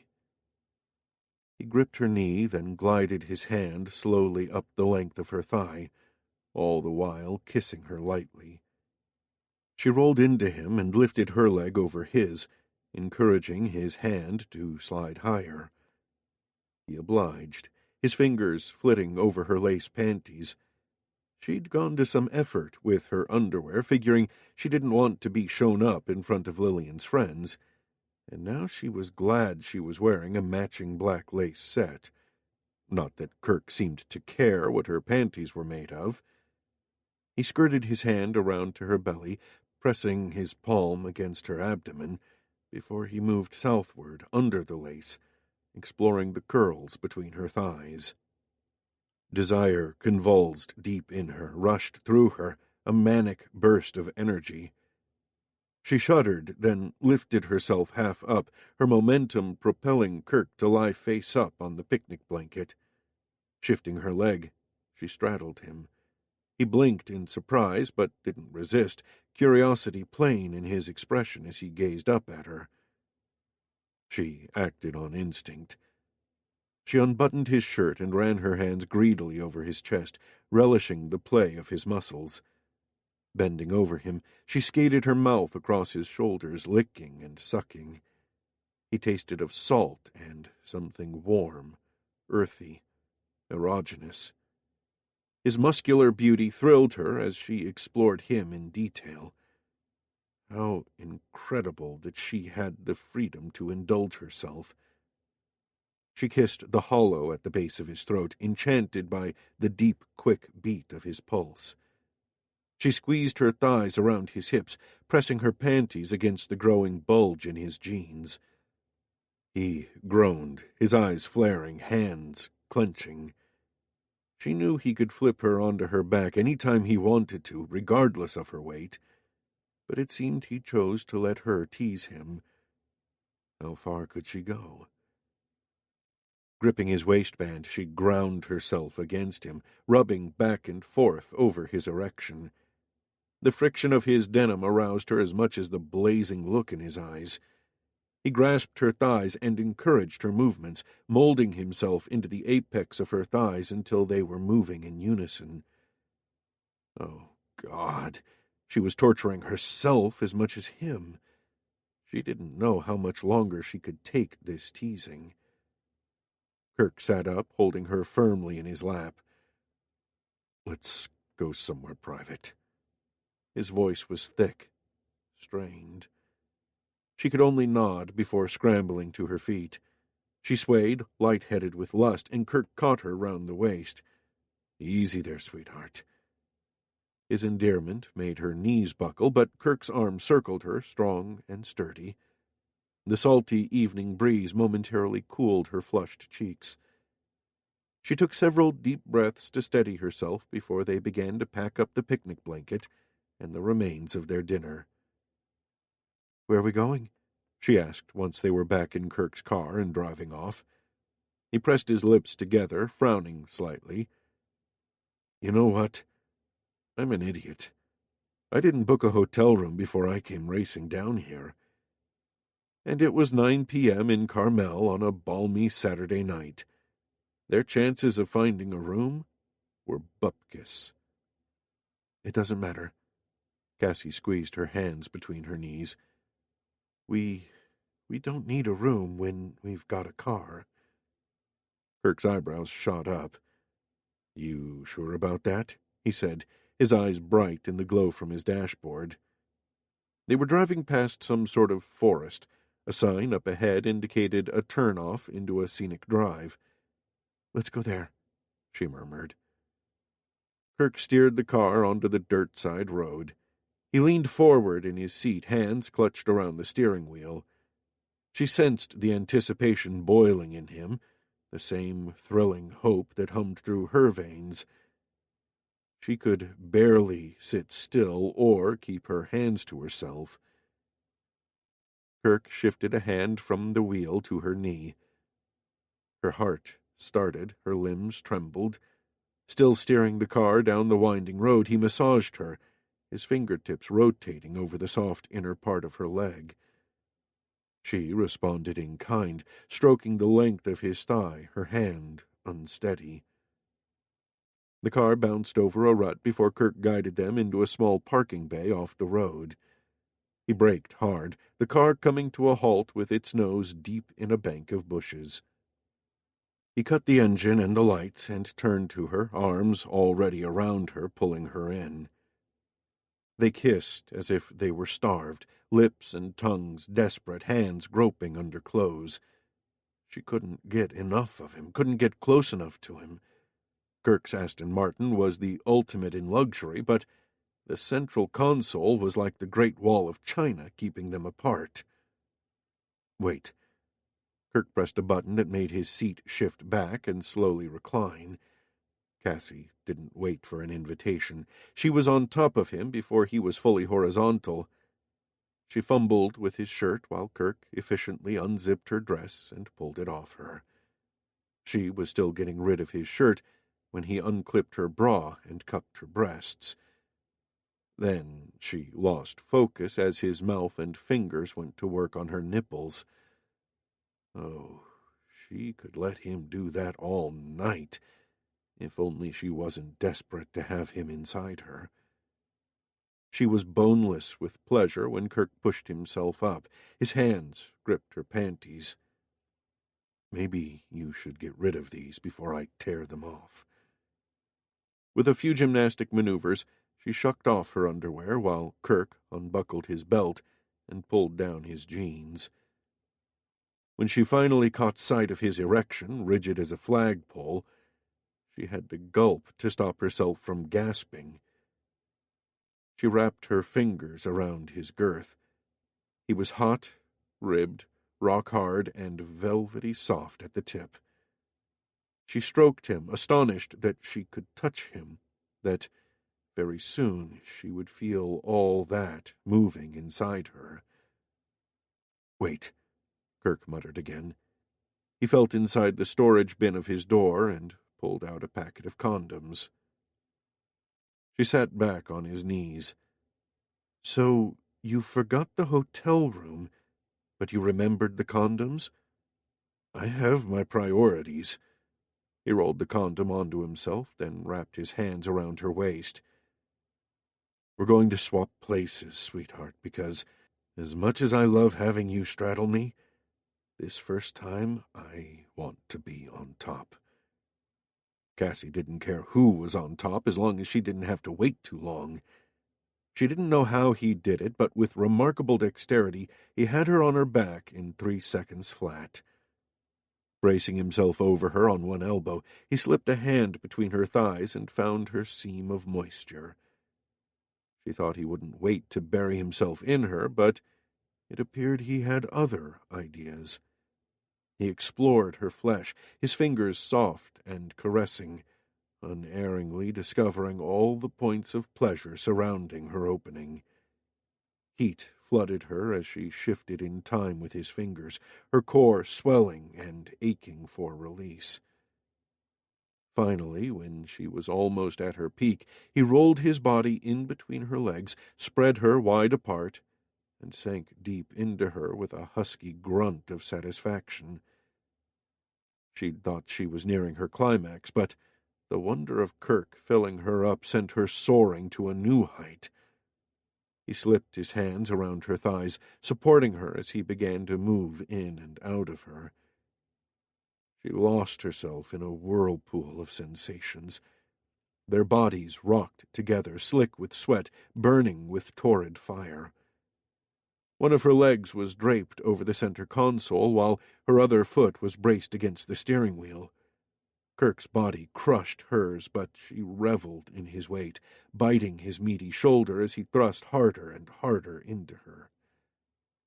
Each thrust of his body rasped against her core, pushing her closer to the sky until suddenly she was there and soaring down, convulsions of pleasure rippling through her flesh until she cried out his name. Kirk, the only name carved in her heart. He climaxed soon after she did, his cock pumping deep into her, his body twitching for several long moments until finally he relaxed with a sigh, his forehead coming to rest against hers. "Hey," he grinned down at her after a while, still panting. "How you doing?" "Great," she croaked out, her throat parched. He levered himself off her, got rid of the condom, and did some more gymnastics, until he was back in the seat and she was in his lap, cradled by his arms. He didn't say anything, and she didn't want to talk either. This was so wonderful. They were comfortable with each other. They didn't need to talk after they'd had the most amazing sex ever. Well, for her it was. She couldn't speak for him. She twisted her head to look at him. He seemed sated, satisfied, eyes closed, lips slightly smiling. She'd had the best sex with her best friend, the man she'd fantasized about for years. Amazing, shocking, paradise. She'd never forget this, never take him for granted. Kirk's eyes flickered open, bright and intense. "What are you thinking?" he asked softly. "That you are the most incredible man ever?" She cleared her throat. Do you think my eyebrows are too bushy? What? Someone said they make me look like an angry bird. That person was an idiot. He traced a fingertip over one of her eyebrows. They're soft, like a moth's wing. He trailed his hand down her throat and over her collarbones. The tenderness in his caress brought a lump to her throat. Why me, Kirk? His fingers dipped lower to her cleavage. Why did you finally notice me? I'm not the kind of woman you usually go for. She shouldn't be asking these questions, ruining the mood, but she had to know. Kirk's eyes zeroed in on her. You're asking questions I don't have the answer to, Cassie. I haven't had time to psychoanalyze my reasons. And maybe he didn't want to either. Fair enough. She was asking too much of him. Friends with benefits didn't go into the whys and wherefores. The whole reason for this type of arrangement was that they didn't need to go into messy details. She should change the subject. Are you going back to San Francisco tonight? His eyes widened. No, I thought I'd stay the night and drive you back tomorrow. Oh. It was her turn to look surprised. You didn't think I'm the wham bam thank you ma'am type, did you? We've only had the first course. There's a lot more we need to try out. Her cheeks warmed. I'd like that, she said, feeling strangely shy. He ran his hands through her hair and over her body, a hint of possessiveness in his touch. What was he going to try out on her? His sexual experience far outstripped hers, but she trusted him implicitly. He was hers, at least for this night. She'd make the most of it. He settled his hands on her hips as a wicked gleam entered his eyes. I'm going to be your electric bull this time, and you're going to ride me as hard as you can. Want to try it? Oh, yeah. She'd go for that. Chapter 7. I'm hungry. Kirk took his eyes off the road for a second to glance at Cassie in the passenger seat. We'll be in Half Moon Bay soon. We can stop off there for a bite. Great. I could eat a horse. Kirk was hungry, too. No wonder, considering the activity he and Cassie had indulged in the past 24 hours. Last night they'd spent several hours steaming up the interior of his car.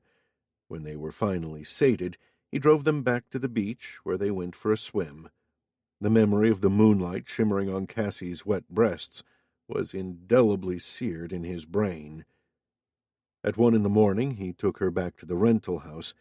The other women had already returned, and Cassie didn't want them asking awkward questions about him, so he dropped her off and parked around the corner, where he wrapped himself in the picnic blanket and fell sound asleep, his body thoroughly satisfied and exhausted. The next morning he'd found a motel where he'd showered and freshened up. Cassie had spent the morning with the other girls, not because she wanted to, but for her sister's sake. At midday he'd picked her up to drive her back to San Francisco. He'd thought to take the quickest route, but Cassie asked if they could go the scenic way along the coast. He hadn't been on the coastal highway for years. They took their time, ambling along the narrow road, admiring the rugged scenery. Several times they stopped off at viewpoints or to follow a walking trail. He couldn't stop touching her. It seemed he had no control over his hands. Whenever she was close, he found himself curving his arms around her, drawing her in for a kiss or two, or more. Now, as they neared Half Moon Bay, he wondered how long it would take to eat and be on their way. He was being selfish, but all he could think about was getting Cassie back to San Francisco and alone in his house. Why don't we grab a hot dog to go? He suggested. There was a diner up ahead where they wouldn't have to wait too long. Cassie blinked at him. Are you in a hurry or something? Yeah. He gave her a frank appraisal, letting her see how much he wanted her. "I've been in a hurry all day, in case you hadn't noticed." Her lips turned up at the corners. "But you haven't said anything until now. I thought you were enjoying the views." "I was, but there's another view I'd enjoy even more back at my place." Cassie, naked in his bed, spread out beneath him. Blood began to pound in his groin. She grinned, fiddling with her hair. "Okay, you've convinced me. I'll have a hot dog to go." "That's my girl." Thank God he didn't have to pretend with Cassie. She was so easy to be with. This friends with benefits deal was turning out to be fantastic. He pulled in at the diner. This was going to be the fastest pit stop ever. Half an hour later, they were back in San Francisco, and by some miracle, he hadn't gotten any speeding tickets. He parked the car askew in his driveway, but didn't bother to straighten it. Cassie didn't say a thing as he ushered her past the front door. "Should I freshen up or something?" she asked, looking a little uncertain as they mounted the stairs to the second story. "What for?" She tugged at a strand of hair. The wind along the coast had swirled her hair into a bird's nest, and her face shone from the summer sun. She didn't have a scrap of makeup on, but to him, she was perfect and beautiful. "I dropped my hot dog, remember?" She gestured at the dark stain spread across the front of her shirt. "Don't Let your mind drift gently with the melody, as if carried by a soft breeze across a quiet night.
I'll clean you up."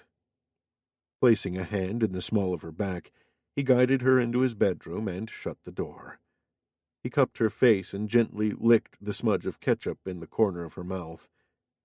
He kissed her, and she tasted of hot dog and sunshine and sea. He undid her shirt and shorts and traced his tongue over her body, exploring all his favorite spots. He dropped his clothes in a few seconds flat.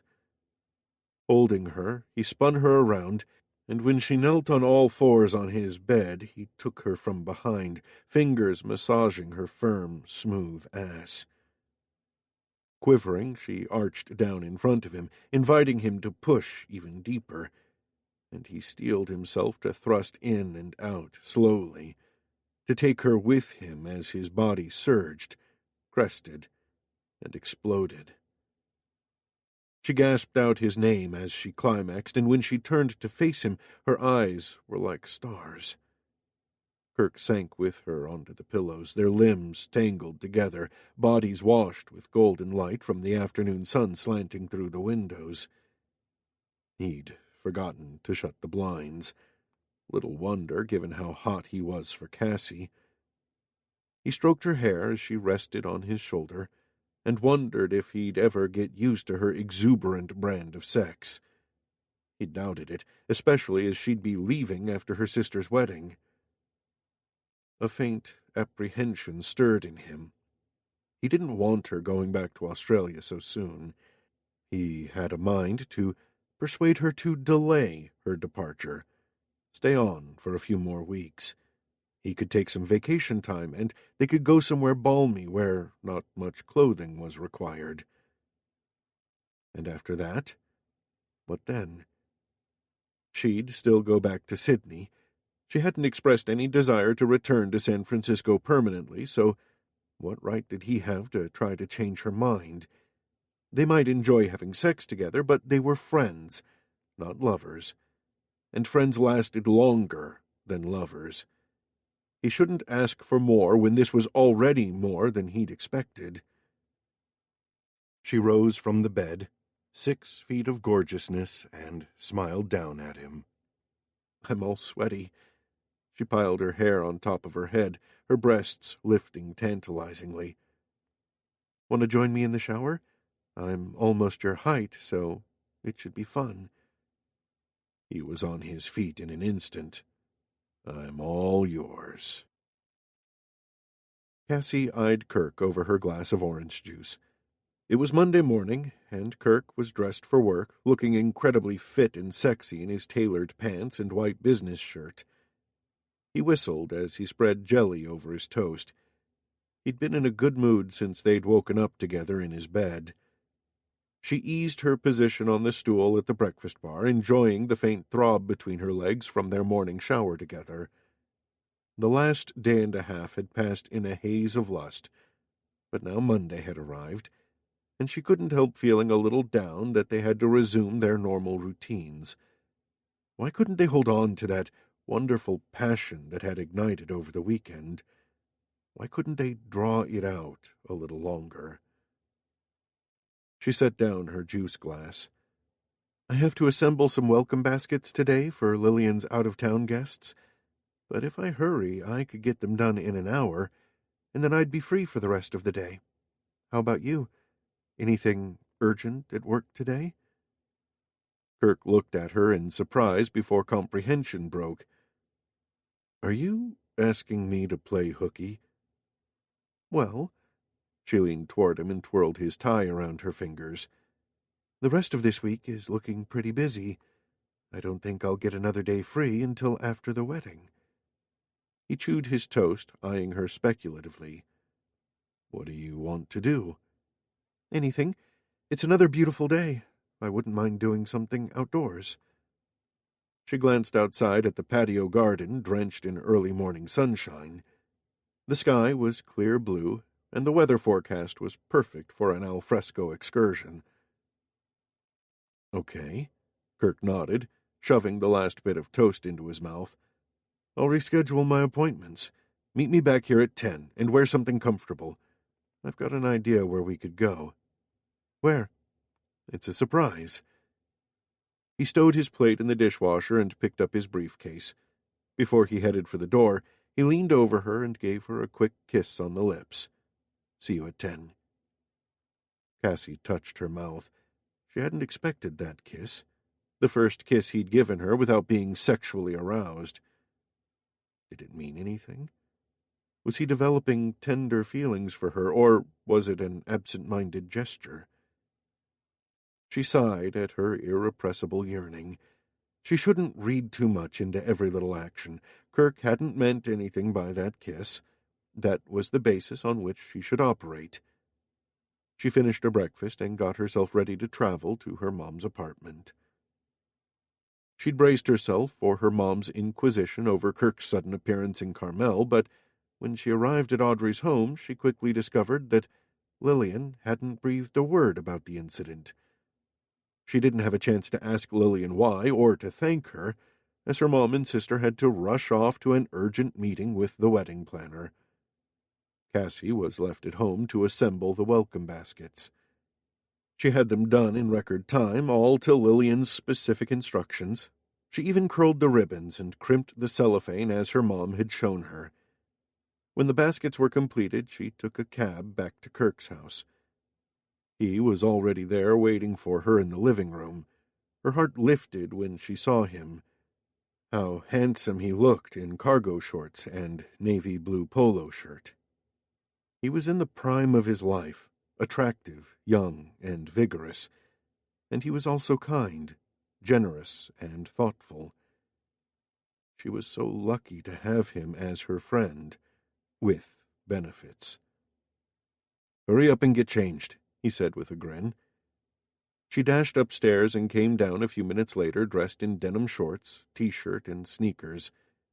She pulled her cell phone out of her purse and plunked it on the coffee table.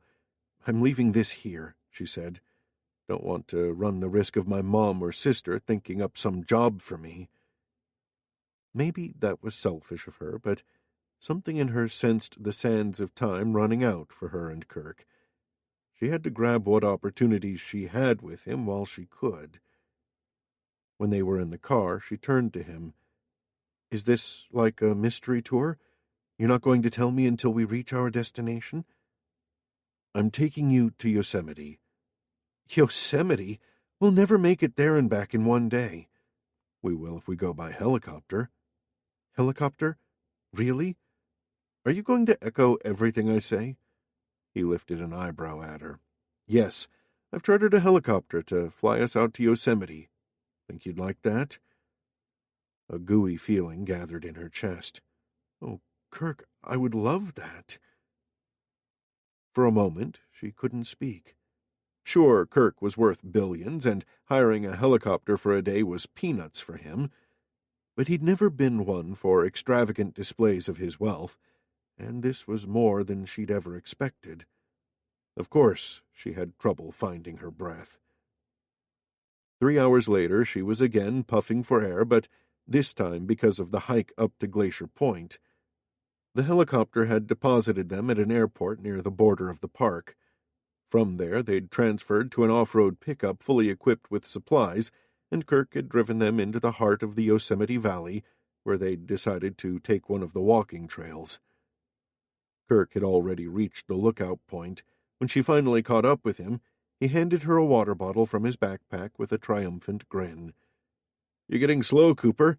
You used to keep up with me when we went hiking." She downed a gulp of water before speaking. "I'm letting you win so you don't feel too old." "Thanks, but you don't fool me." From their vantage point, the views were spectacular. In winter, these mountains would be covered with a thick blanket of snow, but now green pine trees stretched as far as the eye could see.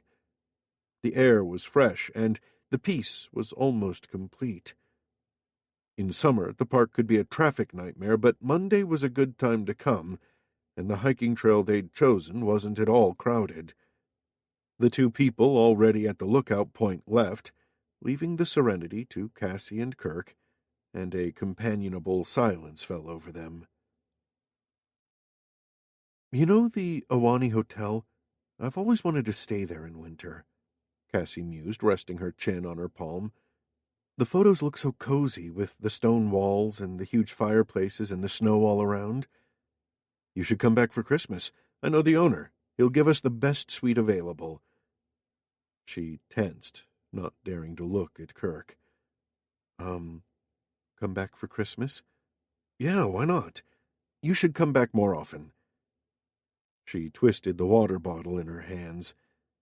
And this hotel suite, are we going to share it? Even with her head turned away, she could feel his keen gaze on her. Yeah, he said more slowly. Unless circumstances change. You mean if you or I get involved with someone? She forced herself to meet his eyes. I won't get involved with anyone. You sound sure. He shrugged, showing a slight impatience. I told you before, I don't want to get involved. A relationship, whatever you want to call it. He made air quotes with his fingers. But I like what we have right now. It's stress-free, guilt-free. His mouth quirked up at the corners. And very, very hot. She squeezed the water bottle with both hands. I don't think I'll be involved with anyone either, come Christmas time. So it's a date, then? No, I doubt I'll be coming back at Christmas. He leaned against a boulder, arms folded, a slight V between his brows. Why don't you come back more often? It's not such a huge plane trip. Is there a reason why you avoid coming home? You? You are the reason? Her throat tightened, and she had to look away. Oh, you know, family reasons. But that was a while ago, and you're getting along with them better now. You should visit more often. And get her heart tangled up every time she saw him, especially after what had just happened to them. When she returned to Australia, it was going to take her months to get over the high of this trip. No, that was untrue. She would never recover. So how could she contemplate repeating the same pleasurable torture? I'm settled in Sydney now, she muttered. I like it there. If it's the money, I'll gladly buy you the air ticket. She gaped at him in shock. I don't want your money. You don't have to sound like I'm offering you cocaine. Kirk grimaced. Look, buying you a ticket is no big deal. The offer stands any time you want. They shifted and gazed in opposite directions, tension palpable in the air. What about Russell? Kirk asked after a while. You over him now? It took Cassie a while to figure out what he was talking about. Yeah, I think so, she said, drawing circles in the dirt with her foot. You don't sound too sure. He had no qualms over interrogating her love life. Why couldn't she ask him the same questions? Relationships aren't always cut and dried. You were one of the lucky ones, Kirk. You fell in love with Allison, and she returned your feelings. Even though it was cut short, you had a happy marriage. Plenty of people don't ever get to experience that in their entire life.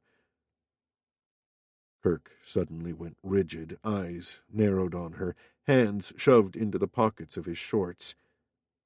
He didn't say a word, and the impervious set of his mouth indicated he had no intention to. Ordinarily, she would have taken the hint and changed the subject, but not this time. Not after what had happened to them in the past 48 hours. It might just have been sex, glorious, earthy sex. But she had changed. Seeing the lust burning in his eyes, lust aimed solely at her, had helped her see herself in a new light. She might not be the love of his life, she might only be a passing fancy, but nothing could take away from the fact that she'd turned him on, aroused him, affected him. That little taste of power over him was fleeting, but significant. What's your secret, Kirk? She asked. Was it pure luck that you met Allison? Before her, you never kept a girlfriend for more than 2 months. He twisted his head away. I don't want to talk about Allison. Her heart shrank at the grim set of his profile, but something spurred her on, even if it hurt her as much as it did him. Why not? I didn't know Allison. What was it about her that made you fall in love with her? Why do you want to know? Why now? His eyes were hard as slate. She's dead. Can't you let it rest? Cassie stepped back, jarred by his outburst. The barrier he'd thrown up was terrifying, but she couldn't wilt at the first sign of opposition. She drew in a breath, steadied her voice. Your marriage was a big part of your life, and I don't know anything about it. It's only natural that I'm curious, but if you don't want to talk about it, of course, I'll respect your wishes. She turned away, striving to be as dignified as possible, and began to walk back down the path. Moments later, quick footsteps sounded behind her. Cassie, wait up. Kirk sounded irritated.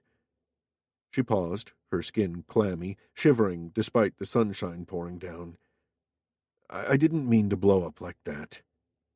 He thrust his fingers through his hair, clearly agitated. But I'm a private person, you know that. I don't find it easy to talk about things like my marriage.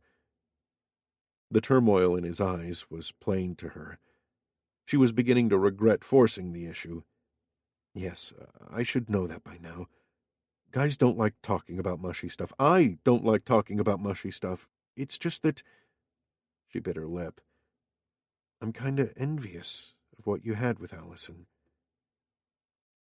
She swallowed, aware that this was the closest she'd ever come to declaring her feelings for him. The trees rustled in the breeze, and from below came the distant sound of people talking. You shouldn't be envious. Kirk squinted into the sun, his expression enigmatic. It wasn't all wine and roses. That's understandable. She had to force the words past her aching throat. Allison's illness was terrible.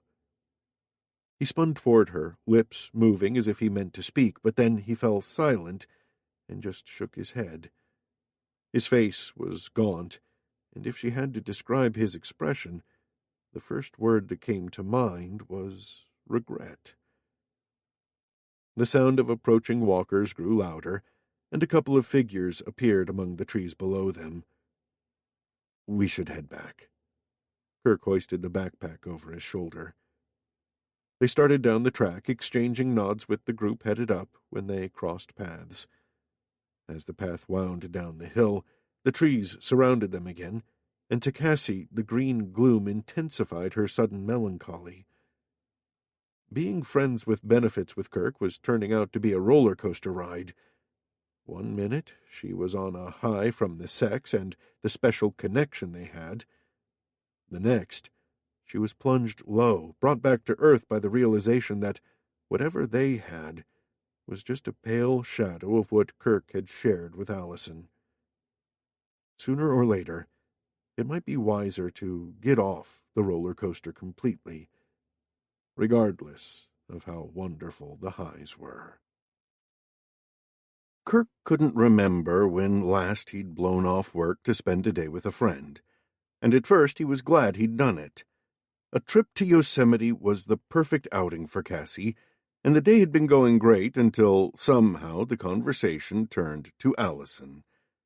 After that, nothing could revive their earlier exuberant mood, though they both tried. They were in the helicopter and not far from San Francisco.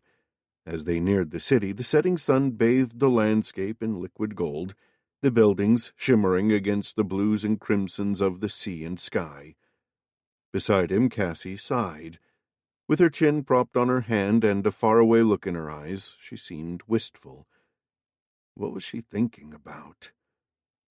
A sunset helicopter ride over San Francisco, one of those schmaltzy things dewy-eyed couples did, or tourists who listened to Tony Bennett too much. Did Cassie consider this romantic? He supposed she did. Once more he wondered if he should have told her the truth about Allison back at the lookout when she'd asked.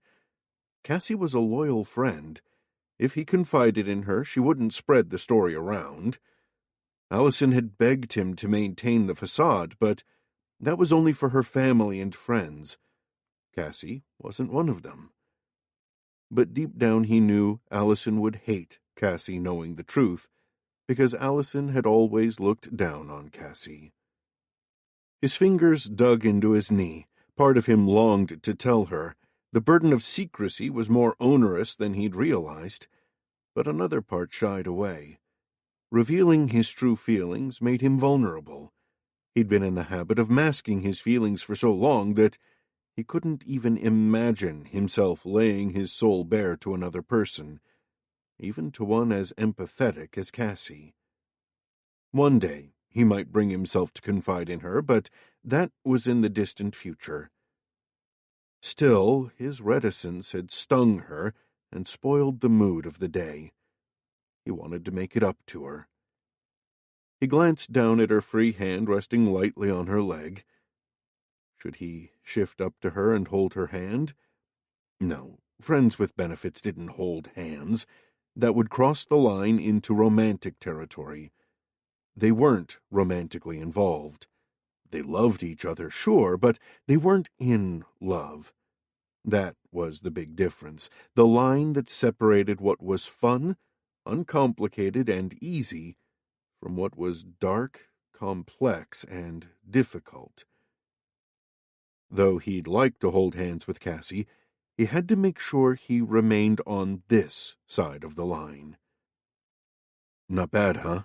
he said, pointing to the golden-hued buildings. She glanced at him with a faint smile. "You know what's amazing? Down on the streets there, thousands of people are scurrying about, completely oblivious to all this beauty. But from up here, it's like El Dorado, the lost city of gold." And now he really did want to hold her hand. He curled his fingers into a fist to prevent any impulsive move. "You're right," he said. "I fly in the company helicopter all the time, and usually I'm buried in paperwork or on the phone. I don't often see El Dorado, except with her." She gave him a soft smile, all trace of annoyance gone. That was one of the things he liked most about Cassie. She didn't sulk or hold a grudge. "Thanks for taking me to Yosemite today," she said. "It was a wonderful trip." "I'm glad you enjoyed it." The molten orb of the sun was almost touching the horizon. Soon it would disappear, and night would roll on, but he didn't want this day to end. "What do you want to do tonight? Want to go have dinner in Chinatown again?" "Sounds great.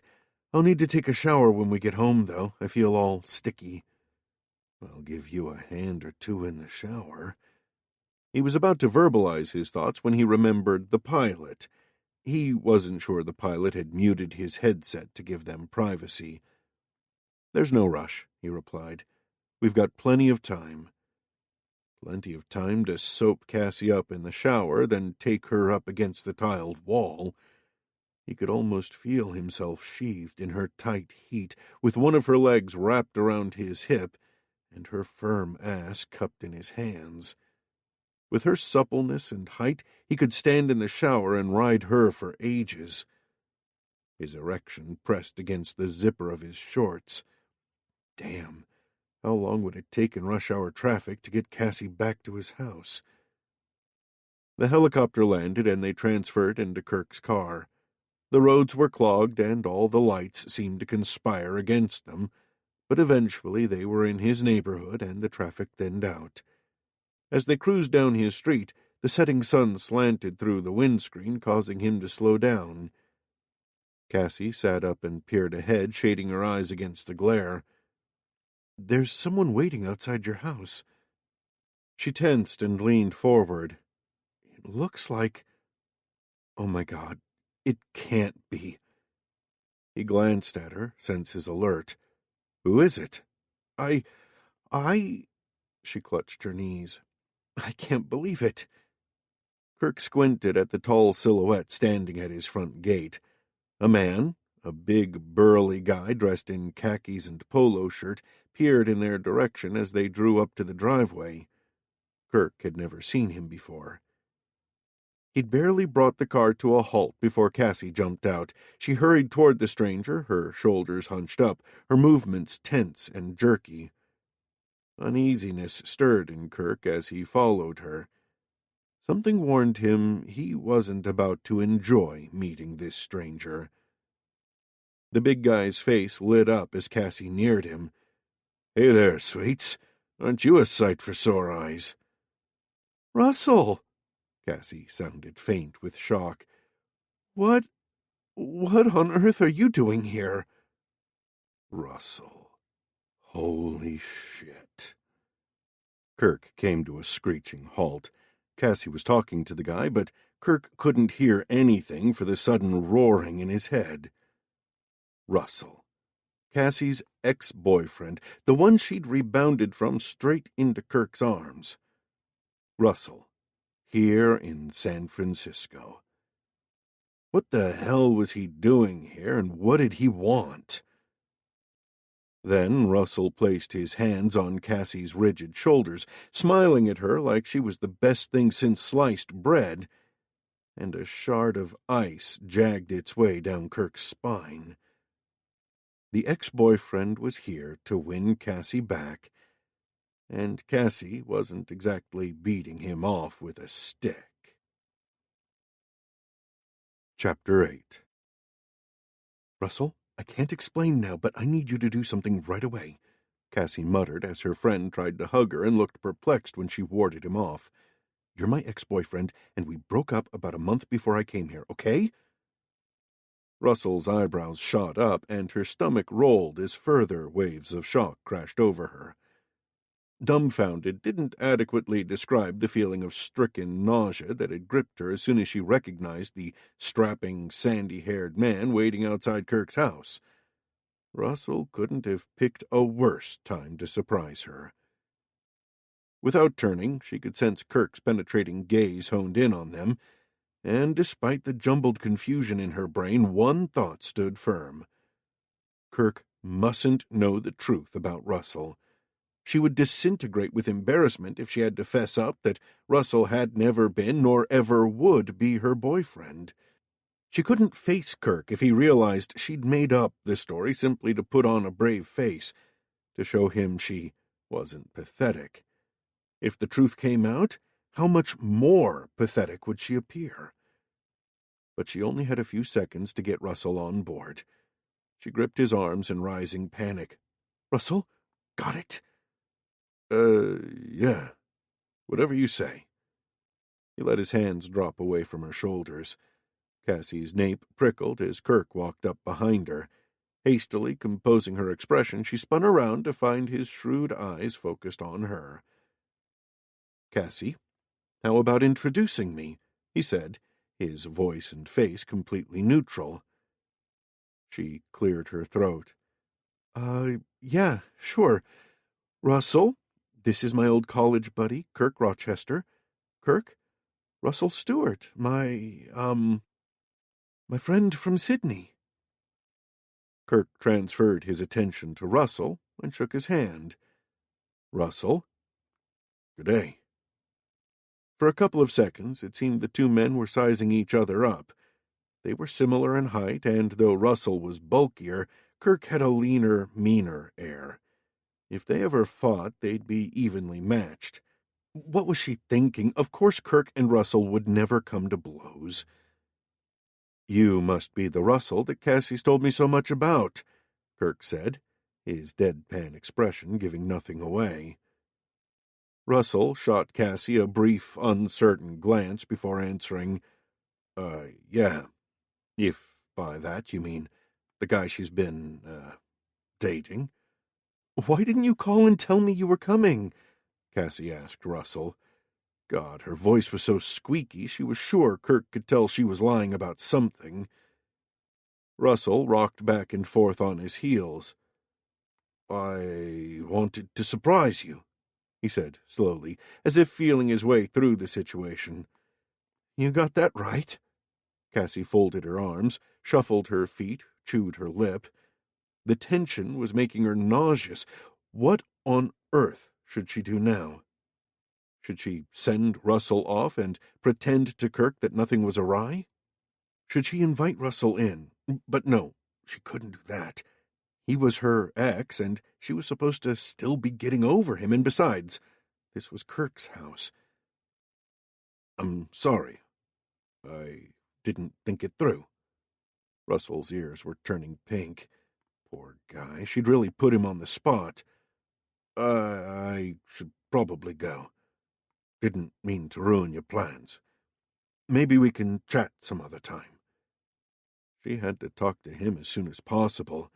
She had to get him on board with the situation before she could face Kirk. Actually, I think we should go somewhere and talk right now, she said before turning to Kirk. I shouldn't be too long. We can still go out for dinner later. But Kirk shook his head resolutely. No, that's not necessary. You go and talk with Russell for as long as you want.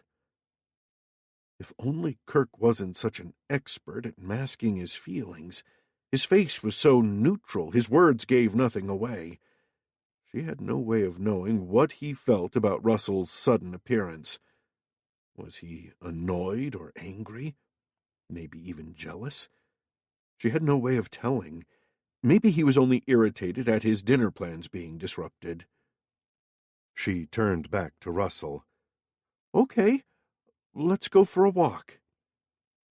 Russell gave Kirk a nod of acknowledgement before falling into step beside Cassie. As they walked down the sidewalk, her insides nodded with misgiving and apprehension. Her private day with Kirk had taken a screeching detour. After that magical sunset helicopter ride, she'd been looking forward to a cozy dinner with Kirk, followed by another hedonistic night in his bed. But all her plans were in tatters. Russell, her dear, wonderful friend. How could he have screwed up her day so completely? And if the sick feeling in her stomach was anything to go by, more than just the day was ruined. Kirk glared after Cassie and Russell's retreating figures until his eyeballs ached. Several inches separated the pair, but he'd feel better if it were at least a foot. Why was Cassie even going off with the guy? Why hadn't she told him they were through and they had nothing to discuss? Could it be she still harbored feelings for her ex? The tightness in Kirk's ribs intensified. He swiped his hand over the back of his clammy neck. Holy crap!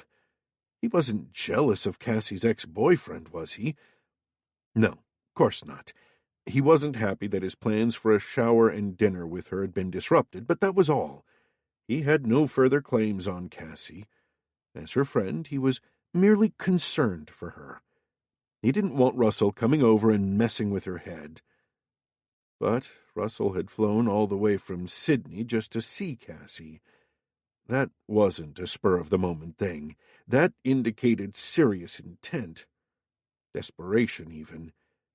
Which meant the man wasn't going to be easily deterred.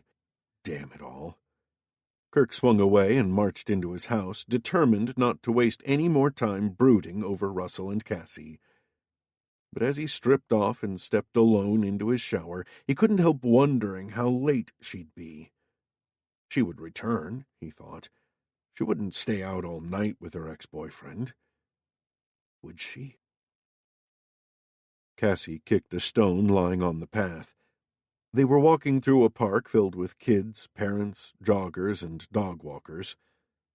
I almost had a heart attack when I saw you, she said to Russell. Why didn't you call first? I did, when I landed, but you didn't pick up, so I sent you a text message. Several text messages.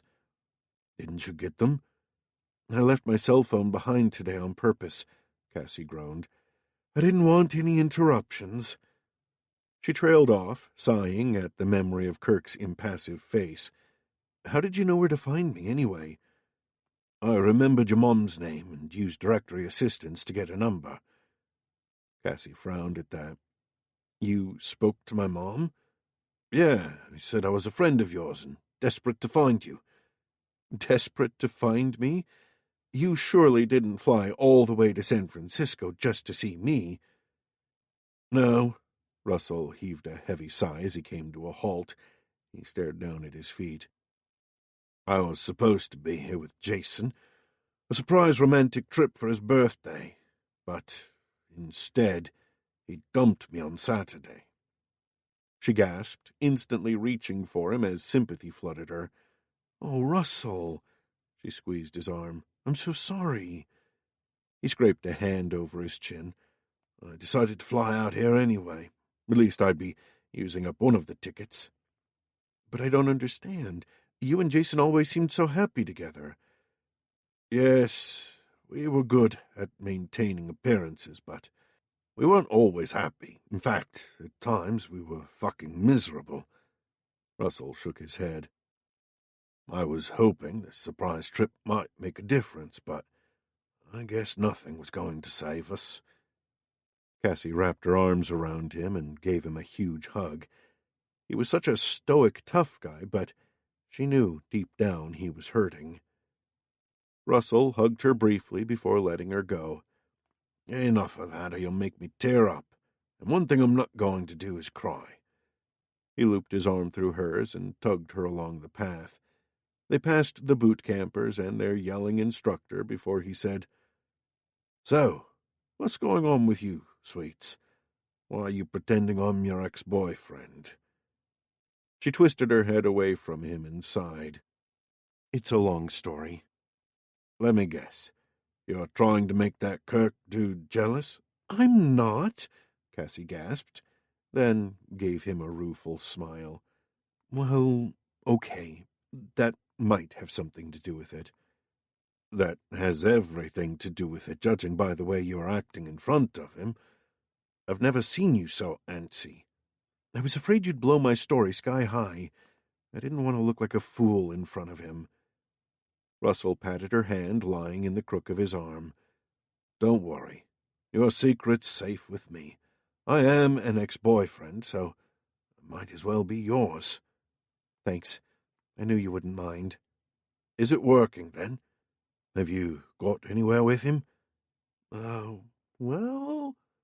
Her cheeks warmed as she recalled all the scorching hot sex she'd had with Kirk in the past few days.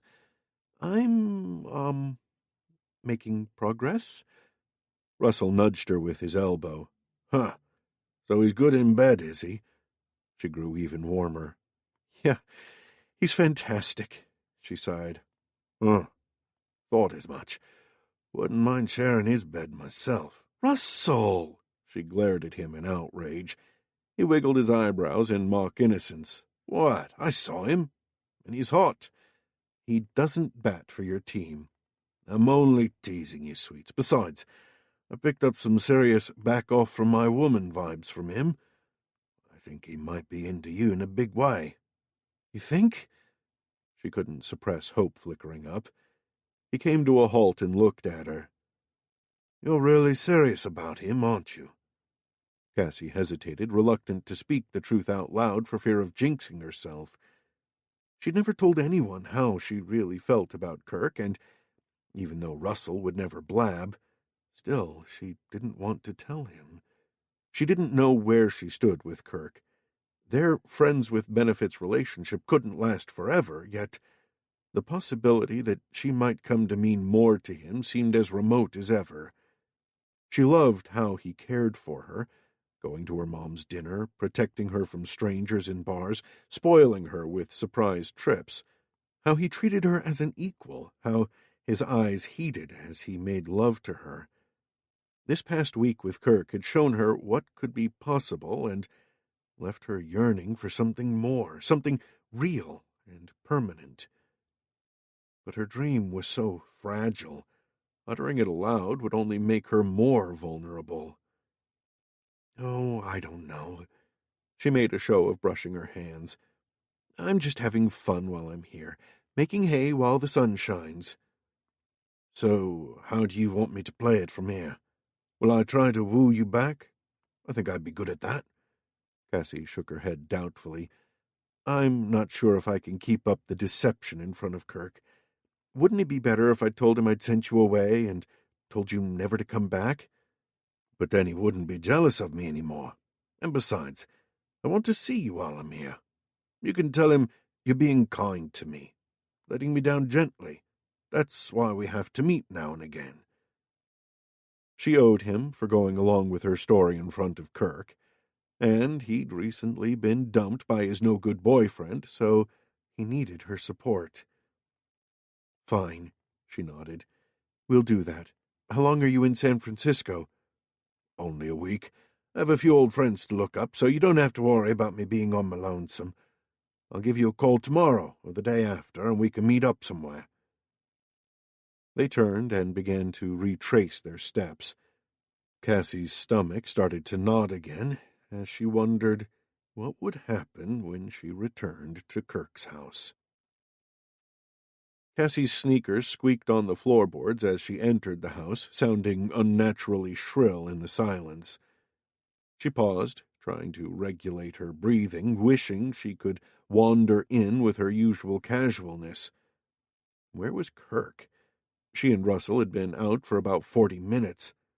Could Kirk have gone out by himself? She grimaced before a slight clicking noise from Kirk's study down the hall caught her attention. She peeked through the half-open door, and her heart jumped a little when she saw Kirk sitting at his desk and frowning at the computer monitor in front of him.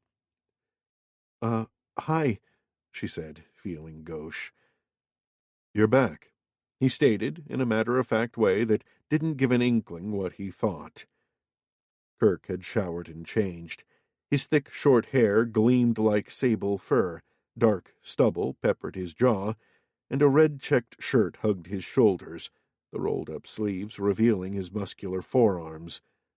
His rugged cleanliness made her even more aware of her sweaty, disheveled, sun-touched appearance. Her confidence shrank like a crab retreating into its shell.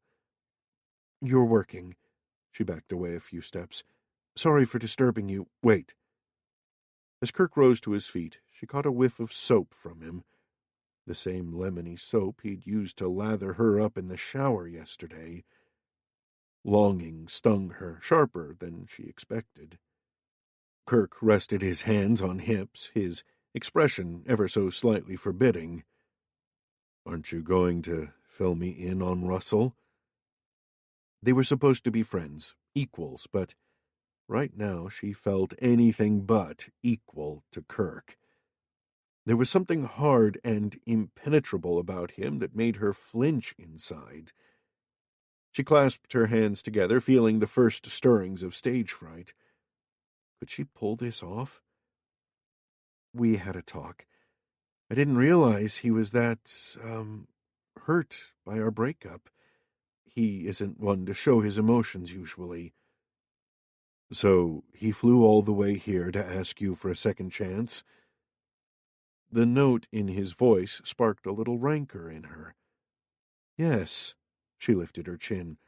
"Is that so difficult to imagine?" The V between his eyebrows deepened. "Are you going to give him a second chance?"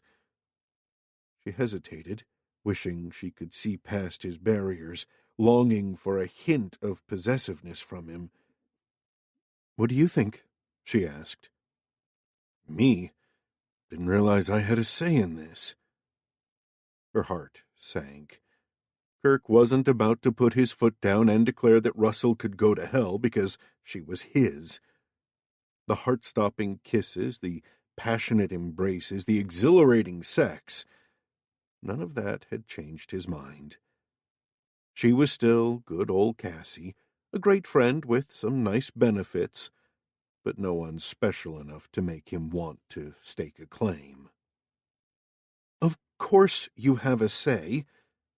She wasn't going to let him see how much he was hurting her. "I'm counting on you for some sage advice." He scratched his jaw, for the first time seeming slightly uncertain. "I'm no expert in these things. I don't want you taking my advice and later regretting it." "Well, what do you think of Russell?" she persisted. "He seems okay." He rubbed his chin harder, scraping his bristles loudly. He doesn't look anything like Wolverine, though. Ooh, was that a tinge of jealousy? She blinked her eyelashes at Kirk. No, he's still pretty good-looking, you have to admit. Kirk pressed his lips together. I don't take notice of how good-looking a guy is, he said with a touch of derision. And since when do you judge a man by the way he looks? Oh, I agree, it's not everything. Russell has a lot more going for him than just his looks. He's smart and funny and generous. Remind me again why you broke up with him? Because... Her heart tightened.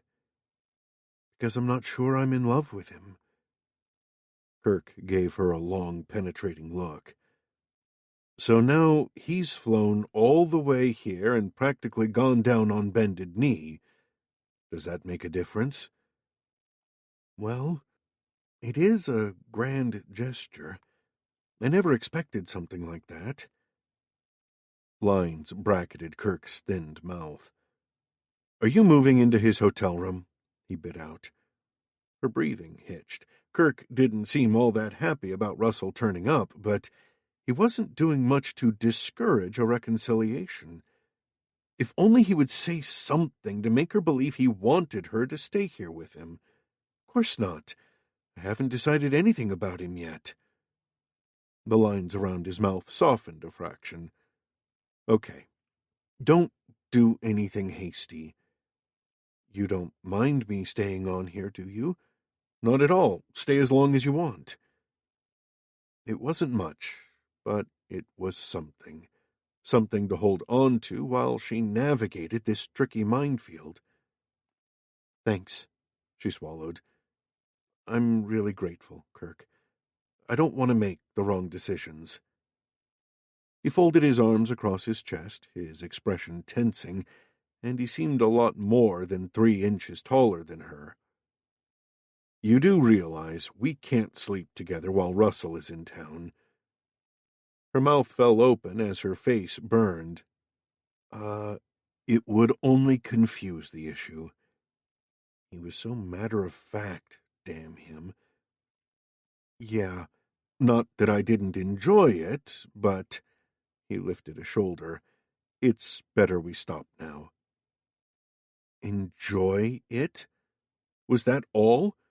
Did he enjoy sleeping with her like he enjoyed a cup of coffee, a walk through the park, a Super Bowl game? Indignation burned in the pit of her stomach. Sure, yeah. She flicked back her hair, tamping down the hurt boiling inside her. I wasn't thinking straight. Of course we should stop. He pressed his hand on her shoulder, and she fought against the warmth, the promise of pleasure radiating from his touch. Cassie, don't get me wrong. What we had was special and spectacular, but I wouldn't be your friend if I didn't step back at this point. I want you to make the best possible decision, uninfluenced by anything I do or say. That wasn't what she wanted to hear. Why wouldn't he do or say anything to influence her? Why wouldn't he show she meant something to him? Why wouldn't Kirk fight for her? He squeezed her shoulder. You deserve only the best, Cassie. Oh, yeah? Did that include the love of her life kissing her while uttering another woman's name? If only she had the courage to fling that question at him. But she was too cowardly. She'd rather scrabble for the scraps that fell her way than climb up and demand a seat at the table. I agree. She gave him a brilliant smile. Oh, she was too good at this, masking her feelings, showing him only what he wanted to see. She backed away from him, his touch unbearable now.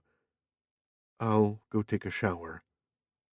Alone, without his arms around her, his mouth teasing hers. Nodding, he turned back to his desk, saying over his shoulder, And I have some work to catch up. No mention of dinner together in Chinatown. Not that she could bear sharing a meal with him and pretending nothing was wrong.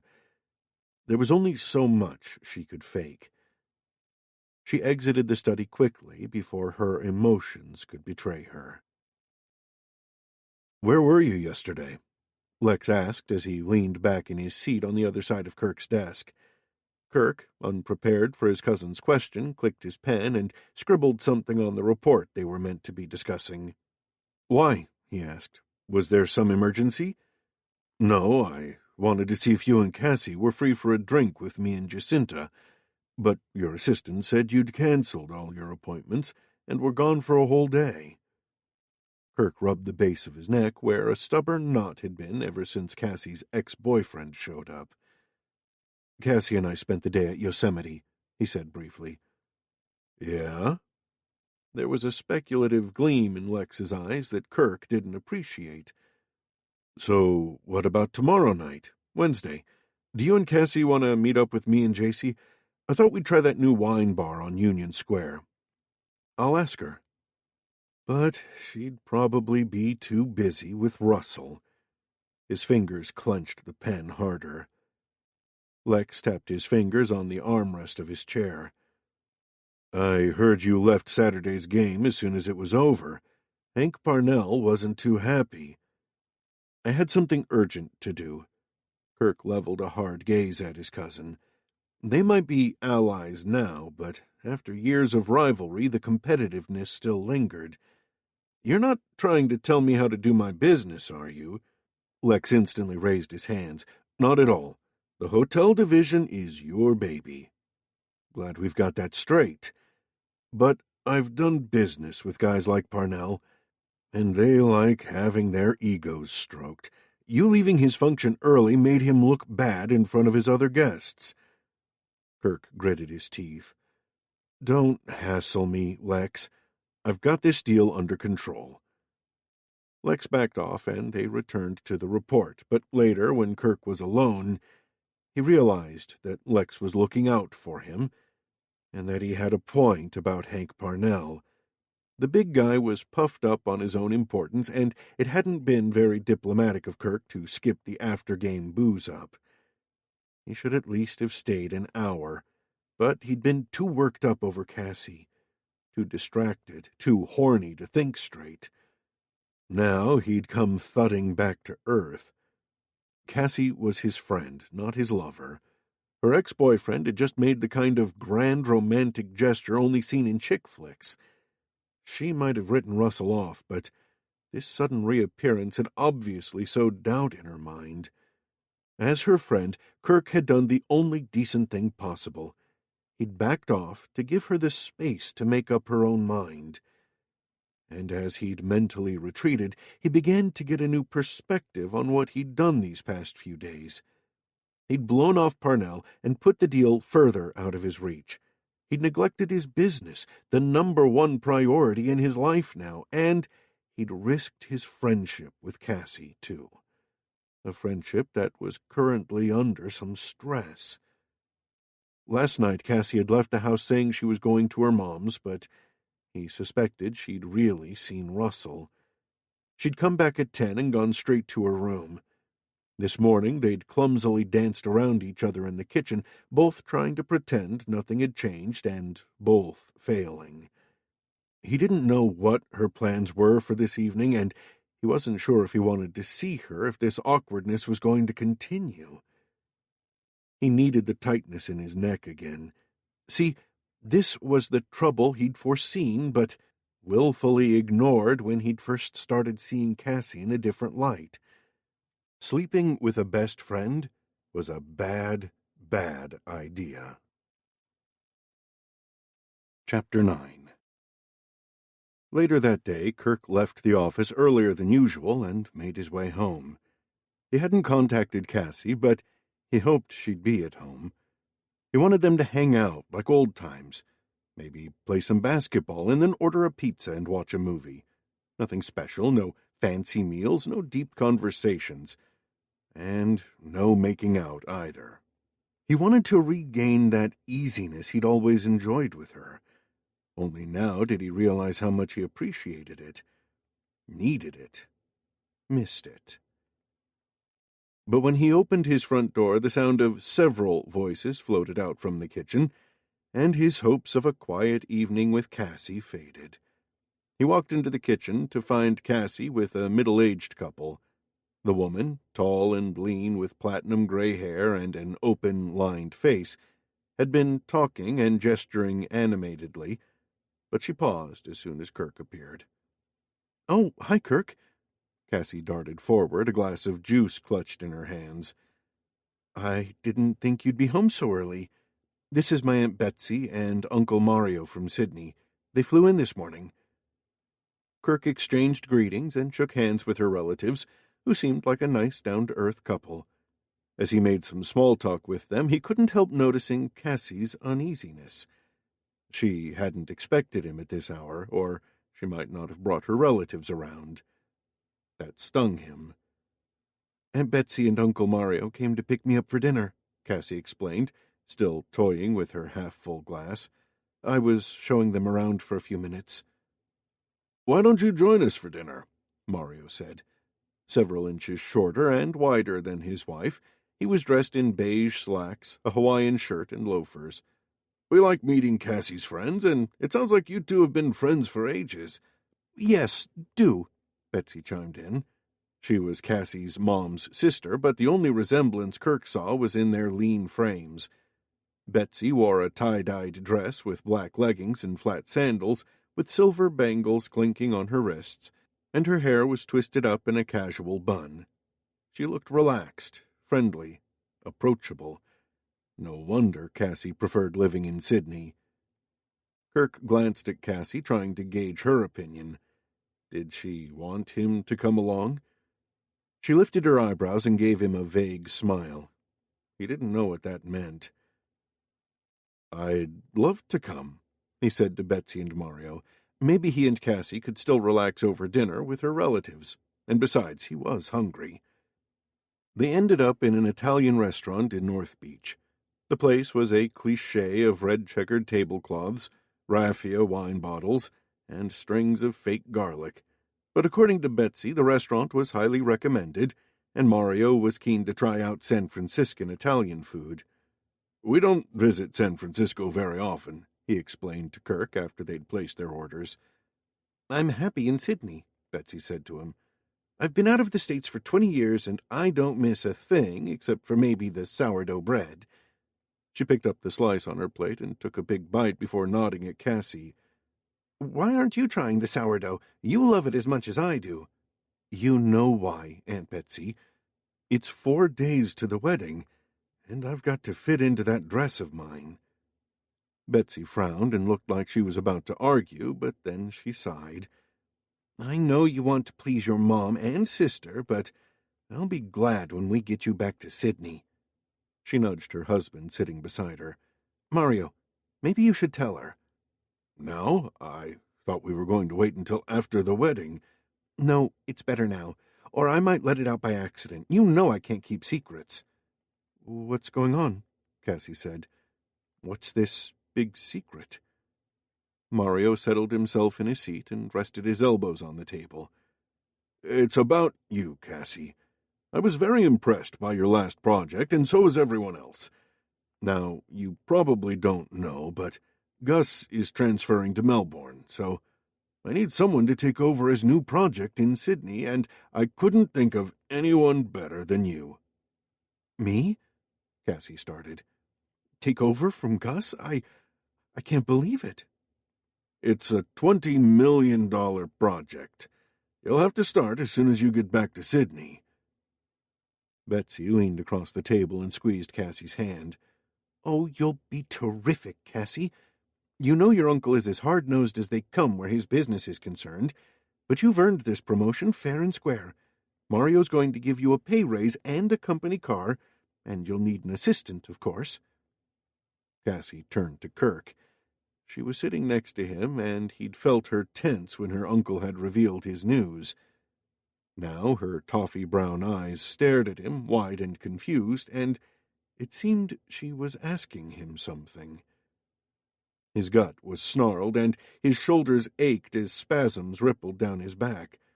A voice buried deep in his brain growled out, "Tell her not to accept. Tell her not to go back to Sydney. Tell her to stay and—" And do what? Damn, this stupid, idiotic voice. Wasn't he supposed to be Cassie's best friend? He was meant to support her, not sabotage her.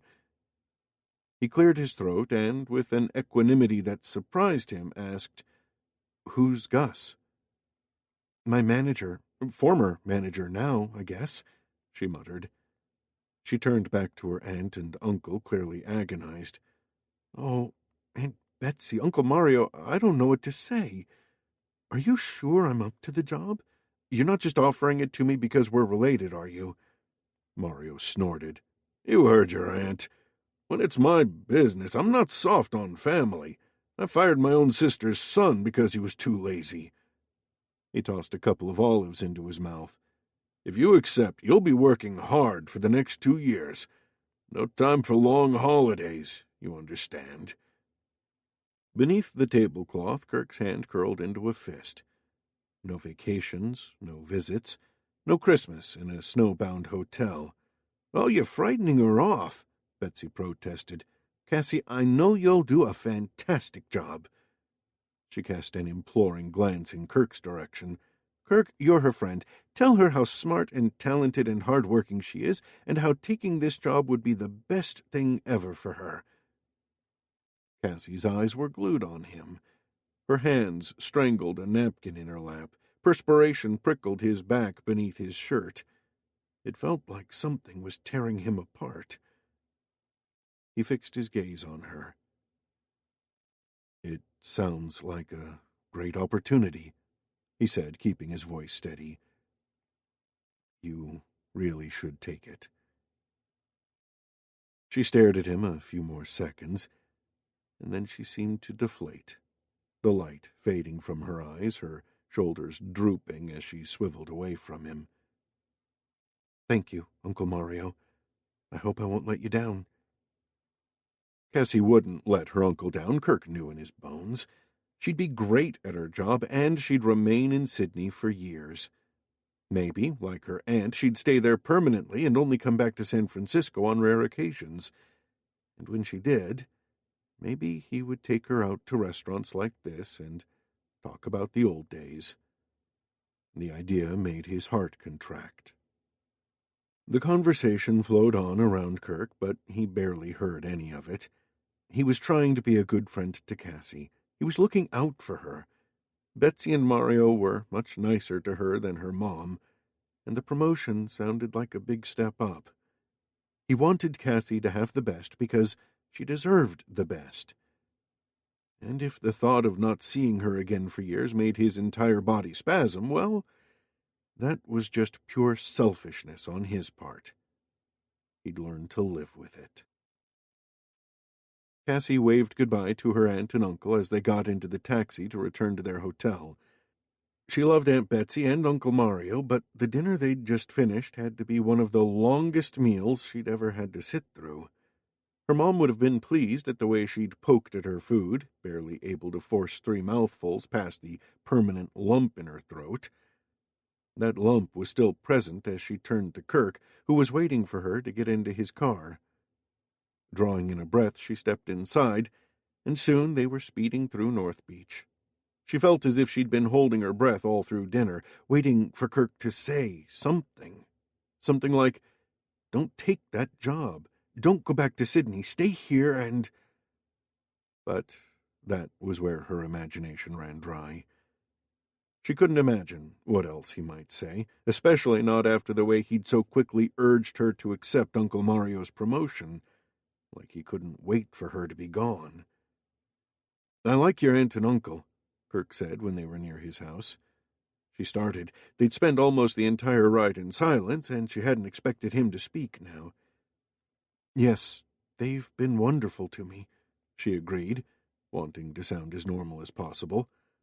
"Uncle Mario has a big extended family, and there's always something going on at their house. I'm glad. It's good to have family, and they seem a lot more easygoing than your mom and sister." Out of nowhere, she felt an inexplicable need to defend her immediate family. "Yes, they are, but I'm learning to appreciate my mom and Lillian." He didn't say anything more until they reached his home. He parked the car, and they walked inside. The headache she'd woken up with and that had nagged her all day was now reverberating through her skull, and as she crossed the hallway her heel caught in the carpet, causing her to stumble. "Careful." Kirk's hand shot out to grip her elbow. His sudden grasp only made her more dizzy. She tried to push him away. "I'm fine." His fingers remained curled around her arm, sending tingles through her bloodstream. She'd only had one glass of wine at dinner, yet she felt drunk, nauseated. "You don't look fine," he said. "Well, thanks." She yanked herself free and stalked down the hallway to the kitchen. Kirk was right behind her, and there was no ignoring his solid presence. Even with her eyes closed, she could sense his exact location, could smell him stalking her. She didn't want to look at him right now because she was afraid of what he might see in her face. Yanking open the fridge, she pretended to search for something inside. "What's wrong with you?" he suddenly burst out. Her spine stiffened. She couldn't help spinning around. "What?" His gimlet eyes immobilized her. "You've been giving me the cold shoulder all night, but you won't say why. You're behaving like a typical—" She slammed the fridge shut. "Like a typical woman? Is that what you meant?" She lifted her arms and spread them apart.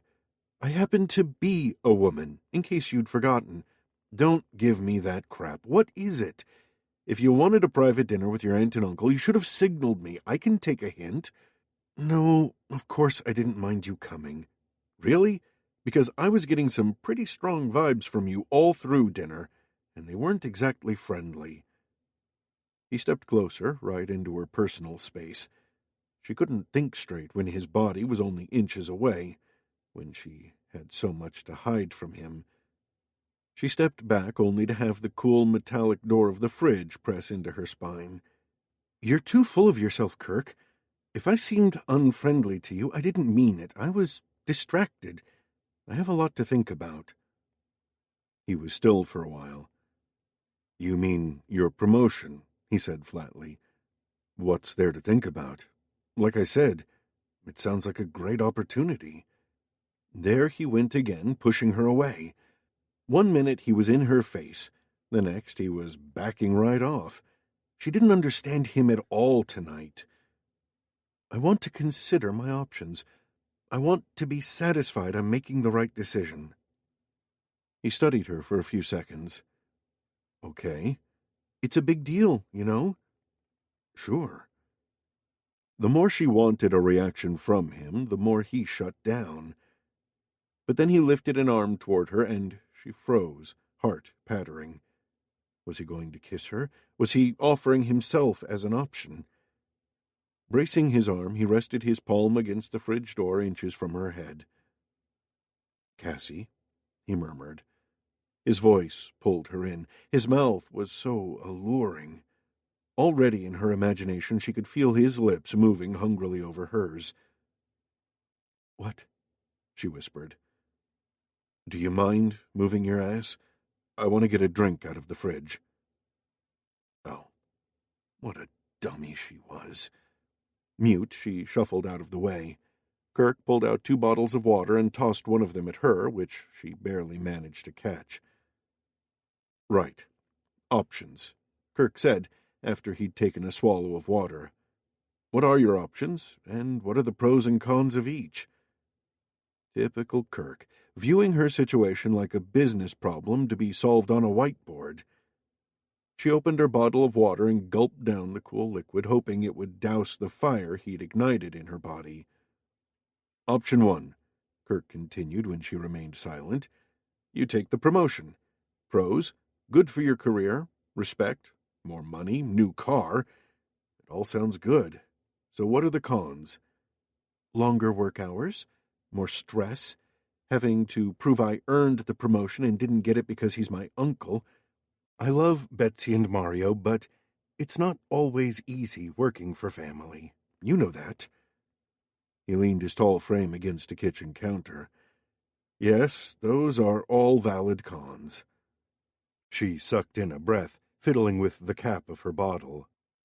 "Plus, I wouldn't have much downtime for at least 2 years. maybe more. The project he wants me to take over isn't straightforward. It's a conversion of an old mill into apartments. There'll be heritage restrictions and the usual problems with an old building. I'm pretty much signing up for a 2-year labor camp. Kirk lifted his shoulder. You never struck me as shy of hard work. No, but there's more to life than just hard work. This trip has made me realize I'm missing out on some things. He crossed his arms and balanced the water bottle in the crook of his elbow, his face growing wary. Yeah? Like what? Like being with the one she wanted to spend the rest of her life with? Like talking and arguing and eating and making love with him every single day?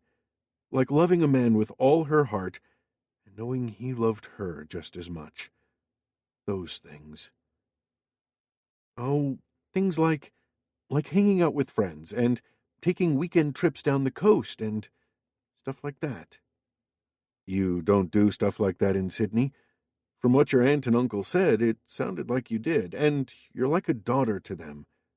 They're great, but my family is here. He took another drink of water. So, option 2 is to say thanks, but no thanks to Mario, and do what? Move back here? Would you really want to do that? Why did he have to sound so skeptical? Was he afraid she had designs on him now that they'd slept together a few times? God, that hurt. After witnessing all the desperate women who had chased after Kirk in vain, to be cast as one of them was a dagger in the heart. It's a possibility. She strove to sound airy, unconcerned. I didn't consider it until Uncle Mario made his offer. I don't want to hurt his feelings. If I turn him down, I have to give him a good reason, and he couldn't be put out if I said I wanted to return here. Kirk wiped his mouth slowly. And what about Russell? Does he figure in your deliberations? Crap. She'd forgotten about her supposed ex. Maybe she should tell Kirk that she and Russell were definitely through. Maybe Kirk would be happy about that. But what if he wasn't? He might start to feel cornered if she sent her ex-boyfriend packing, turned down her uncle's big promotion, and talked about moving back to San Francisco. She couldn't do that to Kirk. He'd never promised her anything more beyond their friends with benefits arrangement. And here she was, throwing out hints about as subtle as a Mardi Gras drag queen. Ugh, how pathetic. Yes, of course, I'm going to talk things over with Russell. The way things were going, she'd need a shoulder to cry on soon, and luckily Russell had a very accommodating one. You've got time. She screwed the cap onto the bottle, twisting it hard until it bit into her fingers. And you, Kirk? What do you think I should do? You really want to know? Of course, or I wouldn't have asked. He straightened from the counter.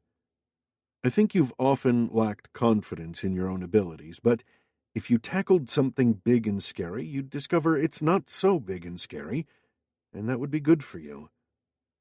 Her spirits dipped. So you think I should take the promotion?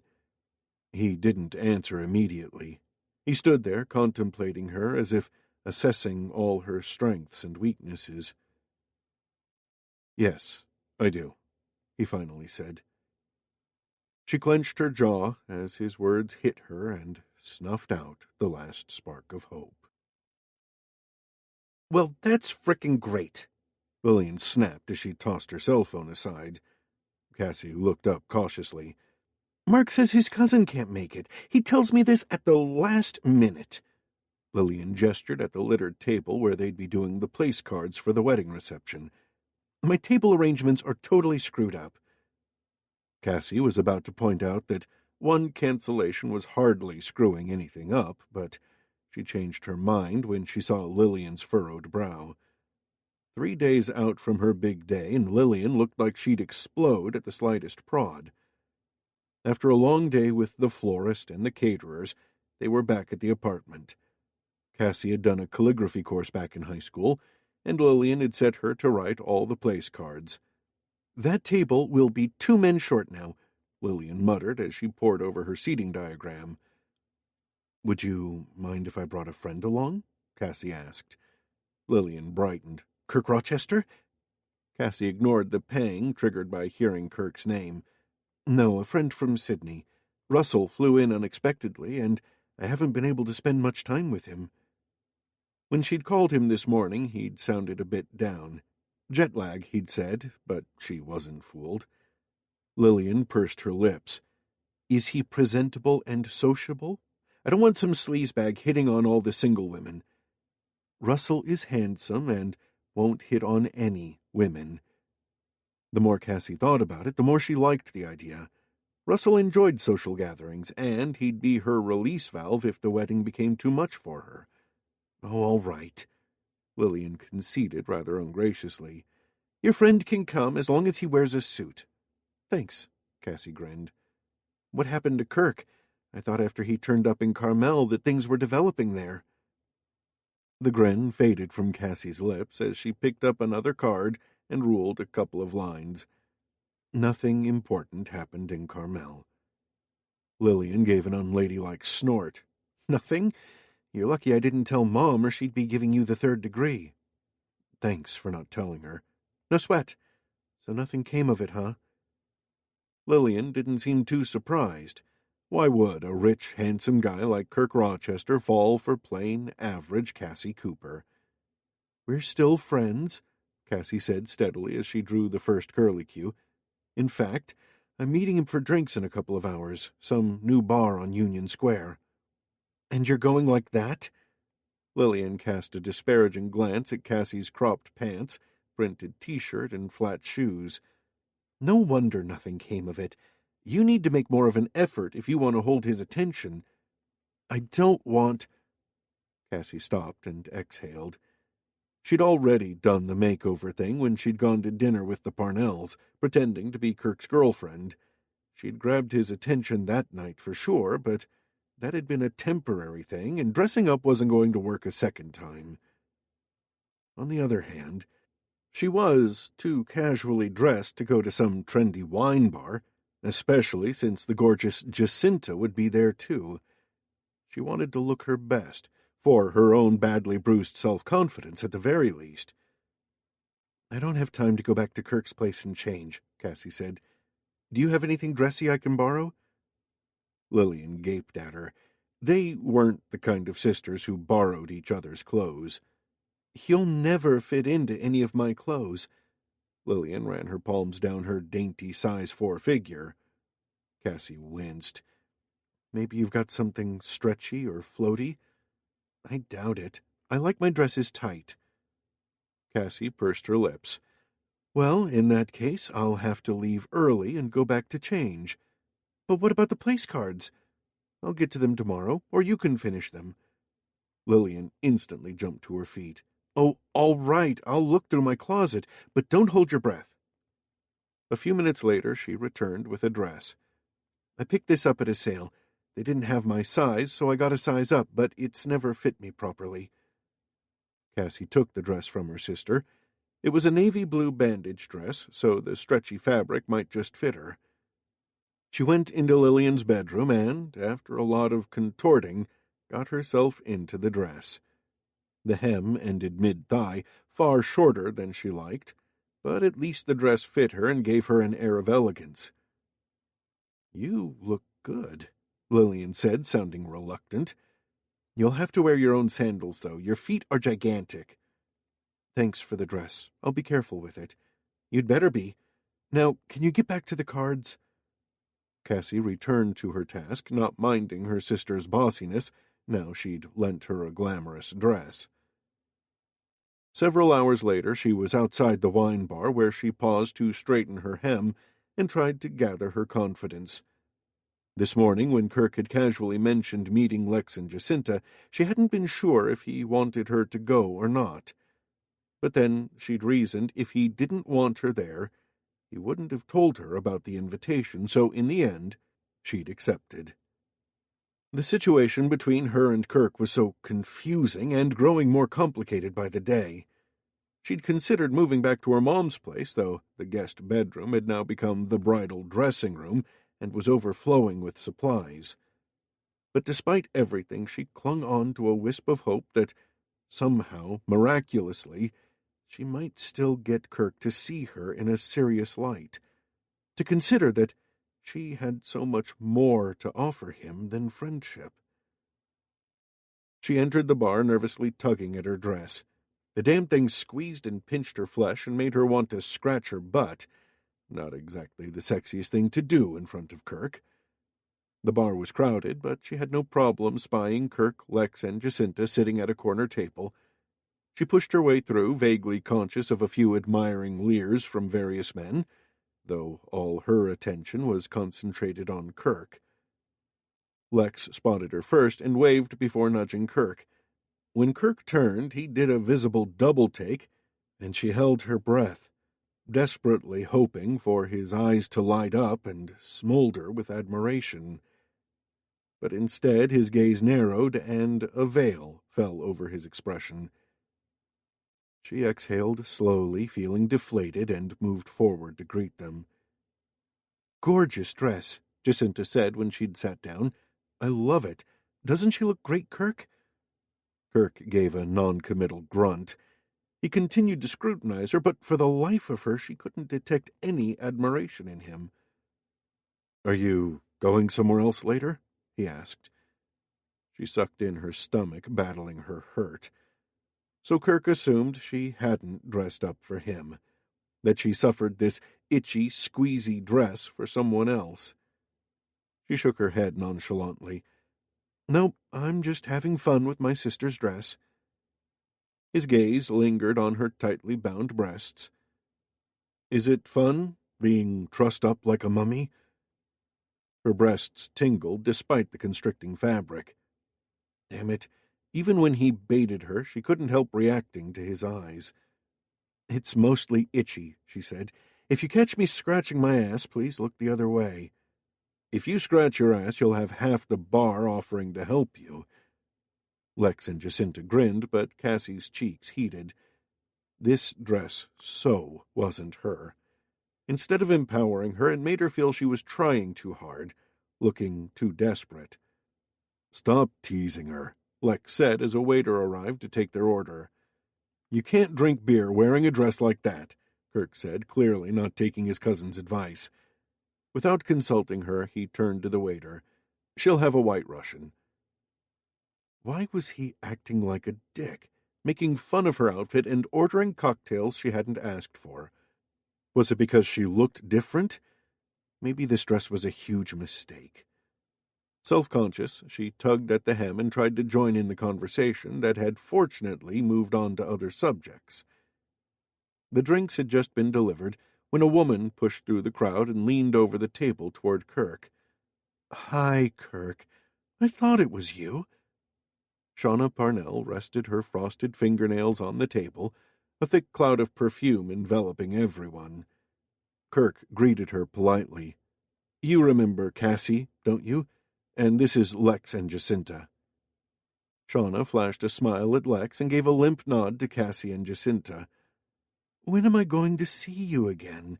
she purred at Kirk, as if the two of them were completely alone.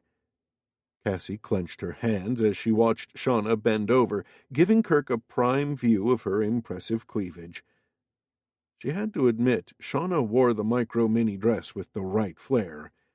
It suited her, whereas Cassie was an imposter in a borrowed bandage dress. The only consolation was that Kirk didn't appear very interested in Shauna's cleavage. But then Kirk drew up a chair next to him for Shauna.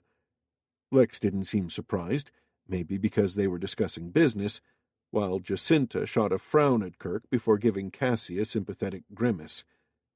Cassie's fingernails gouged into the flesh of her palms. What the hell was going on? Did Kirk want to spend time with Shauna after all? Cassie took a gulp of her cocktail and choked as the alcohol hit the back of her throat. Kirk frowned at her. "You okay?" "Oh, yeah. Très sophisticated. Spluttering vodka and cream all over her borrowed Hervé Laguerre dress." Nodding, she wiped the corners of her lips, hoping to sink into the background. Jacinta was talking to her about the wedding, and Somehow Cassie managed to respond, though all her attention was consumed by Kirk and Shauna. Maybe Kirk had come to see Shauna in a different light after he and Cassie had slept together. Or maybe this was his way of gently showing her that their little affair was over. Or maybe he was being an asshat. Whatever the reason, he surely couldn't know that her heart contracted more each second he spent with Shauna, and that very soon she'd have no heart left except a wrinkled prune. Kirk inhaled gratefully as he and Lex stepped outside the wine bar. The warm night air felt good after the crowded confines of the bar.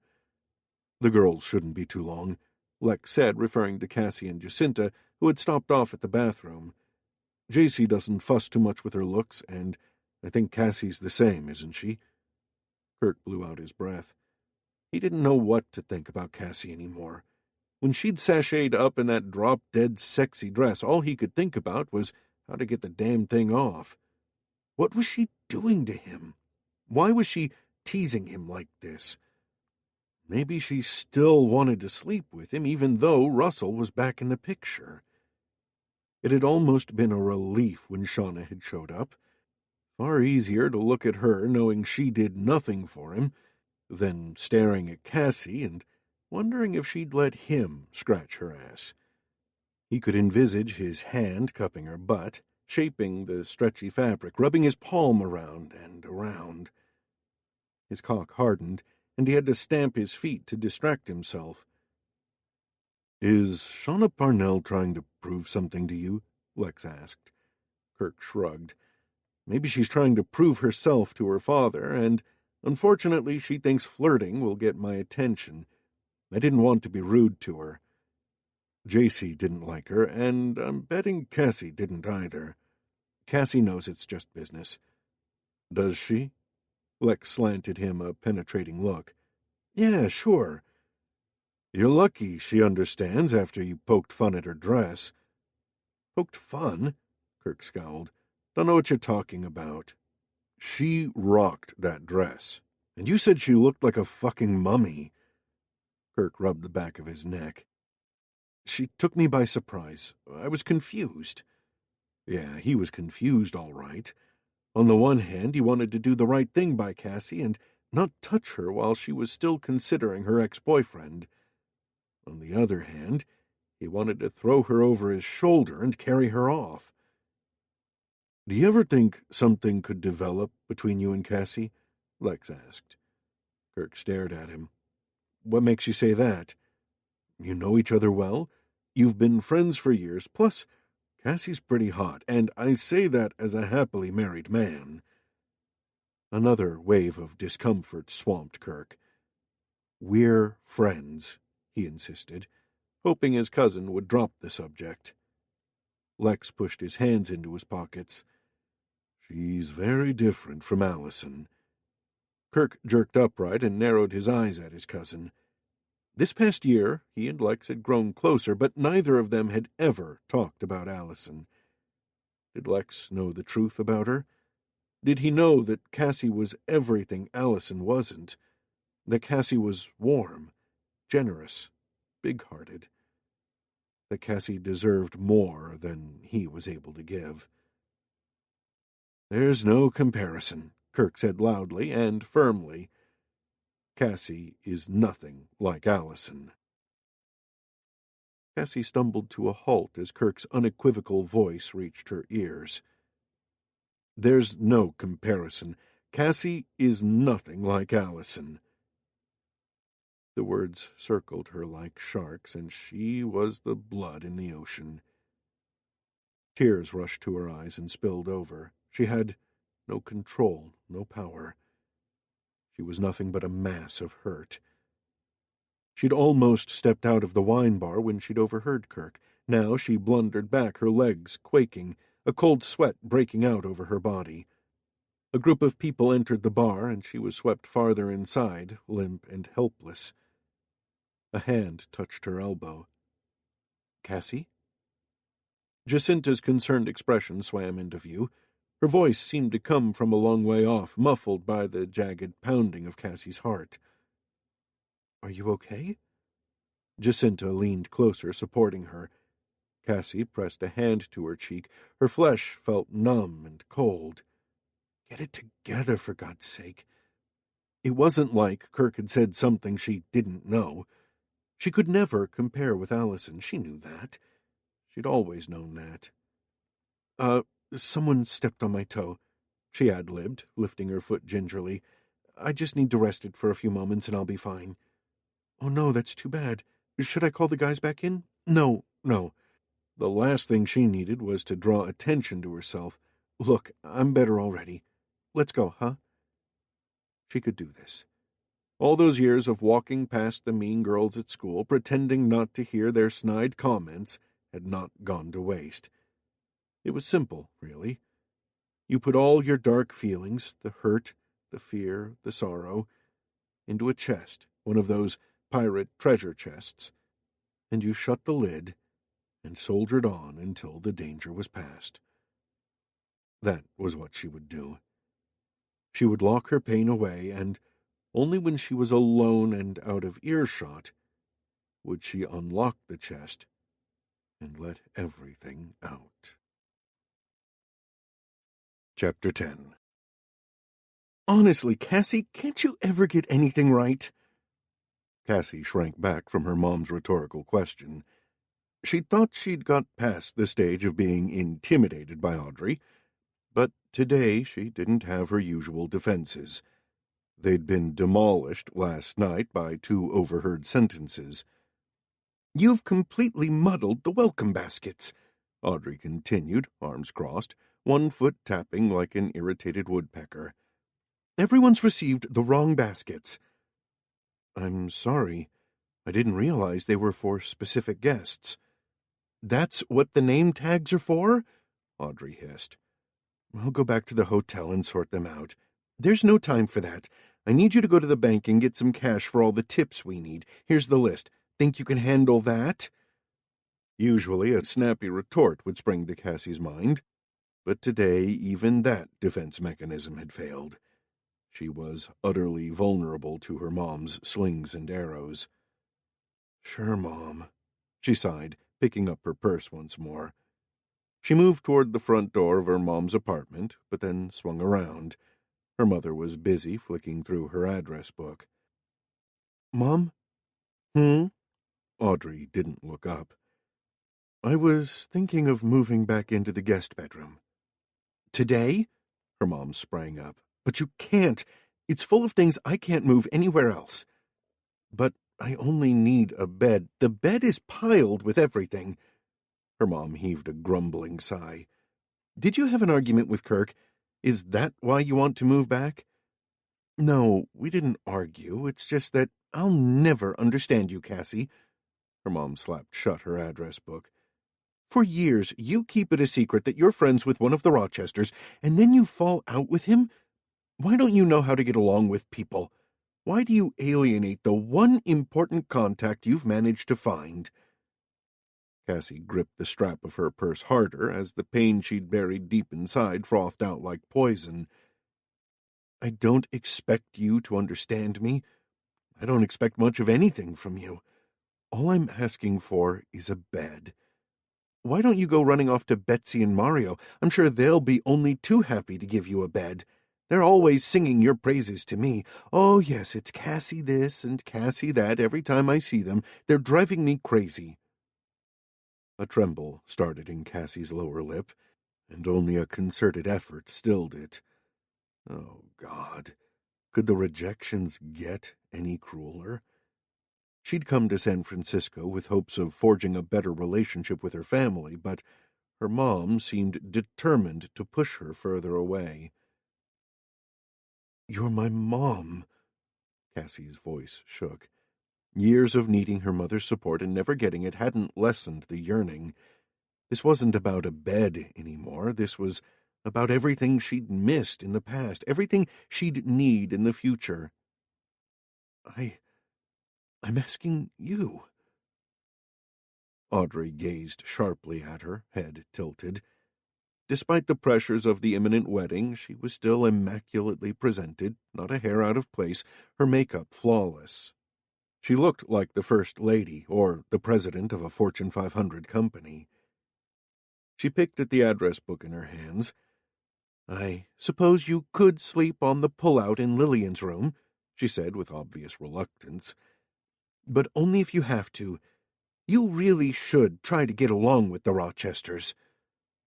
"Mom, you don't know what you're asking." She nodded, too choked to speak, and made her escape. Several hours later, she was walking by the sea with Russell. The sunny weather was perfect for the beach, the views of the Golden Gate Bridge were stunning, and it was good to be with a straightforward, uncomplicated friend. But she couldn't suppress a sigh as they strolled across the sand. "Are you going to tell me what's bothering you?" Russell asked. "Or are you going to sigh all day like a drama queen?" "Let's just say I have good reason to sigh." "Troubles of the heart, the age-old mystery. Why do we fall in love with people who don't reciprocate our feelings?" "When you figure that out, let me know."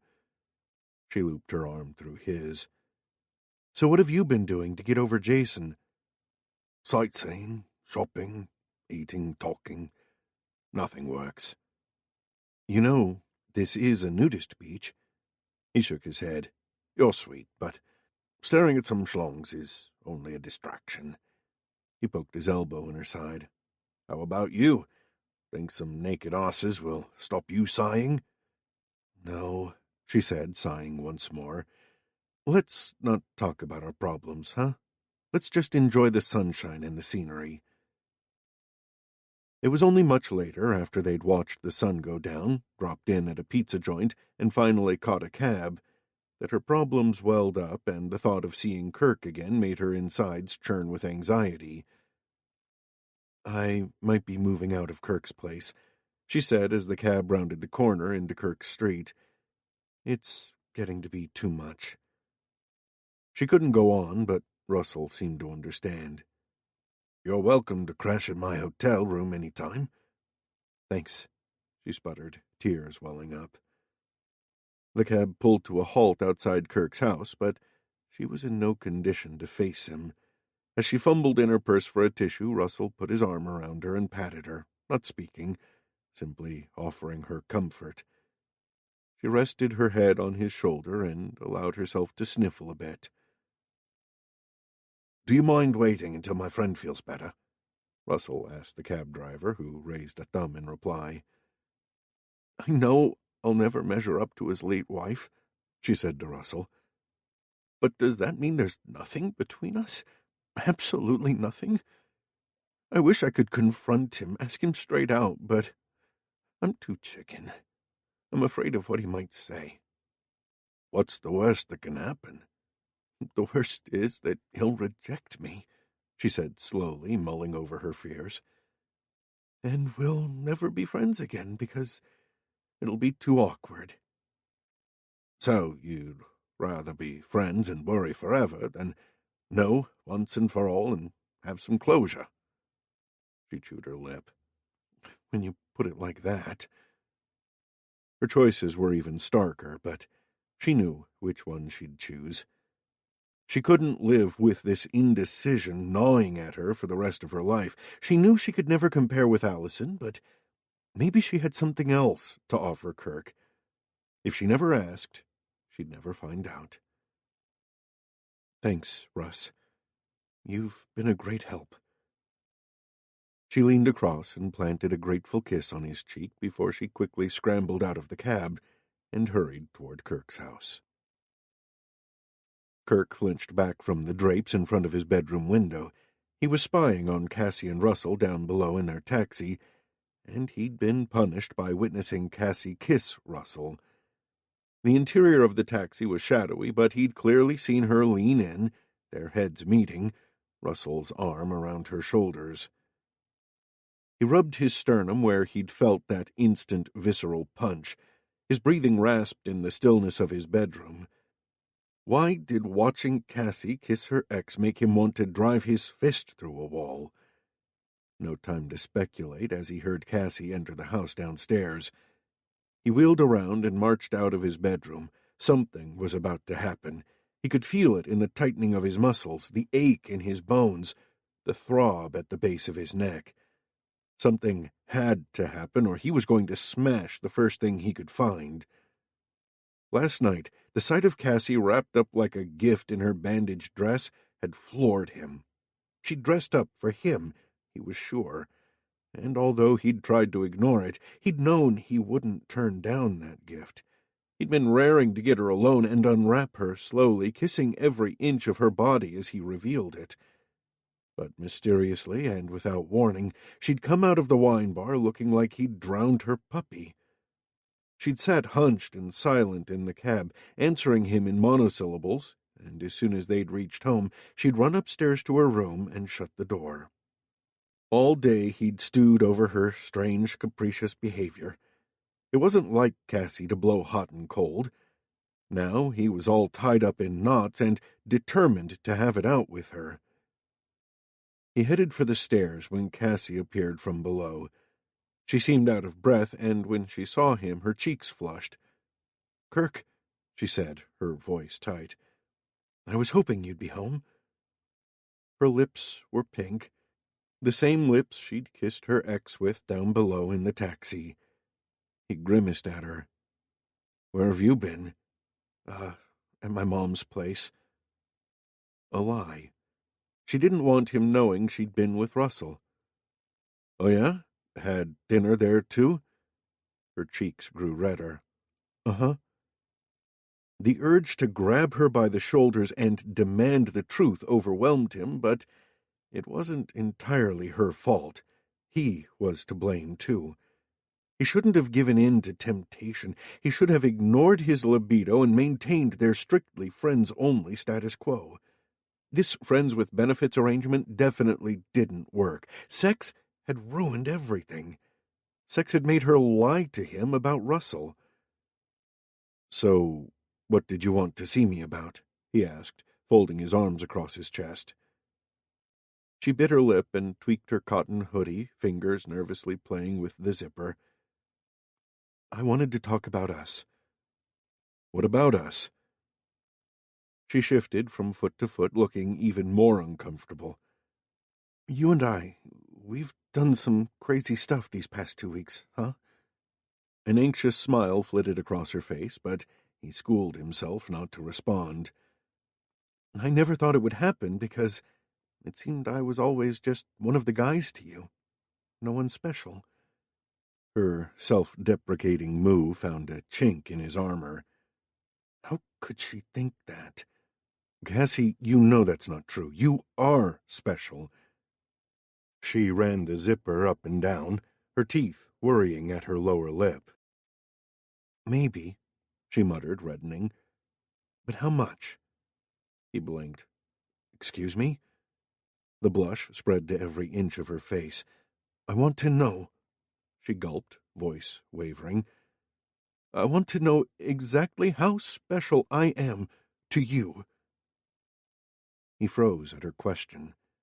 They were friends, the best of friends, friends who looked after each other, friends who liked hanging out together, friends who were there in good times and bad.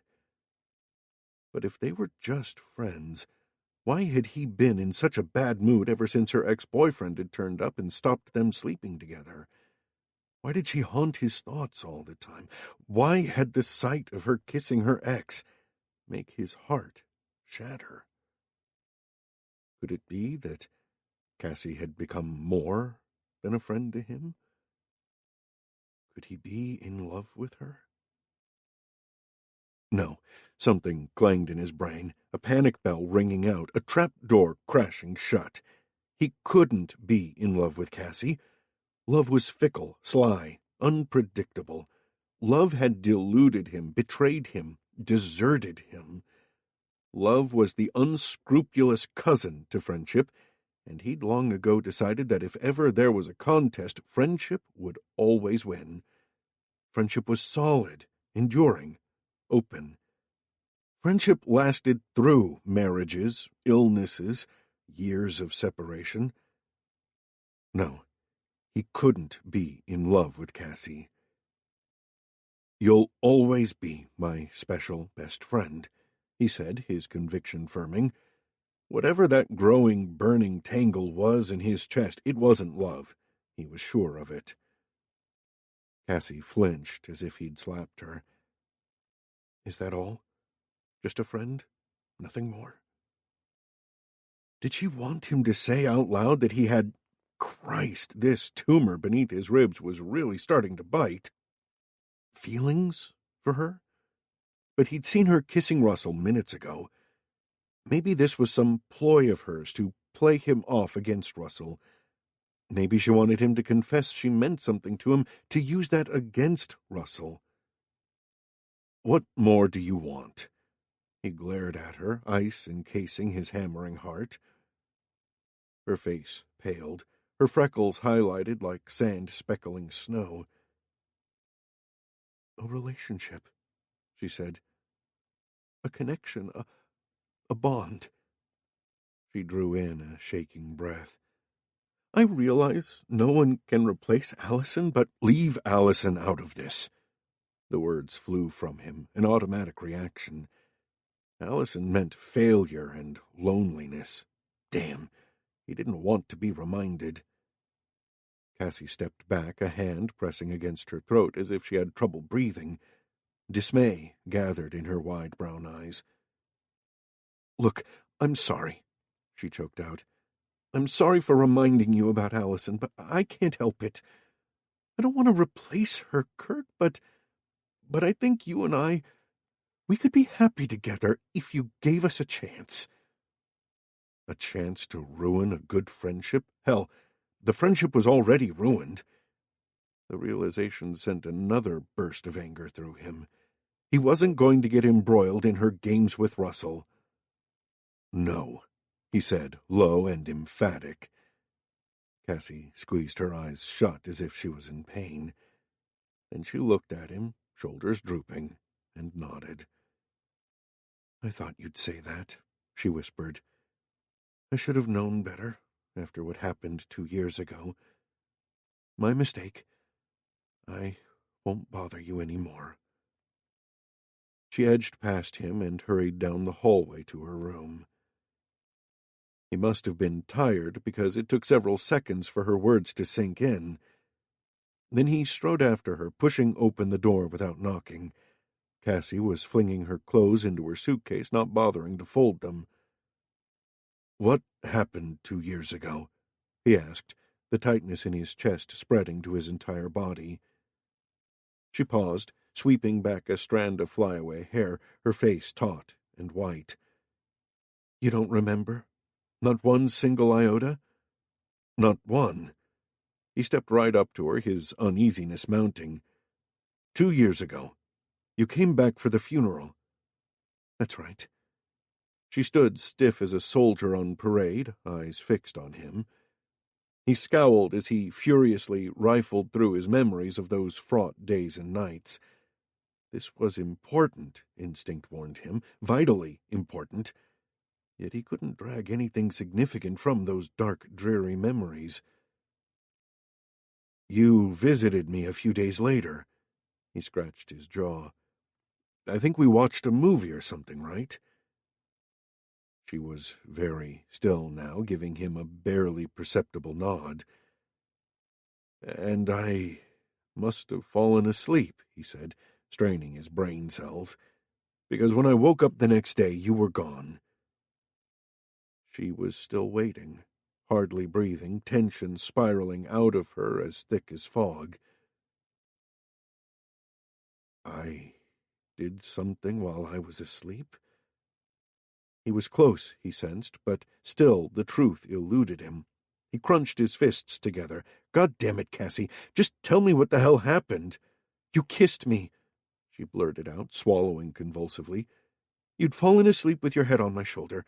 I fell asleep too, but then I woke up and your arms were around me and you started to kiss me." His body pounded with emotion. That must be it. That was the memory that had teased him all these years, his tender, warm, blissful memory. That had come from turning to Cassie in his darkest hour and seeking her comfort. Why didn't I remember that before? He raked his fingers through his hair, agitated by his memory loss, by what he'd missed, by what he might have had. You weren't kissing me. Cassie threw more clothes into her suitcase and slammed the lid shut. You thought you were kissing Allison. Kirk sucked in a breath. And you know this how? Because you muttered her name over and over while you were kissing me. She zipped up the suitcase with sharp, jerky movements and heaved it to the ground, snapping up the extendable handle. He couldn't exhale. His lungs felt like they were bursting. I did what? He stuttered. With a sigh, she straightened, her eyes steely. You moaned, Allison, Allison, all the while you were kissing me. Pain hammered at him. No, I can't have. It's not true. Cassie wearily rubbed a hand over her face.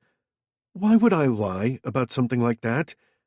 But it's a god-awful thing to do to any woman, let alone you.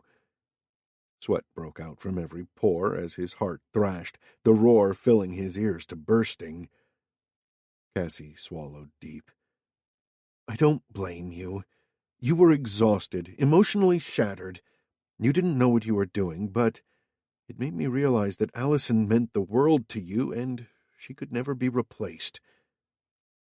She hesitated, her chin trembling, before she shook her head and grabbed hold of her suitcase. I kind of forgot that when you and I hooked up. I won't forget any more. She walked out of the bedroom, pulling the suitcase behind her. Panic tore through him. Where the hell are you going? He caught up with her and stopped her, gripping her upper arm. He felt a deep tremor ripple through her before she pulled herself free. It's obvious I can't stay here anymore. Her voice quivered as she tipped up her chin. I'm going to my mom's. Your mom's? I thought you couldn't stand staying with her. Well, it's better than staying here. She might as well have spit in his face. Insidious ideas snaked through his mind. She wasn't going to her mom's. She was going to Russell's hotel. He was certain of it. Furious chagrin seethed through him. He yanked the suitcase from her hands. You're right, he snapped. Let me help you on your way. He hefted up the suitcase and stomped down the stairs, anger swelling with each step. Kirk, I'm sorry we're arguing like this, Cassie said as he yanked open the front door. You know what I'm sorry for? Deep down, he knew he wasn't thinking straight, but the words were spewing out from frustration and confusion and bewilderment. But knowing that didn't mean he could stop himself. I'm sorry I ever slept with you. I'm an idiot twice over because I knew it was a bad idea, but I still went ahead. She tilted up her chin, anger flashing through her eyes. I. You think you acted alone? That was my decision, too. Fine, then you're twice an idiot, too. A twinge of regret troubled him as he heard his harsh words, but the thunderstorm of emotion sweeping through him was too strong to hold back. He stormed out of the house, her suitcase still in his grip, and spied a taxi at the curb, the passenger alighting and crossing the road. That never happened, a taxi waiting there precisely when it was needed. He waved at the driver, thinking this must be an omen that Cassie was meant to leave him. The driver got out and opened the trunk for the suitcase. Kirk was about to wheel it to him when Cassie grabbed the handle. Without a word, she pushed the suitcase to the driver, then jumped into the back seat. Only when she was inside did she turn and look at Kirk through the wound-down window. Her tightly drawn expression caused a tremor to snake through him. She was leaving him. Was she really going back to her mom's, or would she end up in Russell's arms? The prospect shot ice into his heart. He didn't want to know where she was going, didn't want to think of her with someone else. Goodbye, Cassie, he said grimly, pushing his hands in his pockets to hide their trembling.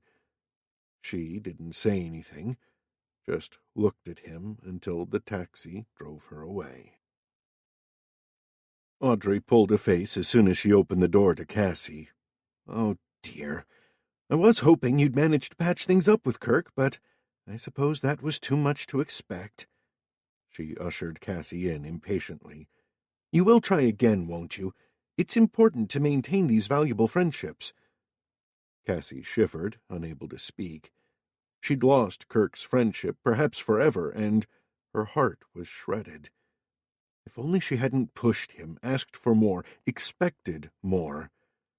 And, oh God, if only she hadn't told him about that kiss 2 years ago, and him calling for Allison.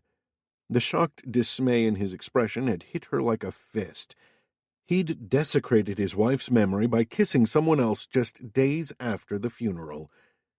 She should never have told him, and now he couldn't stand the sight of her because she reminded him of his betrayal. Yes, only now did she see it from his perspective, now that it was way too late. "Cassie?"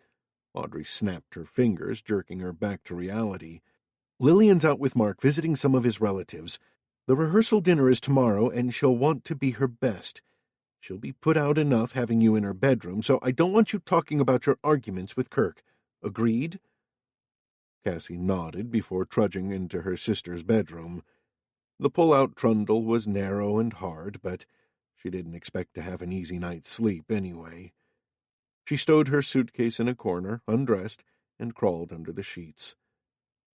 She lay still for a long while, her lungs wheezing in the darkness, legs curled up to her chest, fingernails digging into her arms. Some time later, she pressed a hand to her pillow and found it soaked with her tears. Chapter 11. Kirk scowled at the whiskey bottle in front of him. The expensive scotch, a Christmas gift, had sat unopened on top of his fridge until tonight when, after tearing half the kitchen apart, he'd seized the bottle, cracked it open, and filled the first of several glasses. Now it was past midnight, he was slumped at the kitchen table, and the bottle was half empty. His stomach burned, unaccustomed to the deluge of liquor, but no amount of whiskey could dull the tempest raging in his heart.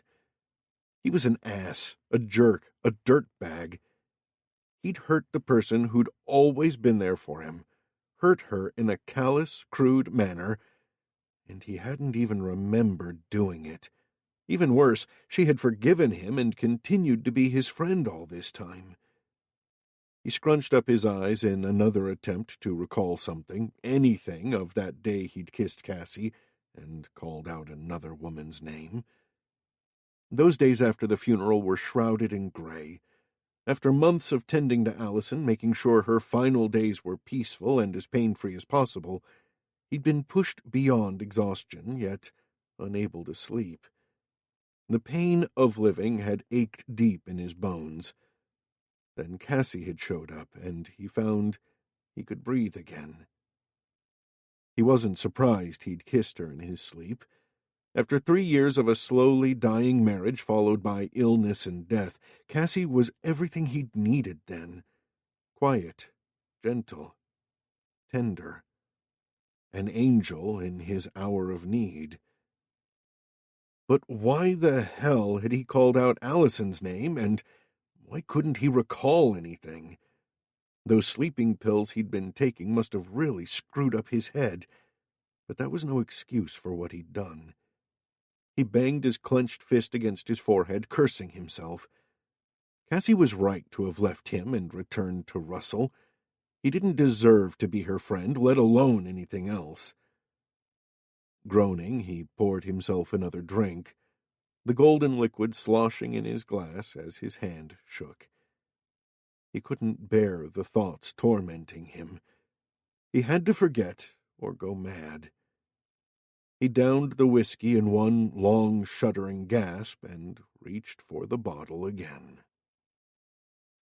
Cassie was in her mom's kitchen, hunched over a cup of coffee, when an ear-splitting screech came from the direction of the bathroom.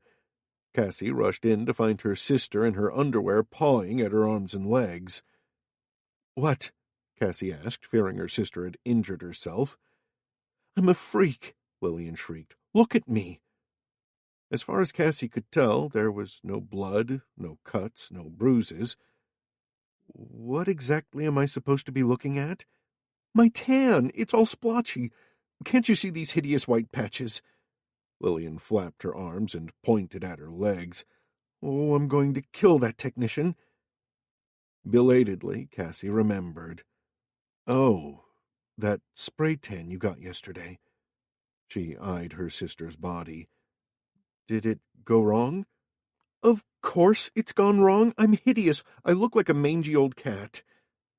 Cassie pressed her lips together. "You look fine to me." "Don't lie to me."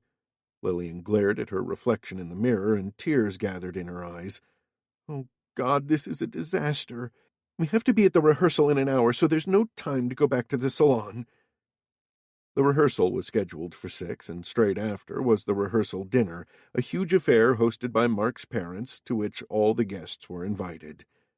Cassie's mom had already left on a last-minute errand, so Cassie and Lillian were alone in the apartment.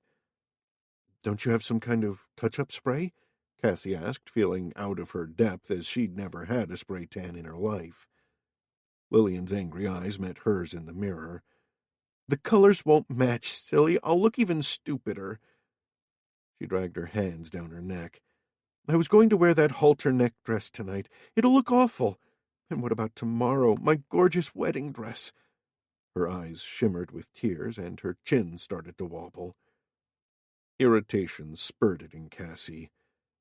"Are you really going to cry over a few splotchy marks? Give me a break. You're acting like a spoiled little brat." Her sister gasped. "You take that back." "No, I won't. In fact, I'll go further. You're behaving like this wedding is the be-all and end-all of your entire existence. Like this is the highlight of your life, and nothing else will ever compare." "How dare you talk to me like that?" Lillian turned on her, but Cassie was too far gone, swept along by her bitter heartbreak. "You're wailing because your skin isn't 100% perfect, when that's the least important thing. Same goes for your wedding dress and your bridal party and your reception. None of that matters. The only thing that matters is that you're marrying Mark." But I'm doing all this for him, too. Oh, for God's sake. He doesn't care about any of this. He puts up with all your bullshit just to make you happy." Cassie paused, her heart aching. "He loves you, and you should count your lucky stars to have him." Lillian teared up again, but this time they seemed to be happy tears. I am lucky to have him, aren't I? And I do love him very much." Her voice softened. "I forget that sometimes in all the wedding plans." "Well, there you go, then." Cassie threw up her arms. "You're marrying the man of your dreams. That's all you should care about." She walked out of the bathroom then, because the gash in her heart was widening, and she didn't know if she could hold everything inside her. She went into Lillian's bedroom, where piles of clothes and suitcases littered the room, and sat on the bed. She wasn't ready for the rehearsal and dinner, didn't know if she was strong enough to watch a happy couple and be a part of their celebration, when all she could think about was Kirk. Kirk and his taut expression when he'd said he regretted sleeping with her. She wrapped her arms around herself, doubling over as pain wrenched through her yet again. Would she ever get over this? Would she ever be able to shrug it off and move on? Not until she was far, far away from Kirk, thousands of miles on the other side of the Pacific. She bit back a sob. A tentative hand came to rest on her shoulder. "Cassie?" Lillian bent over her. "What's wrong?" Cassie swallowed and tried to sit up. It's nothing." Her sister sat beside her on the bed. "I heard you crying last night," she said after a while. "I wasn't crying. That was hay fever." Cassie swiped the moisture away from her eyes. "Shouldn't you be in the shower? You'll be late for the rehearsal." "They can't start without me." Lillian leaned her shoulder against Cassie's. "It can't be Russell, because he's coming to the rehearsal dinner, so It must be Kirk, right?" Blinking, Cassie turned to her sister in surprise. "You really want to know?"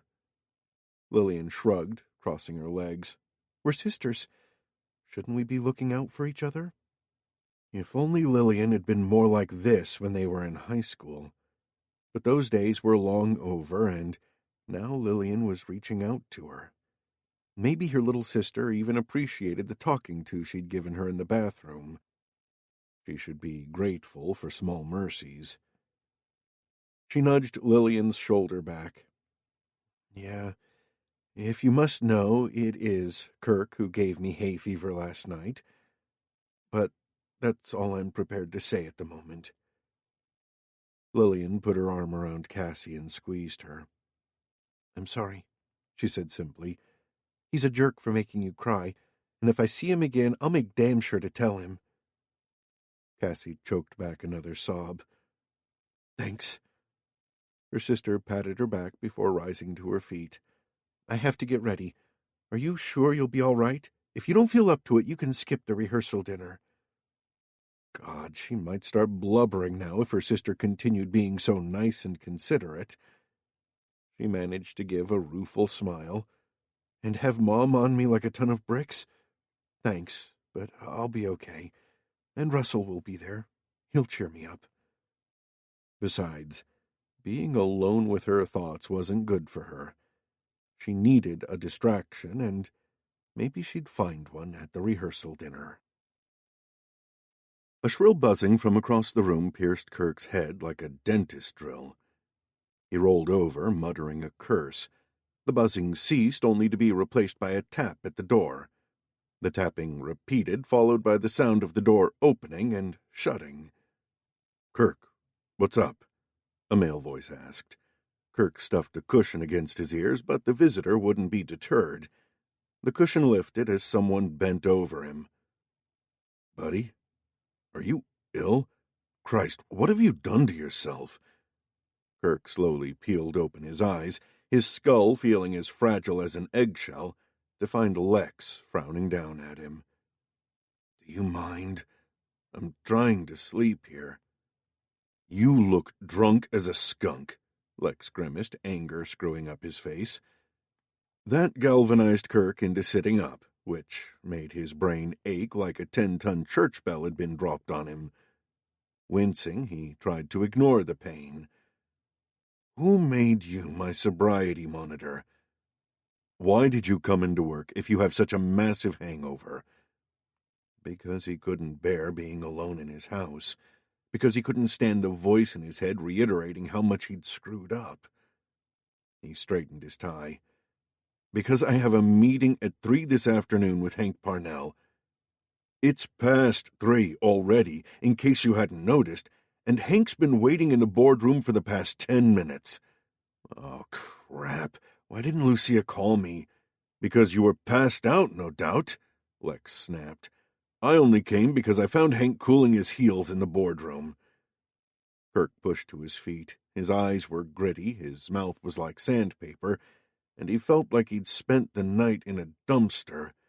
But he wasn't going to let his cousin see exactly how wasted he was. "I'll freshen up and be with him in 2 minutes." "No, you won't." Lex moved in front of him, blocking his access. "You look and smell like shit.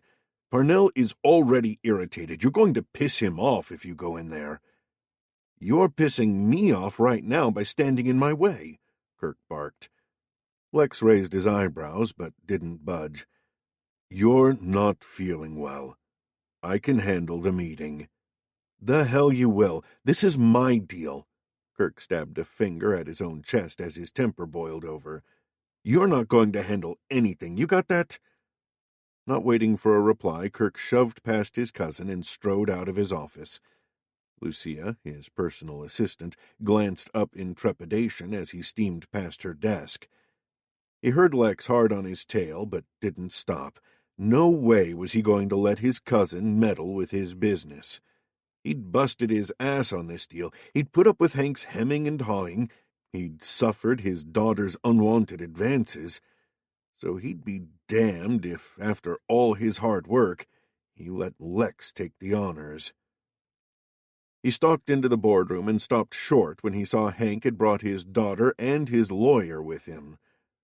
All three turned and stared at him. "Afternoon, everyone," he said loudly. "Sorry to keep you waiting. I was unavoidably delayed, but I'm here now, so let's get down to business." Hank looked him up and down, then exchanged glances with his lawyer. "You don't look up to business, son, if you don't mind me saying." "Looks can be deceiving. I'm more than capable of doing my job. I see you've brought your lawyer with you, so I assume you're finally ready to talk turkey, huh?" Hank gave him a sharp stare. "I'm not sure I appreciate your tone." "Well, since we're being so frank with each other, I don't appreciate you stringing me along this past month." Hank's face reddened as he heaved to his feet. "Right. That's it." He motioned to his daughter and lawyer. "Come on. We're leaving." As he lumbered past Kirk, he glared. "Don't call me until you're ready to apologize." Kirk watched the trio leave. He felt numb around the edges while a black fire pulsed in the pit of his stomach. Lex, who'd been watching from the door of the boardroom, walked up to Kirk and jutted out his chin. "What the hell was that?" Lex ground out. "You've just flushed that deal down the toilet." Kirk didn't move an inch. "Yeah, looks like it." "Why? After all your efforts, why are you behaving like such an idiot?" "Because I am an idiot." Kirk thrust his fingers through his hair. "I've been an idiot for years." The truth had been there all this time, but he'd been too blind to see it. Lex grabbed him by the shoulder. "Don't you even care?" Yes, he cared. The deal was huge and important, not just to him, but to all the employees who depended on him. But nothing compared to losing Cassie. "It's just a business deal. There'll be others." Whereas there would never be anyone like Cassie. He was in love with her. He loved her in every possible way a man could love a woman. She was more to him than a friend or a lover. She was comfort and joy. She was tenderness and acceptance. She was quiet times, sexy times, sad times, all times. With her he could be sad or angry or tired. He could be his best or his worst. He could be anything. He was in love with Cassie, but he'd never been able to see that until now. The walls he'd built up around himself had become too high. Years of locking away his feelings had become an ingrained habit. Disappointment in love had made him rebuff that emotion, but his mistake had been looking for love in the wrong places. He'd been too immature and superficial to realize that the girl he felt so comfortable with, the girl who didn't fit the mold of the women people expected him to date, was the only girl for him. Lex shook him back to reality. "Shit, man. This deal will make your name. You don't let something like that slip through your fingers. If you want it, you've got to fight for it." Kirk blinked at him, blearily realizing his cousin was still talking business. But Lex had a point. If you want it, you've got to fight for it. Yeah, that was true. He'd been a complete jerk to Cassie both 2 years ago and in the past 2 weeks. She had every right to be furious with him and to turn to Russell for comfort. If she'd slept with Russell last night, Kirk had only himself to blame. But that didn't stop him from loving her, needing her. More than anything in the world, he wanted her to give him a second chance, and he was willing to fight for that. "You're right," he said to Lex. "I'm not letting her walk out of my life. I'm going to fight for her, whatever it takes." He pushed past his cousin and headed for the door. "Her?" Lex called after him, bewildered. "Who are you talking about?" "Cassie," Kirk tossed over his shoulder. "I'm going after Cassie." He stopped short in the hallway. Shauna Parnell was standing there, alone. "Did you have a fight with your girlfriend?" She raised her eyebrows. "Is that why you're so pissed off?" Kirk blew out a breath. "Yeah, I screwed up big time, and now I need to make it up to her, fast." She nodded and stepped aside. "You'd better get going then, and don't worry about the deal. I'll talk to my dad and make him see sense." He blinked at this unexpected turn of events. Shauna smirked. "Hey, I might not seem like the smartest cookie, but I know a good deal when I see it, and I like it that you're so worked up about your girlfriend." "Thanks, Shauna." He started to stride away, partly relieved that the deal hadn't completely failed, but mostly anxious to get to Cassie. "Hope you've got your best grovel ready," she called after him. "From what I've seen of Cassie, she won't settle for less." Chapter 12. The doorman gave Kirk a suspicious look. "I'm afraid I can't tell you where Mrs. Cooper or her daughters are, except that they left over an hour ago." Kirk tamped down the urge to threaten the supercilious doorman, and instead pulled out his wallet. He let the guy see the bills stuffed in there as he asked, "Did they go by taxi?" The doorman kept his eyes on the cash. "Yes, I believe they were going to St. Clement's." They'd gone to the church for the rehearsal, obviously, but that would be over by now. Kirk pulled two $50 bills and rubbed them together.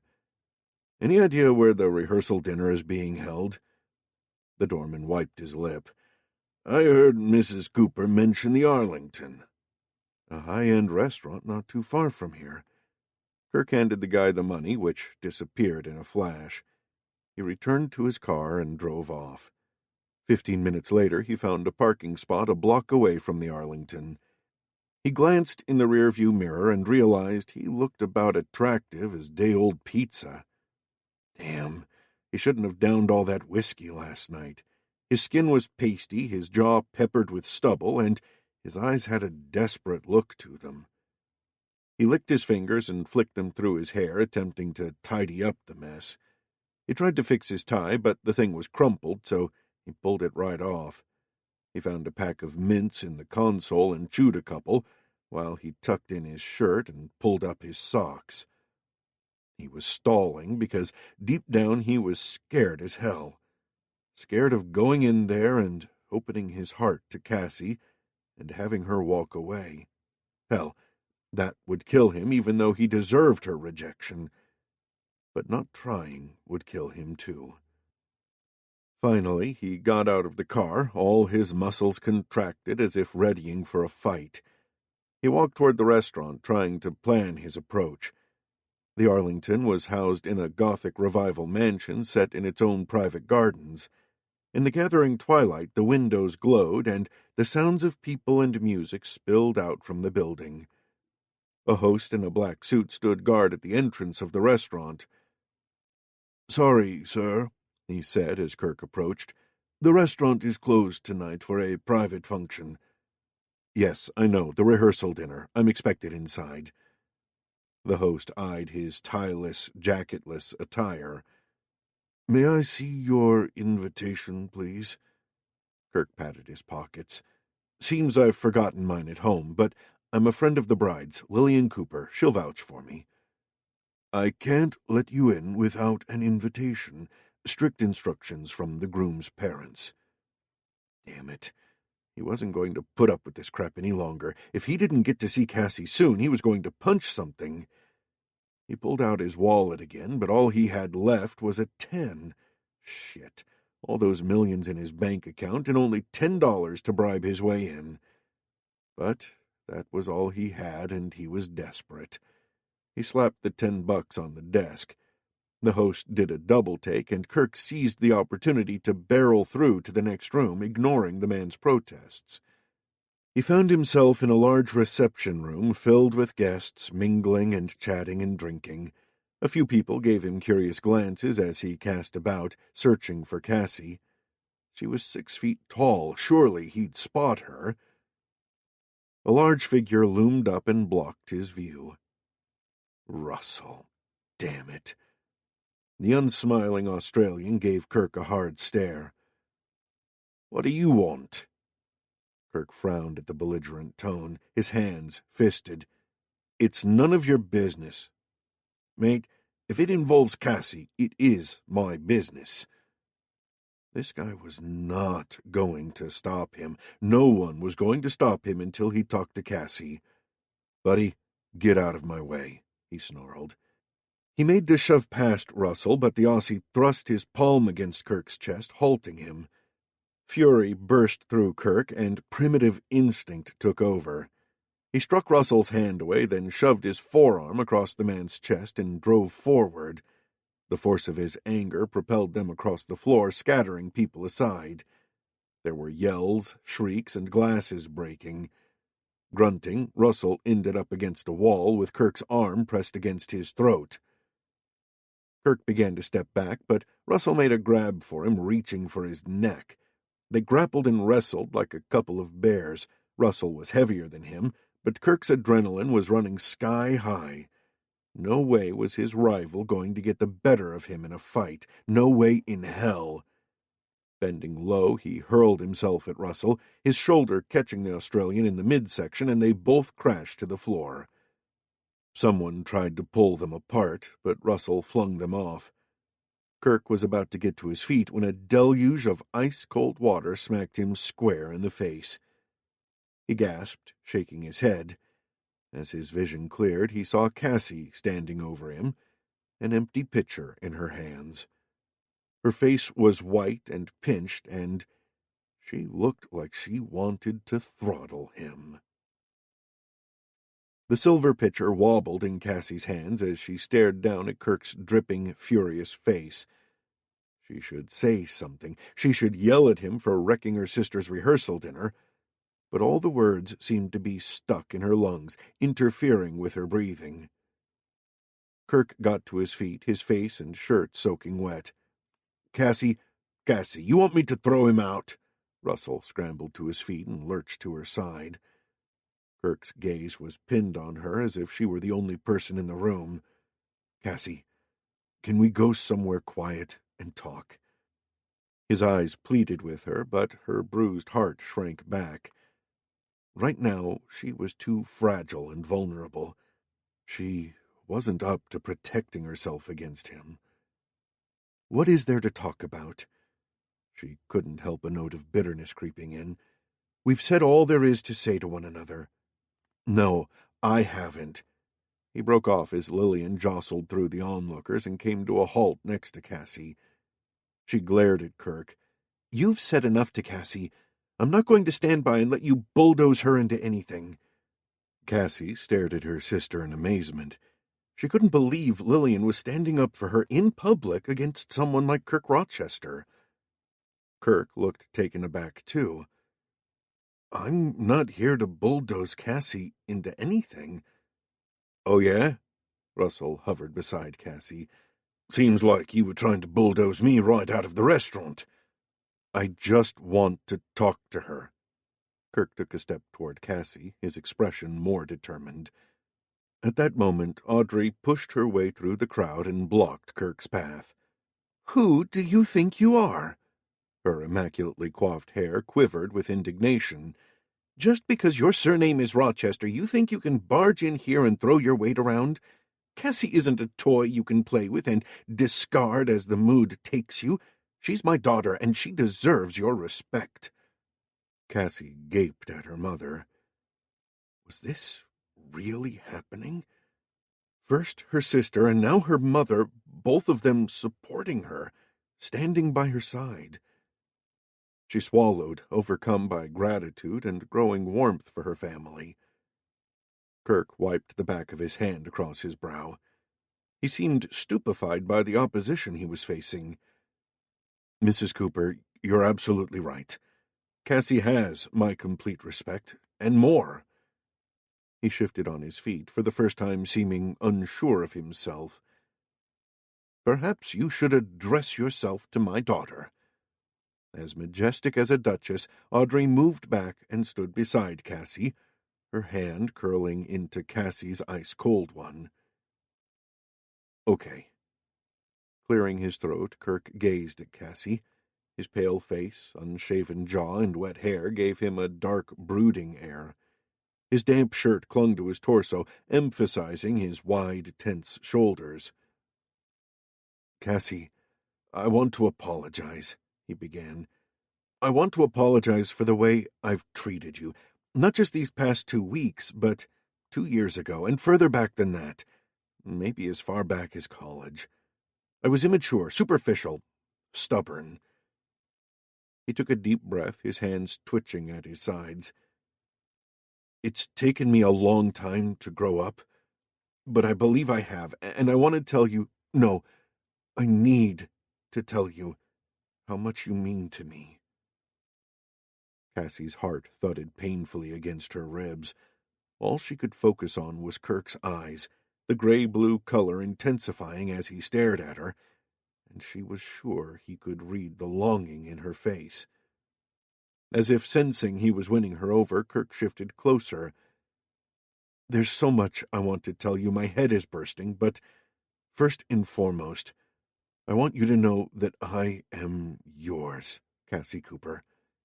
Heart, body, soul, and whatever else. I belong to you. I'm flawed and weak and scared, but I'll do whatever it takes to convince you." He paused to gulp, his throat working, his hands clenched at his sides. "I love you, Cassie. It's not enough to be your rebound guy. I want to be your forever guy."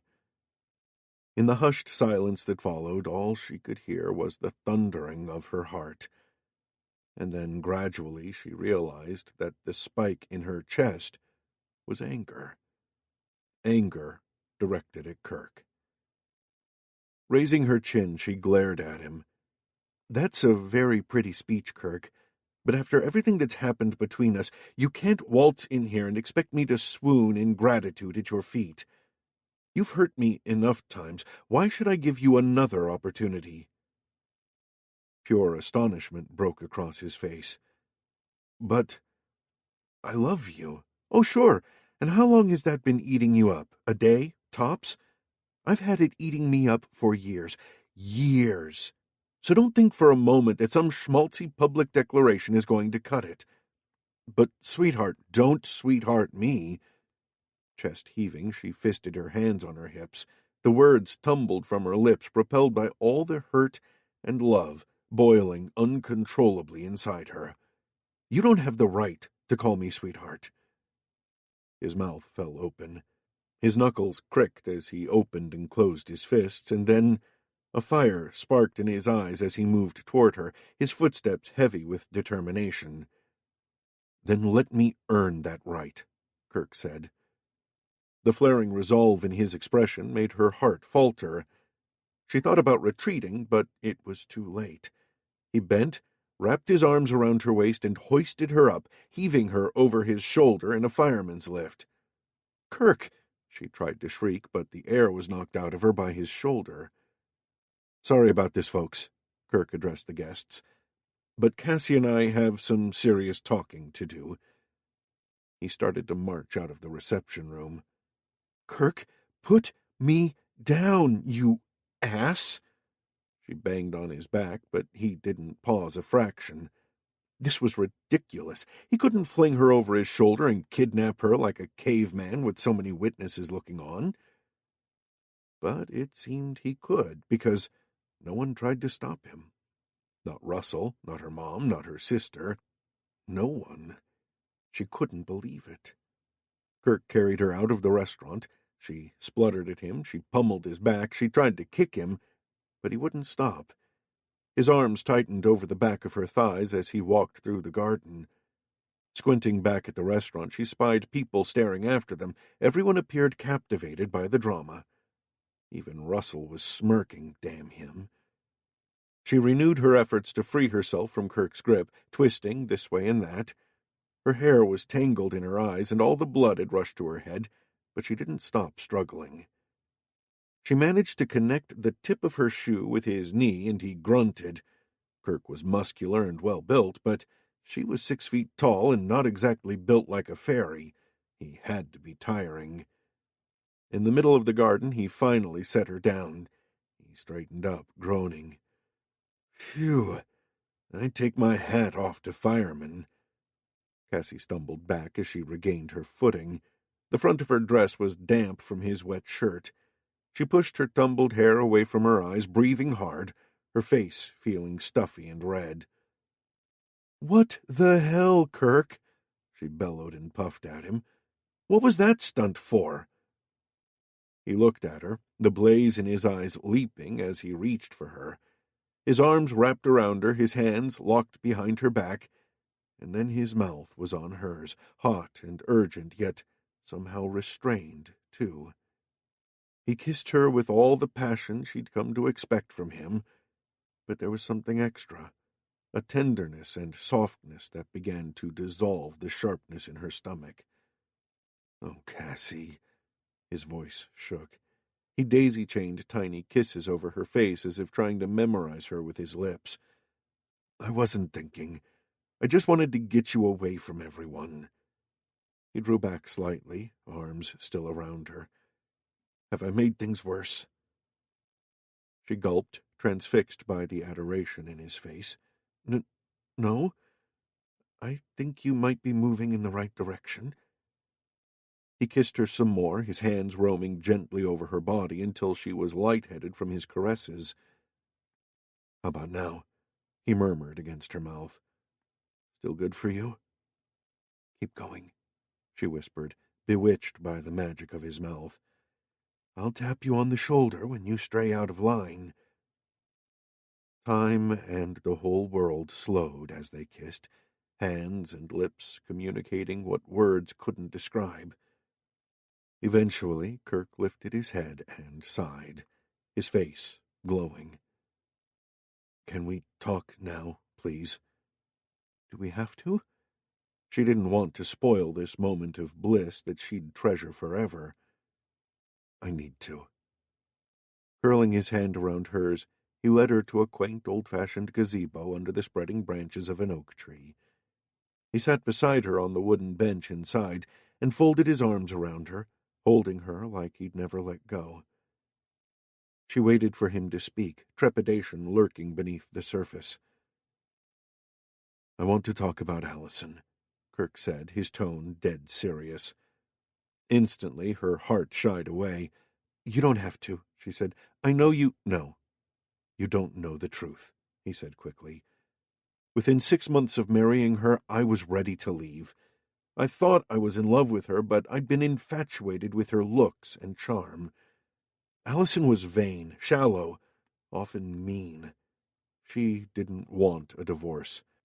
She talked me into giving it another go, and then she used an unplanned pregnancy to manipulate me into sticking around. After the miscarriage, she was in a bad state, so of course I couldn't leave her." A deep furrow lined Kirk's brow as he spoke, the strain evident in his voice. "Just when I was thinking of bringing up divorce again, she was diagnosed with cancer. There was no way I'd desert her then.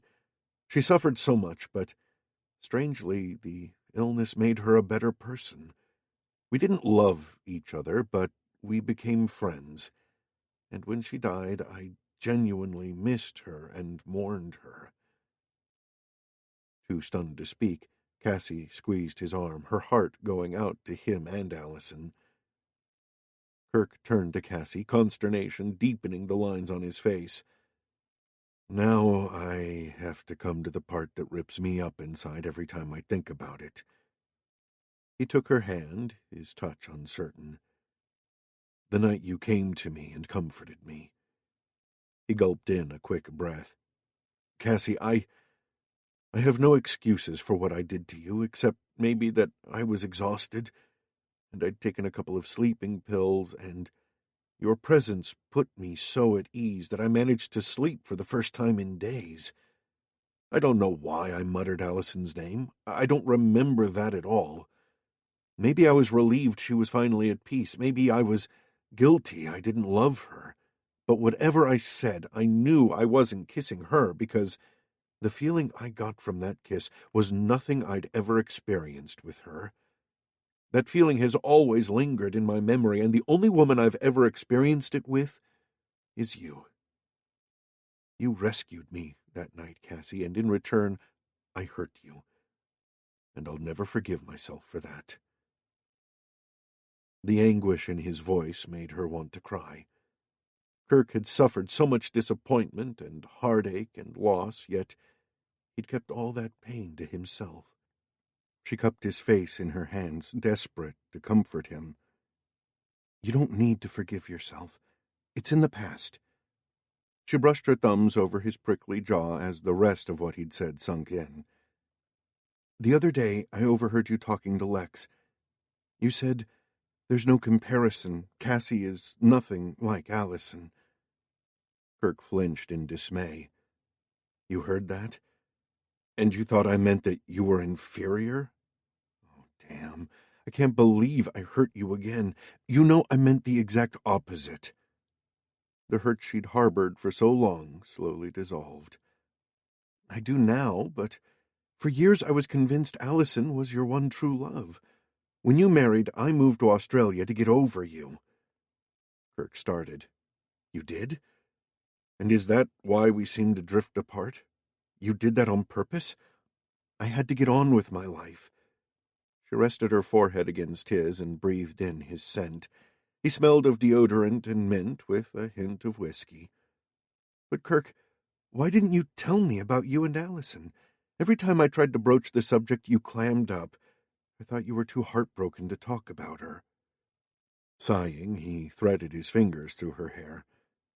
Allison hated the thought of others knowing we were on the brink of divorce, so she made me promise not to tell anyone, even after her death.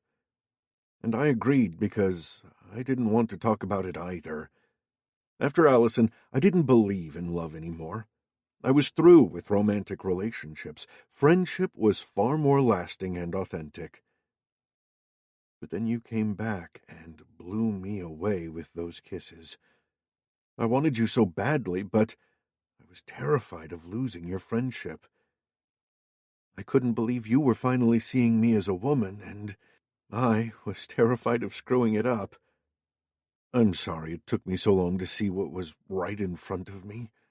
His voice lowered, so aching with regret it took her breath away. In college, it kind of went to my head the way I could get the hottest girls to sleep with me. It fed my ego and blinded me, while all that time you were right under my nose. And I didn't have the confidence to make a pass at you. She twirled her fingers around the buttons of his shirt. But I've more experience now. You mean Russell? He grimaced at her. Please put me out of my misery and tell me you're not going back to him. She grinned mischievously. I'm not going back to Russell because he's not my ex-boyfriend. Oh, I've had a couple of boyfriends in Sydney, but never Russell. What? You made the whole story up? Hey, I didn't want you to think I'd been pining for you all these years. But he showed up, and he's been all over you like a rash. His jaw flexed, his hand tightened on her waist. I saw you kissing him in the taxi last night. Oh, comprehension dawned on her. So that's why you were such a jerk, then. You're sure Russell doesn't have a thing for you? Kirk appeared worried. He did wrestle me to the ground back there. Russell is gay, she chuckled. He probably enjoyed wrestling with you. His eyes widened as he sat back. Okay. That's a relief. He gathered her in his arms again, but instead of kissing her, he simply held her, his forehead resting against hers. They had only skimmed the surface of all the subjects they needed to discuss, but for now, that was enough. They would talk later, maybe argue and apologize a little, but for now, it was enough to bask in the relief of knowing that they had somehow, miraculously, come together. As if he'd read her thoughts, Kirk murmured, Now I just have to convince you how much you mean to me. The glow in his eyes melted her.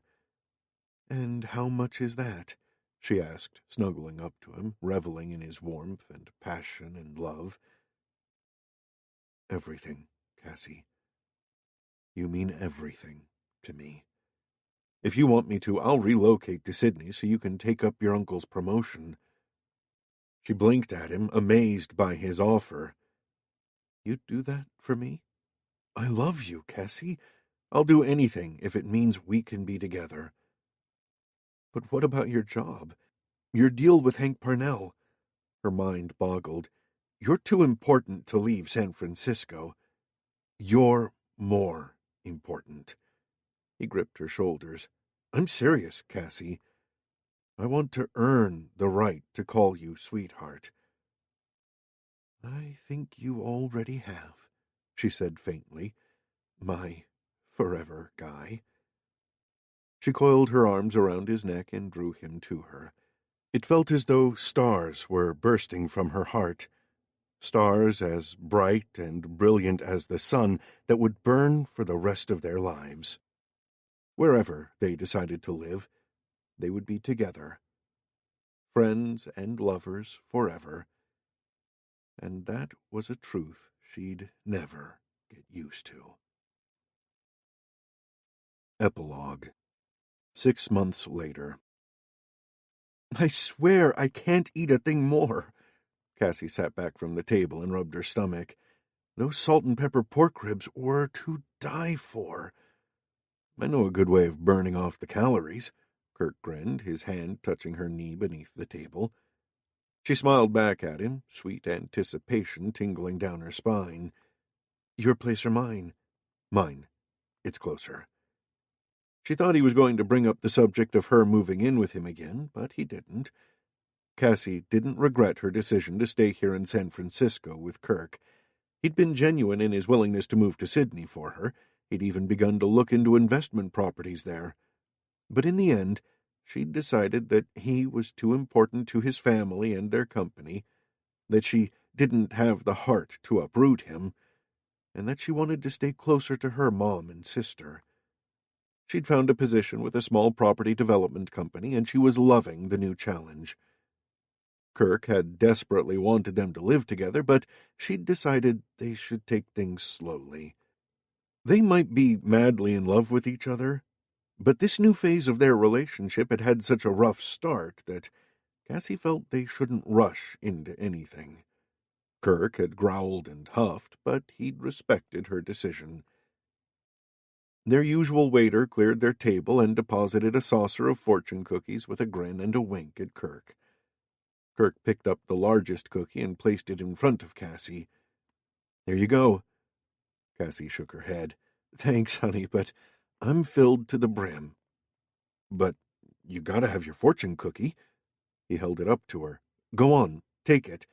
"You're trying to make me fat," she protested, laughing. "Well, at least read your fortune." He leaned forward, fingers drumming the table, seeming strangely on edge. She looked at him and laughed again. "Okay." Shrugging, she picked up the fortune cookie. She broke it open and pulled out the slip of paper. "A desperate man wishes to ask you a question of great importance." "Oh." Suddenly, her heart was hammering in her throat. She looked up to find Kirk, kneeling in front of her, holding out a glittering diamond ring. Her eyes filled with tears as she met Kirk's anxious gaze. "Cassie?" His blue-gray eyes burned with an intense light. "I love you, sweetheart, with everything I have, down to my last breath. Will you make me your forever guy and marry me?" In answer, she threw her arms around him and squeezed him until they were both out of breath. "Yes," she murmured against his lips. "Yes, yes, and yes." She kissed him long and deep, reaffirming her yeses, and he held her tight, while around them the waitstaff and restaurant patrons clapped and cheered.